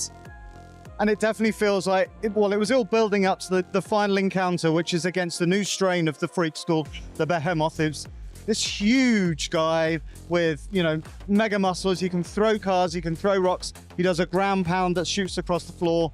And at that point, you've got a few guns, a few, clips of ammo, but that's, I guess, when the beast finally comes into play. And so, we sat through a 30-minute demo, and in the final 5 minutes, we finally got to see an idea of what the beast actually is. And I guess it's almost that there's a slight Bruce Banner of it, I suppose. The Behemoth was very Hulk-like. It was doing Hulk smashes. And the guns were reasonably effective, but once they'd run out of ammunition, melee attacks weren't doing anything. So you can unleash the beast. Now, in Dying Light 2, your character was infected and did have beast-like powers, but they only triggered at certain story moments. It seems to me that you can trigger the beast at any time you want this time, I guess provided you built up a meter or something, but they were very familiar attacks in that you could ground pound and that will create a shockwave. You could strike out with your hands. They even showed him picking up a concrete block and hurling it at the Behemoth. And that obviously seemed to be much more effective than any assault rifle ever was going to be against this guy. And I guess the crowning moment was when he finally tore the head off of the beast, and that was the end of the demo. I came away thinking, it's more Dying Light. Yep. It looks good, but ultimately, it's all about how good that gunplay feels, because it looks like that's such a big focus this time. Yeah, it doesn't matter how much they've said that it's not going to turn into a gun game. What they showed us suggests that guns are much, much more key and integral to the game than they were before.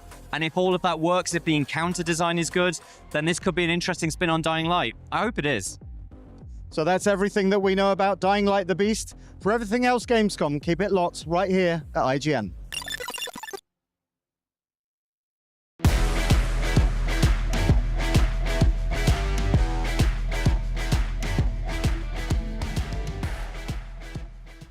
Get ready for the next ambitious video game, Dimensionals, a fast-paced RPG that delivers roguelike replayability with action-packed tactics.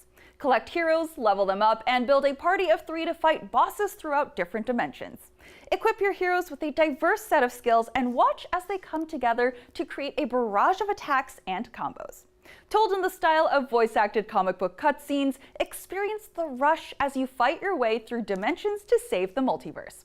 Want a better idea of the game? Check out this trailer and dive into the world of Dimensionals, launching on all platforms in 2025 with early access this November on Steam.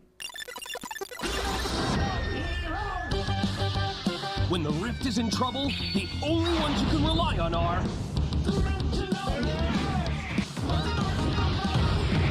Dimensionals is the hottest new roguelike RPG. Put together incredible teams of unique heroes. Like Short, he's a bit of a dummy, but he loves blasting specters. Or the mysterious Shade Strike, the smooth-tongued gambler from the Shadow Dimension.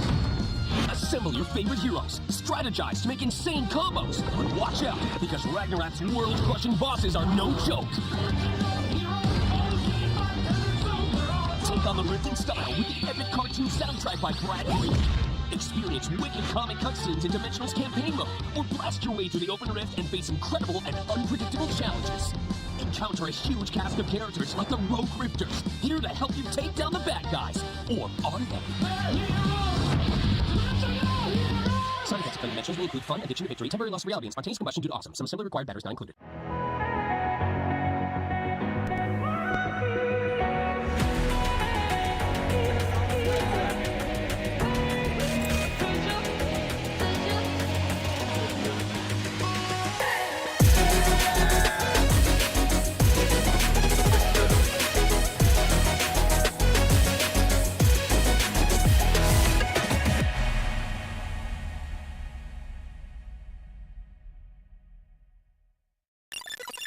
IGN Playlist is the best way to track your game collection. Now you can even import your entire Steam library to Playlist, making it easier than ever to review games, show off your collection to the world, and finally chip away at that massive backlog you keep meaning to get to. IGN Playlist, check it out.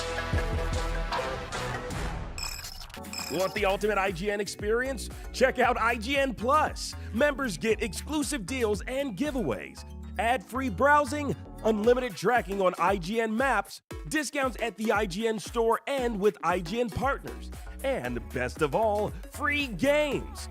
Get 30 days of IGN Plus for just $1. Head to plus.ign.com. IGN has the most thorough, easy-to-use, and high-tech maps out there. IGN maps load faster with more markers than ever and are built for your phone as your constant companion to the biggest games. So start checking off markers for the game you are playing today. Can't find that final collectible you're missing? IGN strategy guides and interactive maps are here to help. IGN guides are trusted by millions, easy to use, and best of all, free. You can even track your progress with interactive checklists so you know you reached that 100% completion. IGN has the very best, most complete, and accurate guides. Every guide is tested and verified for you by experts. Just search for IGN when you search for guides.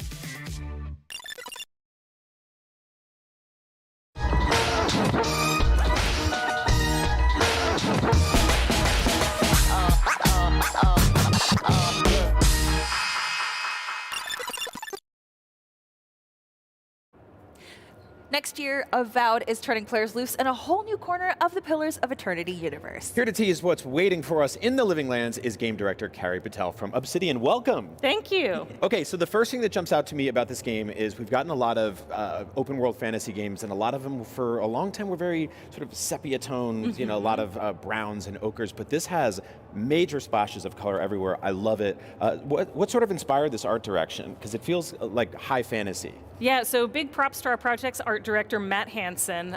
Color, vibrancy is super important to him, and it also really brings to life the fantasy of the Living Lands. And the lore of the Living Lands throughout Pillars is it's this kind of larger-than-life frontier island where you've got all these different biomes and monsters and kind of never-before-seen sights, and a place like that just has to be colorful. Yeah, it's got that sort of 70s album cover flavor to it, which I love.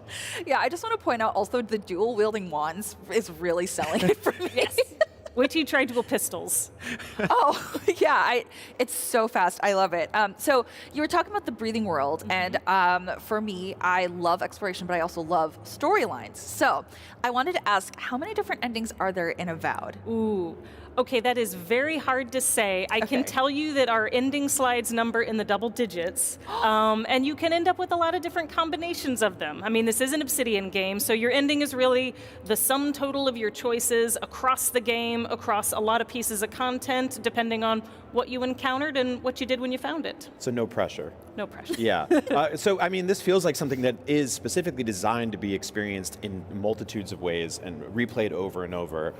Is that something you're looking for players doing? Is just like playing this game repeatedly over and over in completely different variants and deviations and stuff like that? Absolutely. And, you know, we've built our gameplay around, you know, giving you a lot of options for how you approach combat, how you build out your character. You can, you know, choose one of your classic, you know, fighter, rogue, wizard, fantasy archetypes, or you can choose something that where you mix and match styles, you mix and match weapons. There's a lot of freedom in how you progress, and you can really build whatever kind of character you want to play. And in terms of the storyline, there are really a lot of choices to be made too, about kind of where your true loyalties lie, kind of who your allegiance is with in the end game. And so we're really excited to see players explore those possibilities and just build their own story.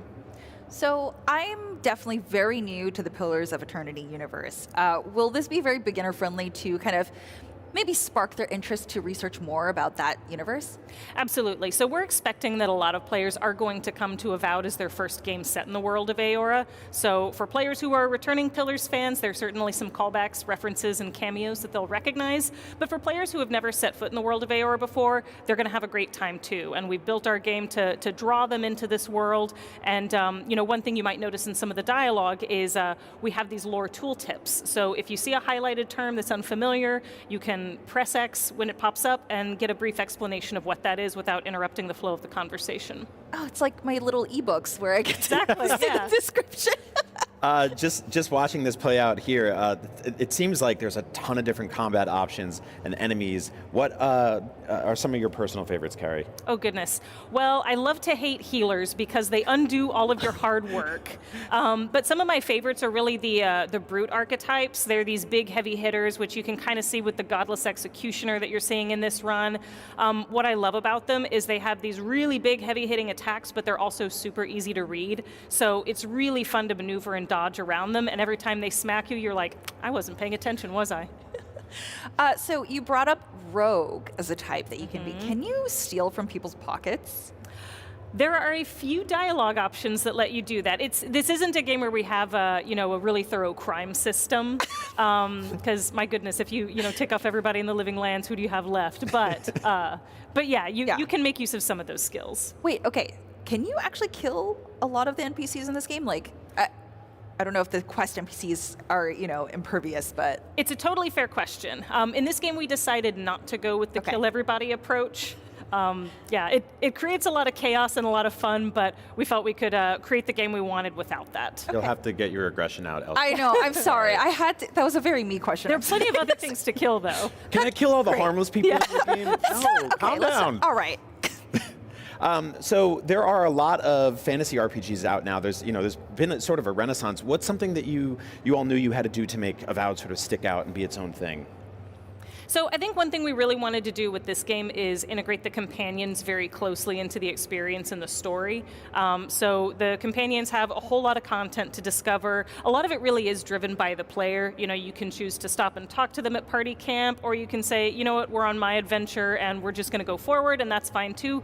But they will all play an integral role in your story. They have skills and perspectives that'll help you understand the world and also help you get where you need to go and survive along the way. It's awesome. Yeah, so final question I want to ask, because you said there are so many endings. Is there one canon ending? In my opinion, there's never a canon ending. It's your experience. I love that. Yeah. Yeah, I will go out there and, I'll be a peacemaker this time. Whatever ending you get, Stella, you can pretend that's the one that everyone thinks is the official canon for the end of the game. The one time being the main character is okay. Mm-hmm.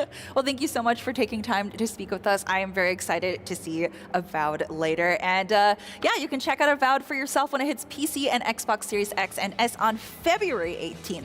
But right now, there's more Gamescom Studio on the way, so stick around.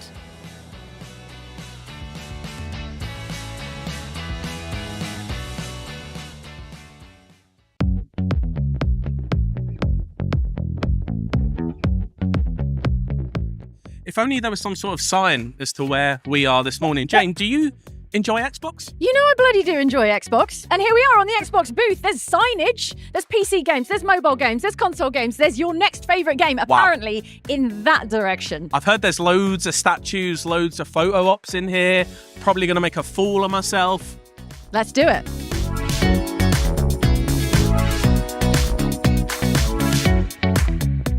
Okay, so we've split off from Simon. We're going to check out the Xbox booth. What we've got playable demos over here, photo ops on the Elder Scrolls Online Gold Road, all kinds of booths happening that way. Over here, though, we've got World of Warcraft looking extremely cool. There's demos of the War Within up there, but down here, we've got people being blasted in the face by fans. They're wearing VR headsets. That looks cool. Let's go check it out. You're joining me at the World of Warcraft War Within booth here at the back of the Xbox booth at Gamescom. And we've got the War Within, but we've also got these incredible 4D immersive rigs. The fourth dimension is air blasters. Let's go and take a look. We have to get out of here!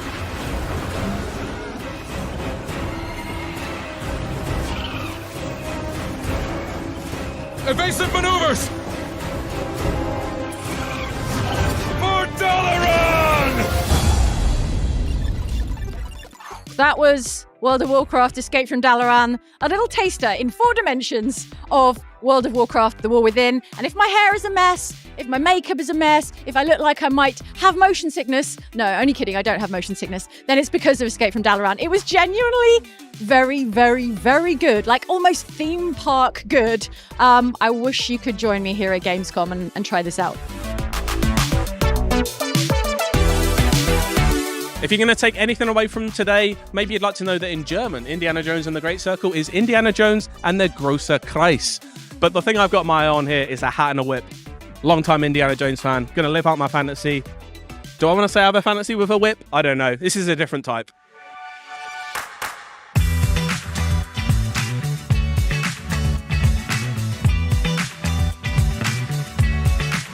As you can see, Harrison Ford probably a little bit smaller than me, especially when it comes to head size. But do you know what? I'm ready to take on the role.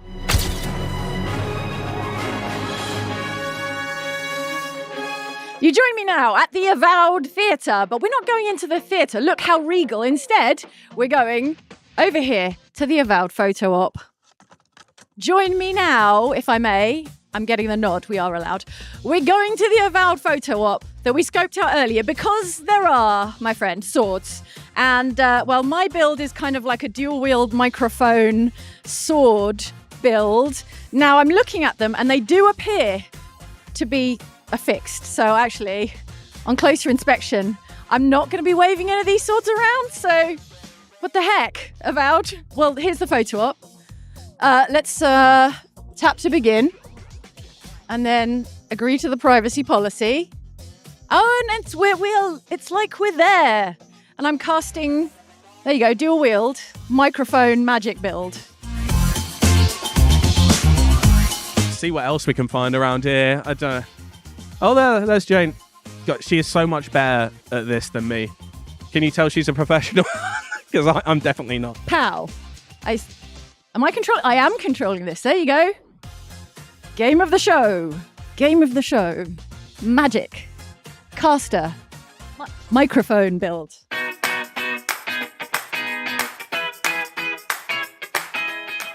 Now, Microsoft said this was one of the biggest, if not the biggest booth they've ever had at Gamescom. And I think it's just like this bloody massive Doom guy in here. I've not really got anything more to say about it than it's bloody massive. Now, I loved Space Marine 1. It was my entry into the Warhammer 40k universe. And I'm here on the Space Marine 2 booth today, joined by none other than Demetrian Titus. How you doing, Demetrian? Hang on, 1 second.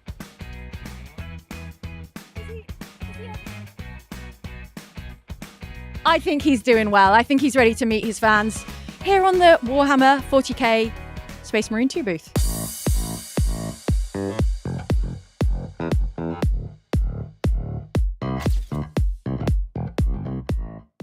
We've been all around the Xbox booth. We're bathed in the glorious green light of Xbox branding. And for our troubles, we have won tokens, precious tokens. That means it's time for the claw machine. Let's go. Now, I hear you're very good at claw machines. I mean, I shouldn't have said this, should I? You literally said before we started filming that you're good at claw machines. So let's need see all it. 4 to have one go. With our powers combined, we're going to win a prize. Hopefully. Yeah. Hello. We have got 4. We come with tokens. There we There go. we go. Combined. Do we play until we win, or do we just get one go? Just one go. That's a lot of pressure, isn't it? Oh, the pressure. Do you want me to take this? You're going to need both hands. No, I'm good. Oh, okay. I can do this. All right. I can do this. What do we go for? You can have a ping pong ball. No, it's like a stress ball or a pop socket. I'm going for like the turquoisey one. I like the look of that. Maybe this the one is in the middle on strategic. its own. All right. It's kind of sitting up nicely. Okay. Oh.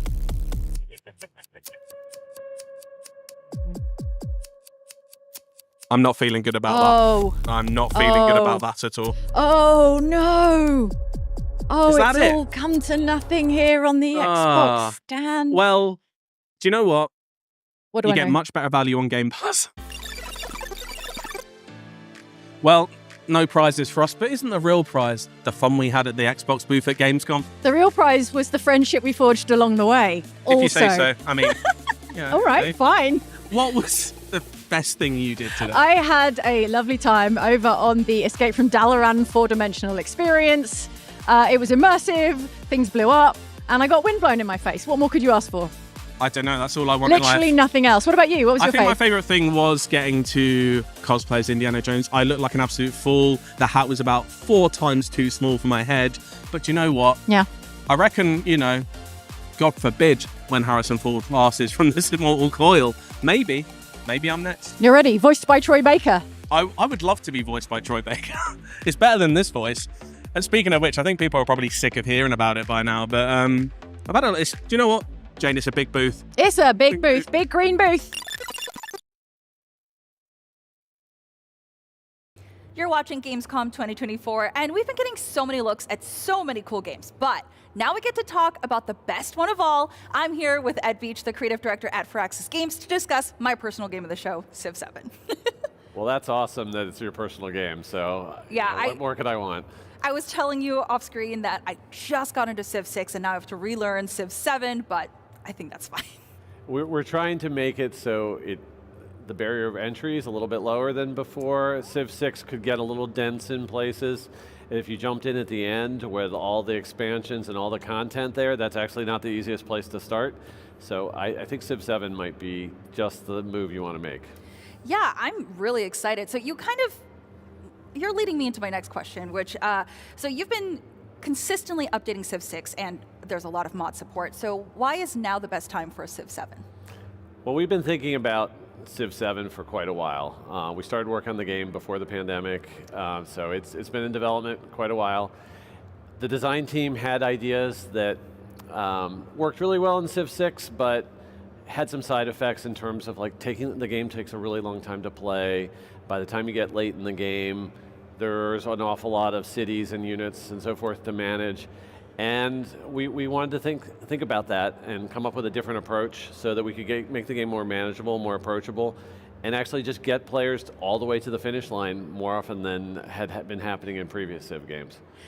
Yeah, I can't tell you the amount of times I've stayed up till 3 a.m. playing just one more round, Right. It's got me.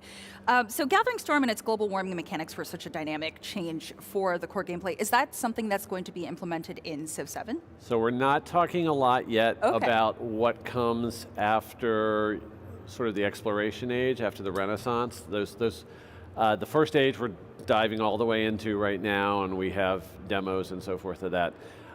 We're not going to forget about climate change, though. It was very personally impactful when we got to work on that with Gathering Storm. I was the lead designer of that expansion. I looked up a lot of things about climate change, researched it, we're not a simulator type of game, but tried to get some of the things right in terms of how sea level rise works and storms move across the globe and so forth.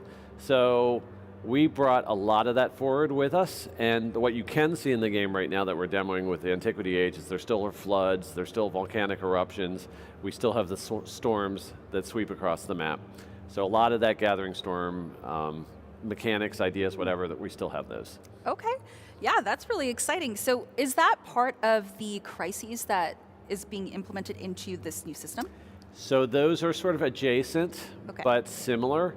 We have several different crises. The one that we're demoing right now is an invasion crisis. Sort of imagine you're the Roman Empire and you've gotten too big and everyone wants a little piece of your action, and so those barbarians are at your gate and knocking on down the door. So that's the one that we're demoing in the build we have here right now, but we're working on other types of crises, things like unrest in your population or plagues, and some of those systems for crises use the same random event system that we use for the natural disasters.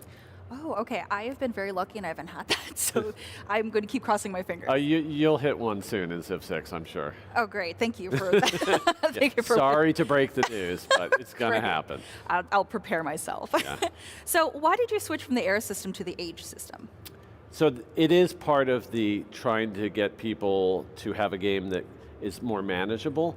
4X games have the problem in general that you start with just your first unit, you get one city down, you think, wow, this game's great, it's very manageable.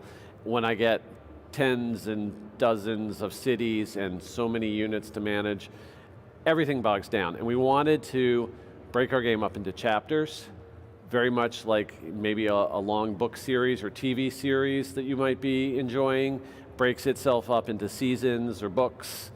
So we could have like big traumatic moments like these crises that you were talking about, but then also give players a chance to breathe a little bit and reset things and simplify things, and that allows you to pace the player through a long experience in a more satisfying way than just saying, oh no, it's just going to get bigger and bigger and bigger and you just got to keep up. So it's a nice new way to tackle that problem, and we're really excited about how it's playing out. Okay, as a new Civ player, I'm very happy to hear that. But for returning players, do you think it's still challenging enough that they'll find this new system interesting and? Well, the experience is still just as long overall. Okay. So we actually do sort of a deeper, more immersive dive into the history of each historical age than before. And some of the gameplay mechanics, we can make deeper changes to them so that they unfold differently, maybe in our antiquity age than in our exploration age. Like our trade system's different in all three ages. So I think there's plenty for people to get, dive deep in.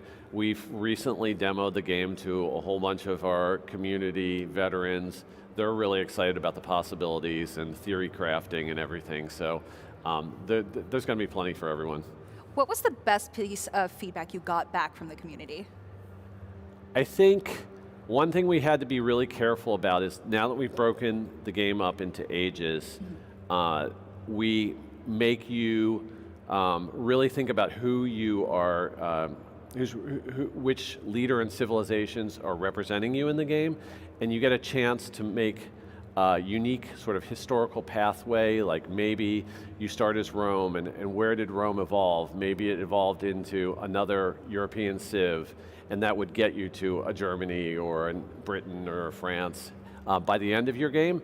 And players like that, like historical storytelling and immersion, and we did allow some wackier combinations, and some of our fans love that because they love the theory crafting. I want to mix this with that, and I'm going to be super overpowered in science.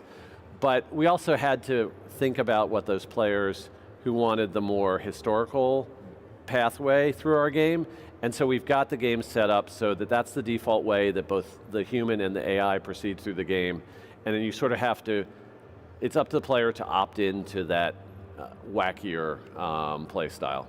Okay, so you're speaking about being able to change the leaders with each age. Yeah. What is the wackiest combination that you've seen so far?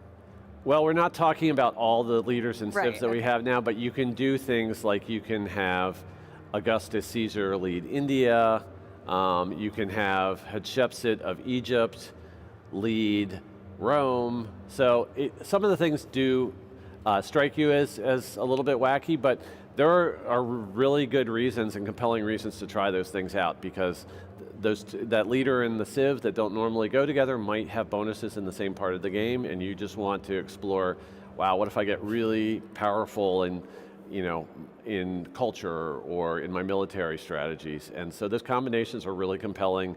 Our quality assurance department, who's playing the game all the time, is like, oh, you got to try this one with that one because that's amazing. So it's great to hear that kind of stuff. Okay, great. I'm definitely more military forward. Oh, okay. So I think I will try one of those combinations. That sounds very compelling to me. Great. Yeah. Well, thank you so much for speaking with me about this. I'm very excited to start a lot of wars in Civ 7 that I can't finish. All right. Well, hopefully it just draws you in and you just stick with it because you want to see how it all ends and get all the way through. Yeah, I don't think I'm the only one that has been caught by that just one more turn. So thank you. Well, that's about the time that we have for today. I am really excited for this game. I'm probably going to go run off and play the demo real quick. But Civ 7 is currently slated to be released in 2025. But between now and then, stay tuned right here for more Gamescom 2024 coverage.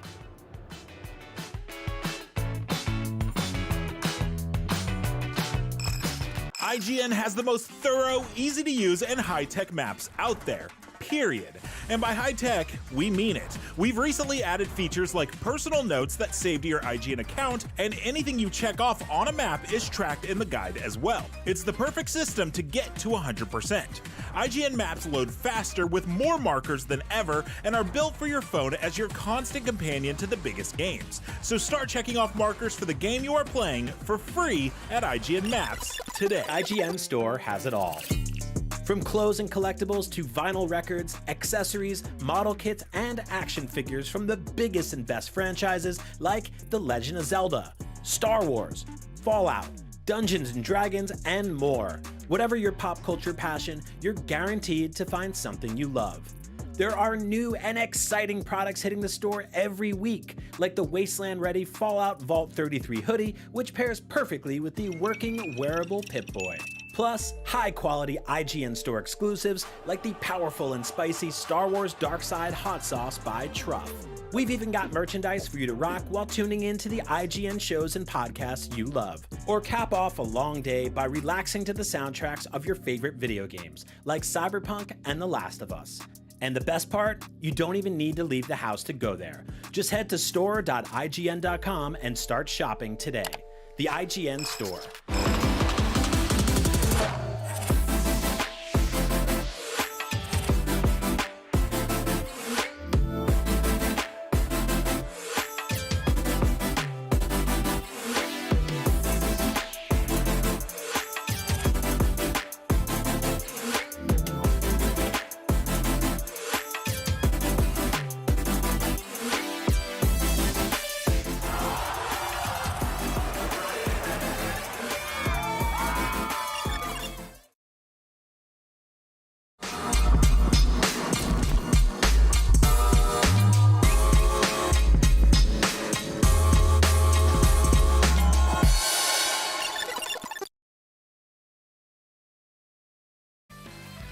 Oh hey, welcome back. This is Gamescom Studio live on IGN. We just got brand new looks at Avowed and Civilization VII. And guess what? There's still so much more to come. Okay, but first, did you know Gamescom itself has been turned into a game? Gamescom Epics is an RPG built right into the Gamescom website that lets you earn cool rewards and discover what the show has to offer. You'll solve puzzles, complete quests, and collect digital trading cards along the way. Head over to gamescom.global and look for the Epics tab or scan the QR code on screen to begin the adventure. Gamescom.global is also where you will find out more about the Gamescom Goes Green initiative. This year's show is running on 100% renewable energy, and exhibitors are also doing their part by building more sustainably, reusing portions of their booths, and avoiding single-use material. Coming up next, we're checking out an extremely cool World of Warcraft 4D VR experience. And after that, we're talking to the team behind FragPunk, a 5v5 shooter where the rules change every match. And be sure to join us tomorrow for another jam-packed day of Gamescom Studio, starting with a closer look at Indiana Jones and the Great Circle. But right now, here's a look at a whole new way to experience World of Warcraft that you only find at Gamescom. Oh my God. Woo! Incredible. World of Warcraft: The War Within is the newest expansion in Blizzard Entertainment's MMORPG franchise and is the opening chapter of the 3-part World Soul saga. On August 26th, players will journey through never-before-seen subterranean worlds filled with hidden wonders and lurking perils, down to the dark depths of the Nerubian Empire, where the malicious Harbinger of the Void is gathering arachnid forces to bring Azeroth to its knees. To commemorate the release of World of Warcraft: The War Within and usher in the 20th anniversary of the game, Blizzard assembled several teams to commission something truly special, a 4D VR experience that transports players into Azeroth and kicks off the World Soul Saga with a bang. And what better way to break down Escape from Dalaran than by taking a peek behind the curtain to get an inside look with some of the people who made it all possible. Presented by World of Warcraft: The War Within. It's a really interesting time for World of Warcraft. The 20th anniversary is coming up. We have the World Soul Saga. Chris Metzen's back. This is a big deal for us. Already it was kind of the question of how do we do something more where someone can experience World of Warcraft, something that they've always dreamed of, but they've never gotten to actually do it in real life. Let's move! Lots of people have seen VR, lots of people have, a lot of this technology has been around for a while, but what hasn't been done is a focus on a single person's experience and being able to control certain key sensory modalities to drive the deepest illusion. We've flown right into the heart of the Nerubian Empire. Normally you're in a virtual environment with a headset, but when the world picks up and moves in concert to what your virtual experience is, this is a completely new dimension. It's assault on all of your senses. We have the chair movement synchronized with the VR image, where you get to fly on a mount, a mythical flying horse invincible from WoW, through City of Dalaran, while it's actually being destroyed. We have a number of layers that all come together to allow us to do this experience. We have a marine fan that allows you to feel the wind. We also have air cannons. Those are basically air amplifiers that shoot puffs of air at you. And then obviously the platform itself, which has 6 axes of motion that allow us to have complete control over the way the person moves. So sick. We used an incredibly high bandwidth 40 gigabit connection directly into the headset, ported right out of a very powerful GPU. Not only we recreated every single model from the game and made it ultra detailed, it all had to run in 4K in 120 FPS. We knew going in, the kind of aha moment is the tower coming down at the top of Dalaran, and then the chairs moving, and you're diving down in this free fall going into the underground sewers. Like, that is just awesome. Being able to go to Azj-Kahet, one of the new zones in the War Within, and really look around and see it from a whole new perspective that you're never going to be able to do in the game is really incredible, and I think that's the thing that I'm the most excited about. Hopefully for people that are new to the game or people that are enthusiasts, they really feel like they got a chance to live and experience 3 minutes of what it's like to be in the World of Warcraft. Having the level of collaboration across Apex, Blizzard teams, that level of human collaboration, all focus on the sole intent of bringing the game to life in an immersive way. I've never been a part of anything like that, and I just want to applaud all the team members in this because it takes an army to put together an experience like this. Azeroth itself will be mine. The fact that we managed to connect it all as one experience seamlessly just amazes me. I hope that people realize that things like these, they don't happen overnight. It's a lot of passion from a lot of people. Everyone's super passionate and committed to really delivering some amazing and magical experiences, and I really do hope that the fans get on this thing and they're just, minds are blown, right? That's the dream. We are now literally stopping this interview and heading to Germany. We're ready to go off to Cologne, Germany, and unleash this on Gamescom, so let's go. Be sure to check out this one-of-a-kind, groundbreaking experience, which will be at Gamescom from August 22nd to the 25th. If you can't check out Escape from Dalaran, but still want to be part of the experience, then make sure to check out World of Warcraft: The War Within when it releases on August 26th for PC and Mac.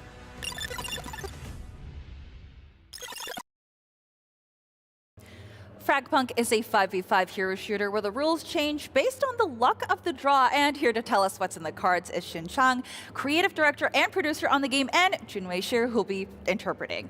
Hello, welcome. Hello. Hello, Gamescom. Hello, yes. Hello, IGN. So I have never seen people use cards. Well, actually, we have seen a few FPSs use cards as a system, but this is the one where it really relies on that. So can you explain the shard card mechanic and why you decided to go that route with your game? 就是我们之前有见过很多，有见过一些就是有把卡牌跟 FPS 结合在一起的游戏，但是我们从来没有见过这么一款巨大的制作以及那么精良的设计。你能谈论一下关于你的在设计这个碎片卡这个 shard card system 的时候的一些灵感，还有它是如何设计出来的吗？我们的卡牌系统它的核心点在于它要去修改整个游戏的一个规则，就是它不仅仅是去改变数值，或是去改变一些，或者是增加一些 buff， 它是要去改变整个游戏的规则。然后我为什么能想到这一点，是因为其实我本身是一个射击游戏爱好者，但同时我也是一个卡牌游戏的爱好者。我一直在想如何把这2类游戏做一个结合。然后，在玩射击游戏的时候，我试图去让每一回合变得并不一样。然后后来我找到了卡牌这个载体，就是让每一回合通过卡牌去改变这个规则。Okay, so the shot card system is very unique because it will change a lot of whole components in the games, and not just damages or just numbers, but the whole rules. And we believe that this is the very unique part of the FragPunk. And as for the inspiration of FragPunk of the card systems, actually I am a very avid FPS players and card game players, so it was almost an instinct for me to combine these two together. And by doing this, I believe that I can add the randomness and varieties from the card games into the FPS gunfights. Yeah, okay, so you play a lot of FPSs. I feel like in this, I see a lot of CSGO, Valorant, and maybe even a little bit of Apex with the abilities that the characters have. What would you say were your favorite games that inspired you to make FragPunk? 就是在我们的游戏里面有看到像 CSGO 或者瓦罗兰特这种对抗性英雄射击的影子，然后同样也可以看到就是有一些英雄的技能可能是跟 Apex 会比较接近。那其实我们在设计 FragPunk 的时候，灵感来源主要是什么游戏，或者说有没有参考什么游戏？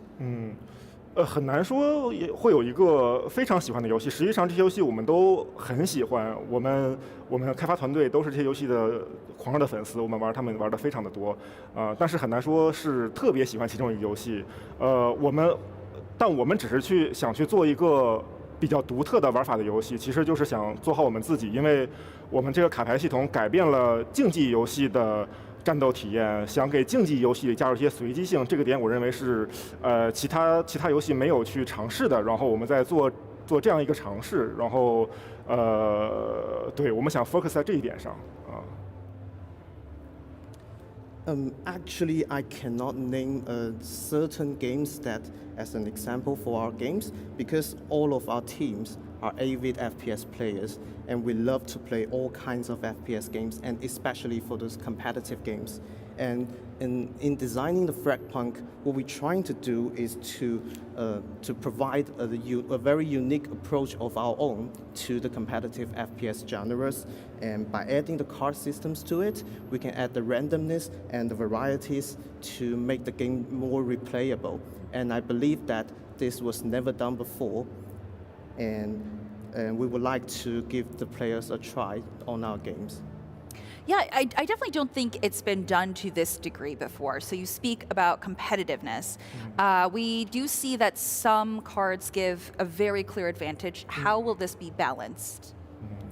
就是确实这个是我们从来没有提到过的，但是同样的有一些卡片可能会带来非常强大的优势，这种平衡性上面的问题我们是要怎么解决的？这是一个挺好的问题，这是一个非常好的问题。对，确实有些牌是比较强，有些牌比较弱，所以我们给了每张牌一个费用，一个就是你需要去投入一定的点数才能激活这张牌。强的牌它费用要求的高，然后低的牌费用要求的低，所以你需要去。这是一种策略选择，就是大家的钱是差不多的，两边的钱是差不多的，所以你需要去选择，你是一口气投入到一张牌激活同一个牌，然后比如投入5点激活同一个牌，还是说投入2点激活2张稍微弱一点的牌？其实这是一种就是我感觉它会达到一种平衡性，因为你的资源是一样的，只是最终选择的牌不一样。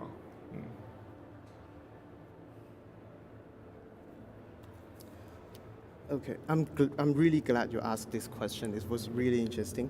And in dealing with this, it is natural that the cards will have its advantages and disadvantages. But what we're doing is to give a cost to each card. So different cards will have different costs according to their powerfulness. So that means the more cost a card will cost, the tokens, the more powerful it will be, and the less powerful cards may cost less tokens, and so this is kind of economic decisions for your teams to make. So whether you would like to place all your bets and invest all your tokens in a single game, or you want to save some tokens for the next game. 对，虽然两边的牌是不一样的，但是他们的经济是差不多的，这样保证他们对资源是差不多的，然后他们只是要去想如何管理这个资源。Yeah, and both teams will have similar resources to invest in the cards. So all they have to do is to decide which card to use.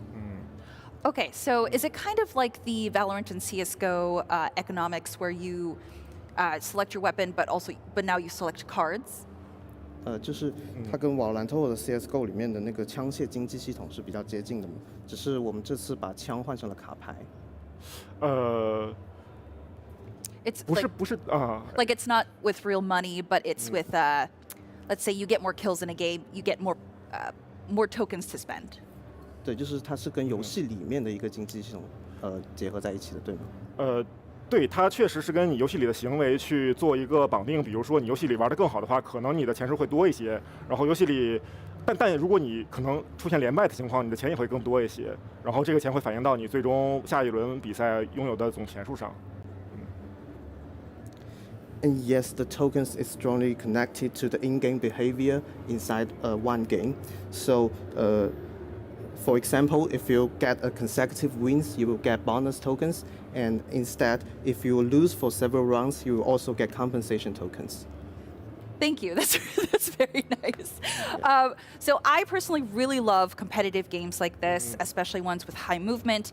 And I think you did say somewhere that this was going to be very fast. The rounds are 2.7 seconds. I know a lot of people don't like high time to kill. Can you explain why you decided to go the faster route?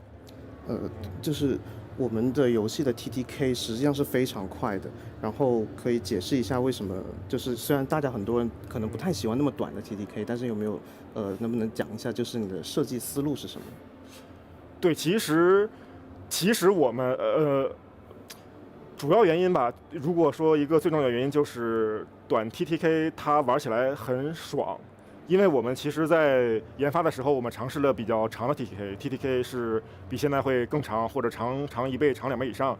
但我们会发现，在长 TTK 下，整个击杀的反馈会变得比较差，就是你并不会感觉特别爽。当你完成一个击杀的时候，就是虽然确实这个挫败感比较强，但是你获得击杀的正向反馈也是非常强。它是一个，对它都会变得很强。So why we choose such a very short TTK is because we believe that the short TTK will actually give you more excitement, especially during the intense gunfight. And when we are developing these mechanics, actually we have tried the long TTKs, but however, although it will give you more time to deal with your enemies, but we don't think that is a good idea because it will not grant you the similar amount of excitement as the short TTK. 同时还有一个原因，是因为我们其实比较希望玩家的个人能力可以比较大的影响战局。就是如果你一个人比较强的话，你可以带动全队，你可以 carry 全队。如果 TTK 越长的话，其实这个比重会占得越小，就是你越不太可能去带领团队变赢带领团队取得胜利。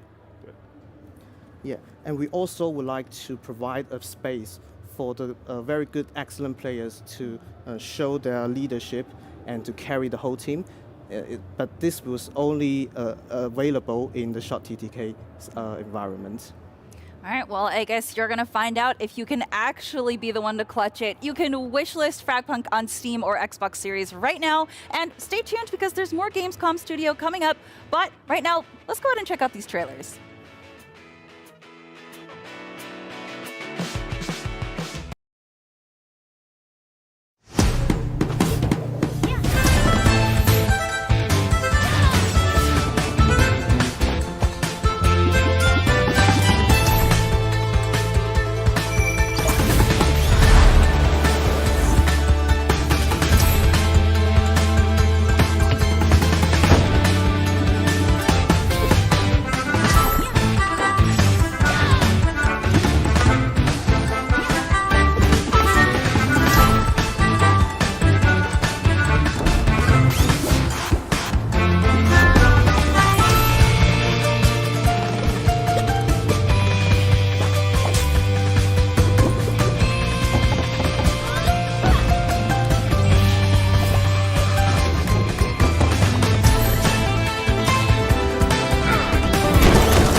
Hey, my name is Justin Miersch, lead game and level designer for Project Z Beyond Order. Project Z is a thrilling first-person zombie shooter with robust character progression and weapon customization. Set around World War II, you will take on fast-paced missions as one of 4 survivors, each with their own unique abilities and roles in co-op, so every player can choose the character that best suits their playstyle. In Project Z, you are trying to escape the secret island Breitengrad 77, controlled by Colonel Walter, the villain in our alternative world. You start together in the Hideout, a central hub in the game where you can accept missions, buy, sell and customize weapons, as well as upgrade your character. But that's not all. You also have the option to design your hideout according to your preferences along with your friends, provided that you have found enough resources and blueprints during missions or in free roam mode. We have also put a special emphasis on adding weapons and attachments that existed as prototypes or concepts whenever possible. This gives our alternate universe a fresh twist and offers you the opportunity to constantly discover something new. Plus, it gives you a range of weapons to kill zombies with. Project Z will launch on Steam, Xbox and PlayStation, so wishlist the game today and follow our social channels for all the latest Project Z news.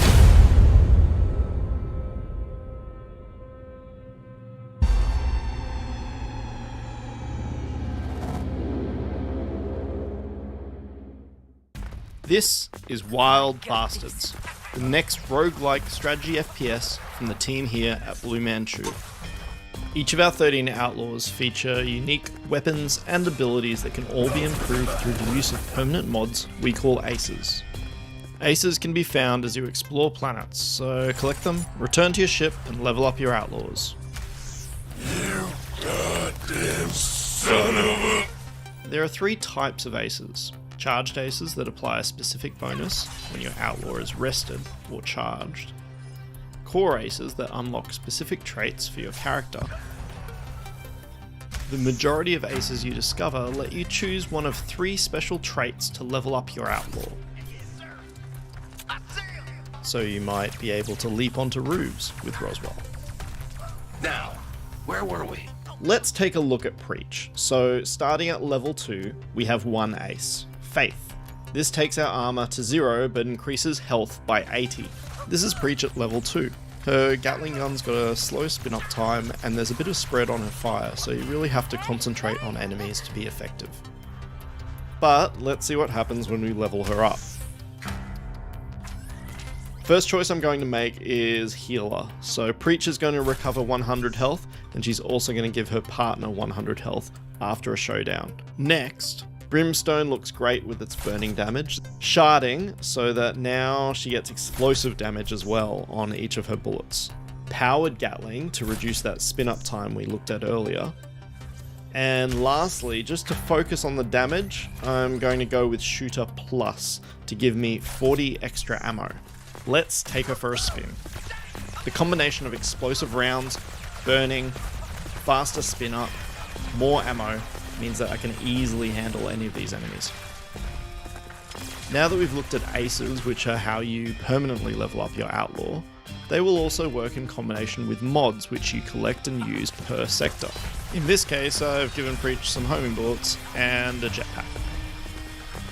My soul is armored in righteousness. These boys is just dressing up.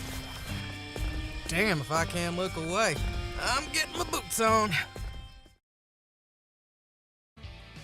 Well, that just about wraps us up for day 1 of Gamescom here on IGN. If you missed any of our gameplay deep dives, trailers, interviews, all that good stuff, go check out IGN.com and IGN's YouTube page and get up to speed on all the biggest stuff going on here at Gamescom. But before we go, would you like to discover the contents of Gamescom and receive cool rewards at the same time? Yes. Yeah? All right, well then check out Gamescom Epics. Prove your nerd know-how, solve tricky puzzles, gather the digital trading cards, and jump from level to level until the final boss spawns. Solve all the quests and grab all the fantastic rewards, search for Gamescom Epics or scan the QR code on the screen and the adventure can begin. I can't wait. And if you need something to look forward to, we've got another full day of awesome video game coverage tomorrow where we'll be sitting down with the folks behind Indiana Jones and the Great Circle, plus checking in on the massive new sequel, Kingdom Come Deliverance. After that, we'll be shooting across the galaxy to check in on Star Wars Outlaws, and then we're heading into the heart of Chornobyl with Stalker 2. All that and so much more right here on Gamescom Studio. But for now, thank you all so much for watching IGN's live coverage of Gamescom 2024. We can't wait to see you back here tomorrow.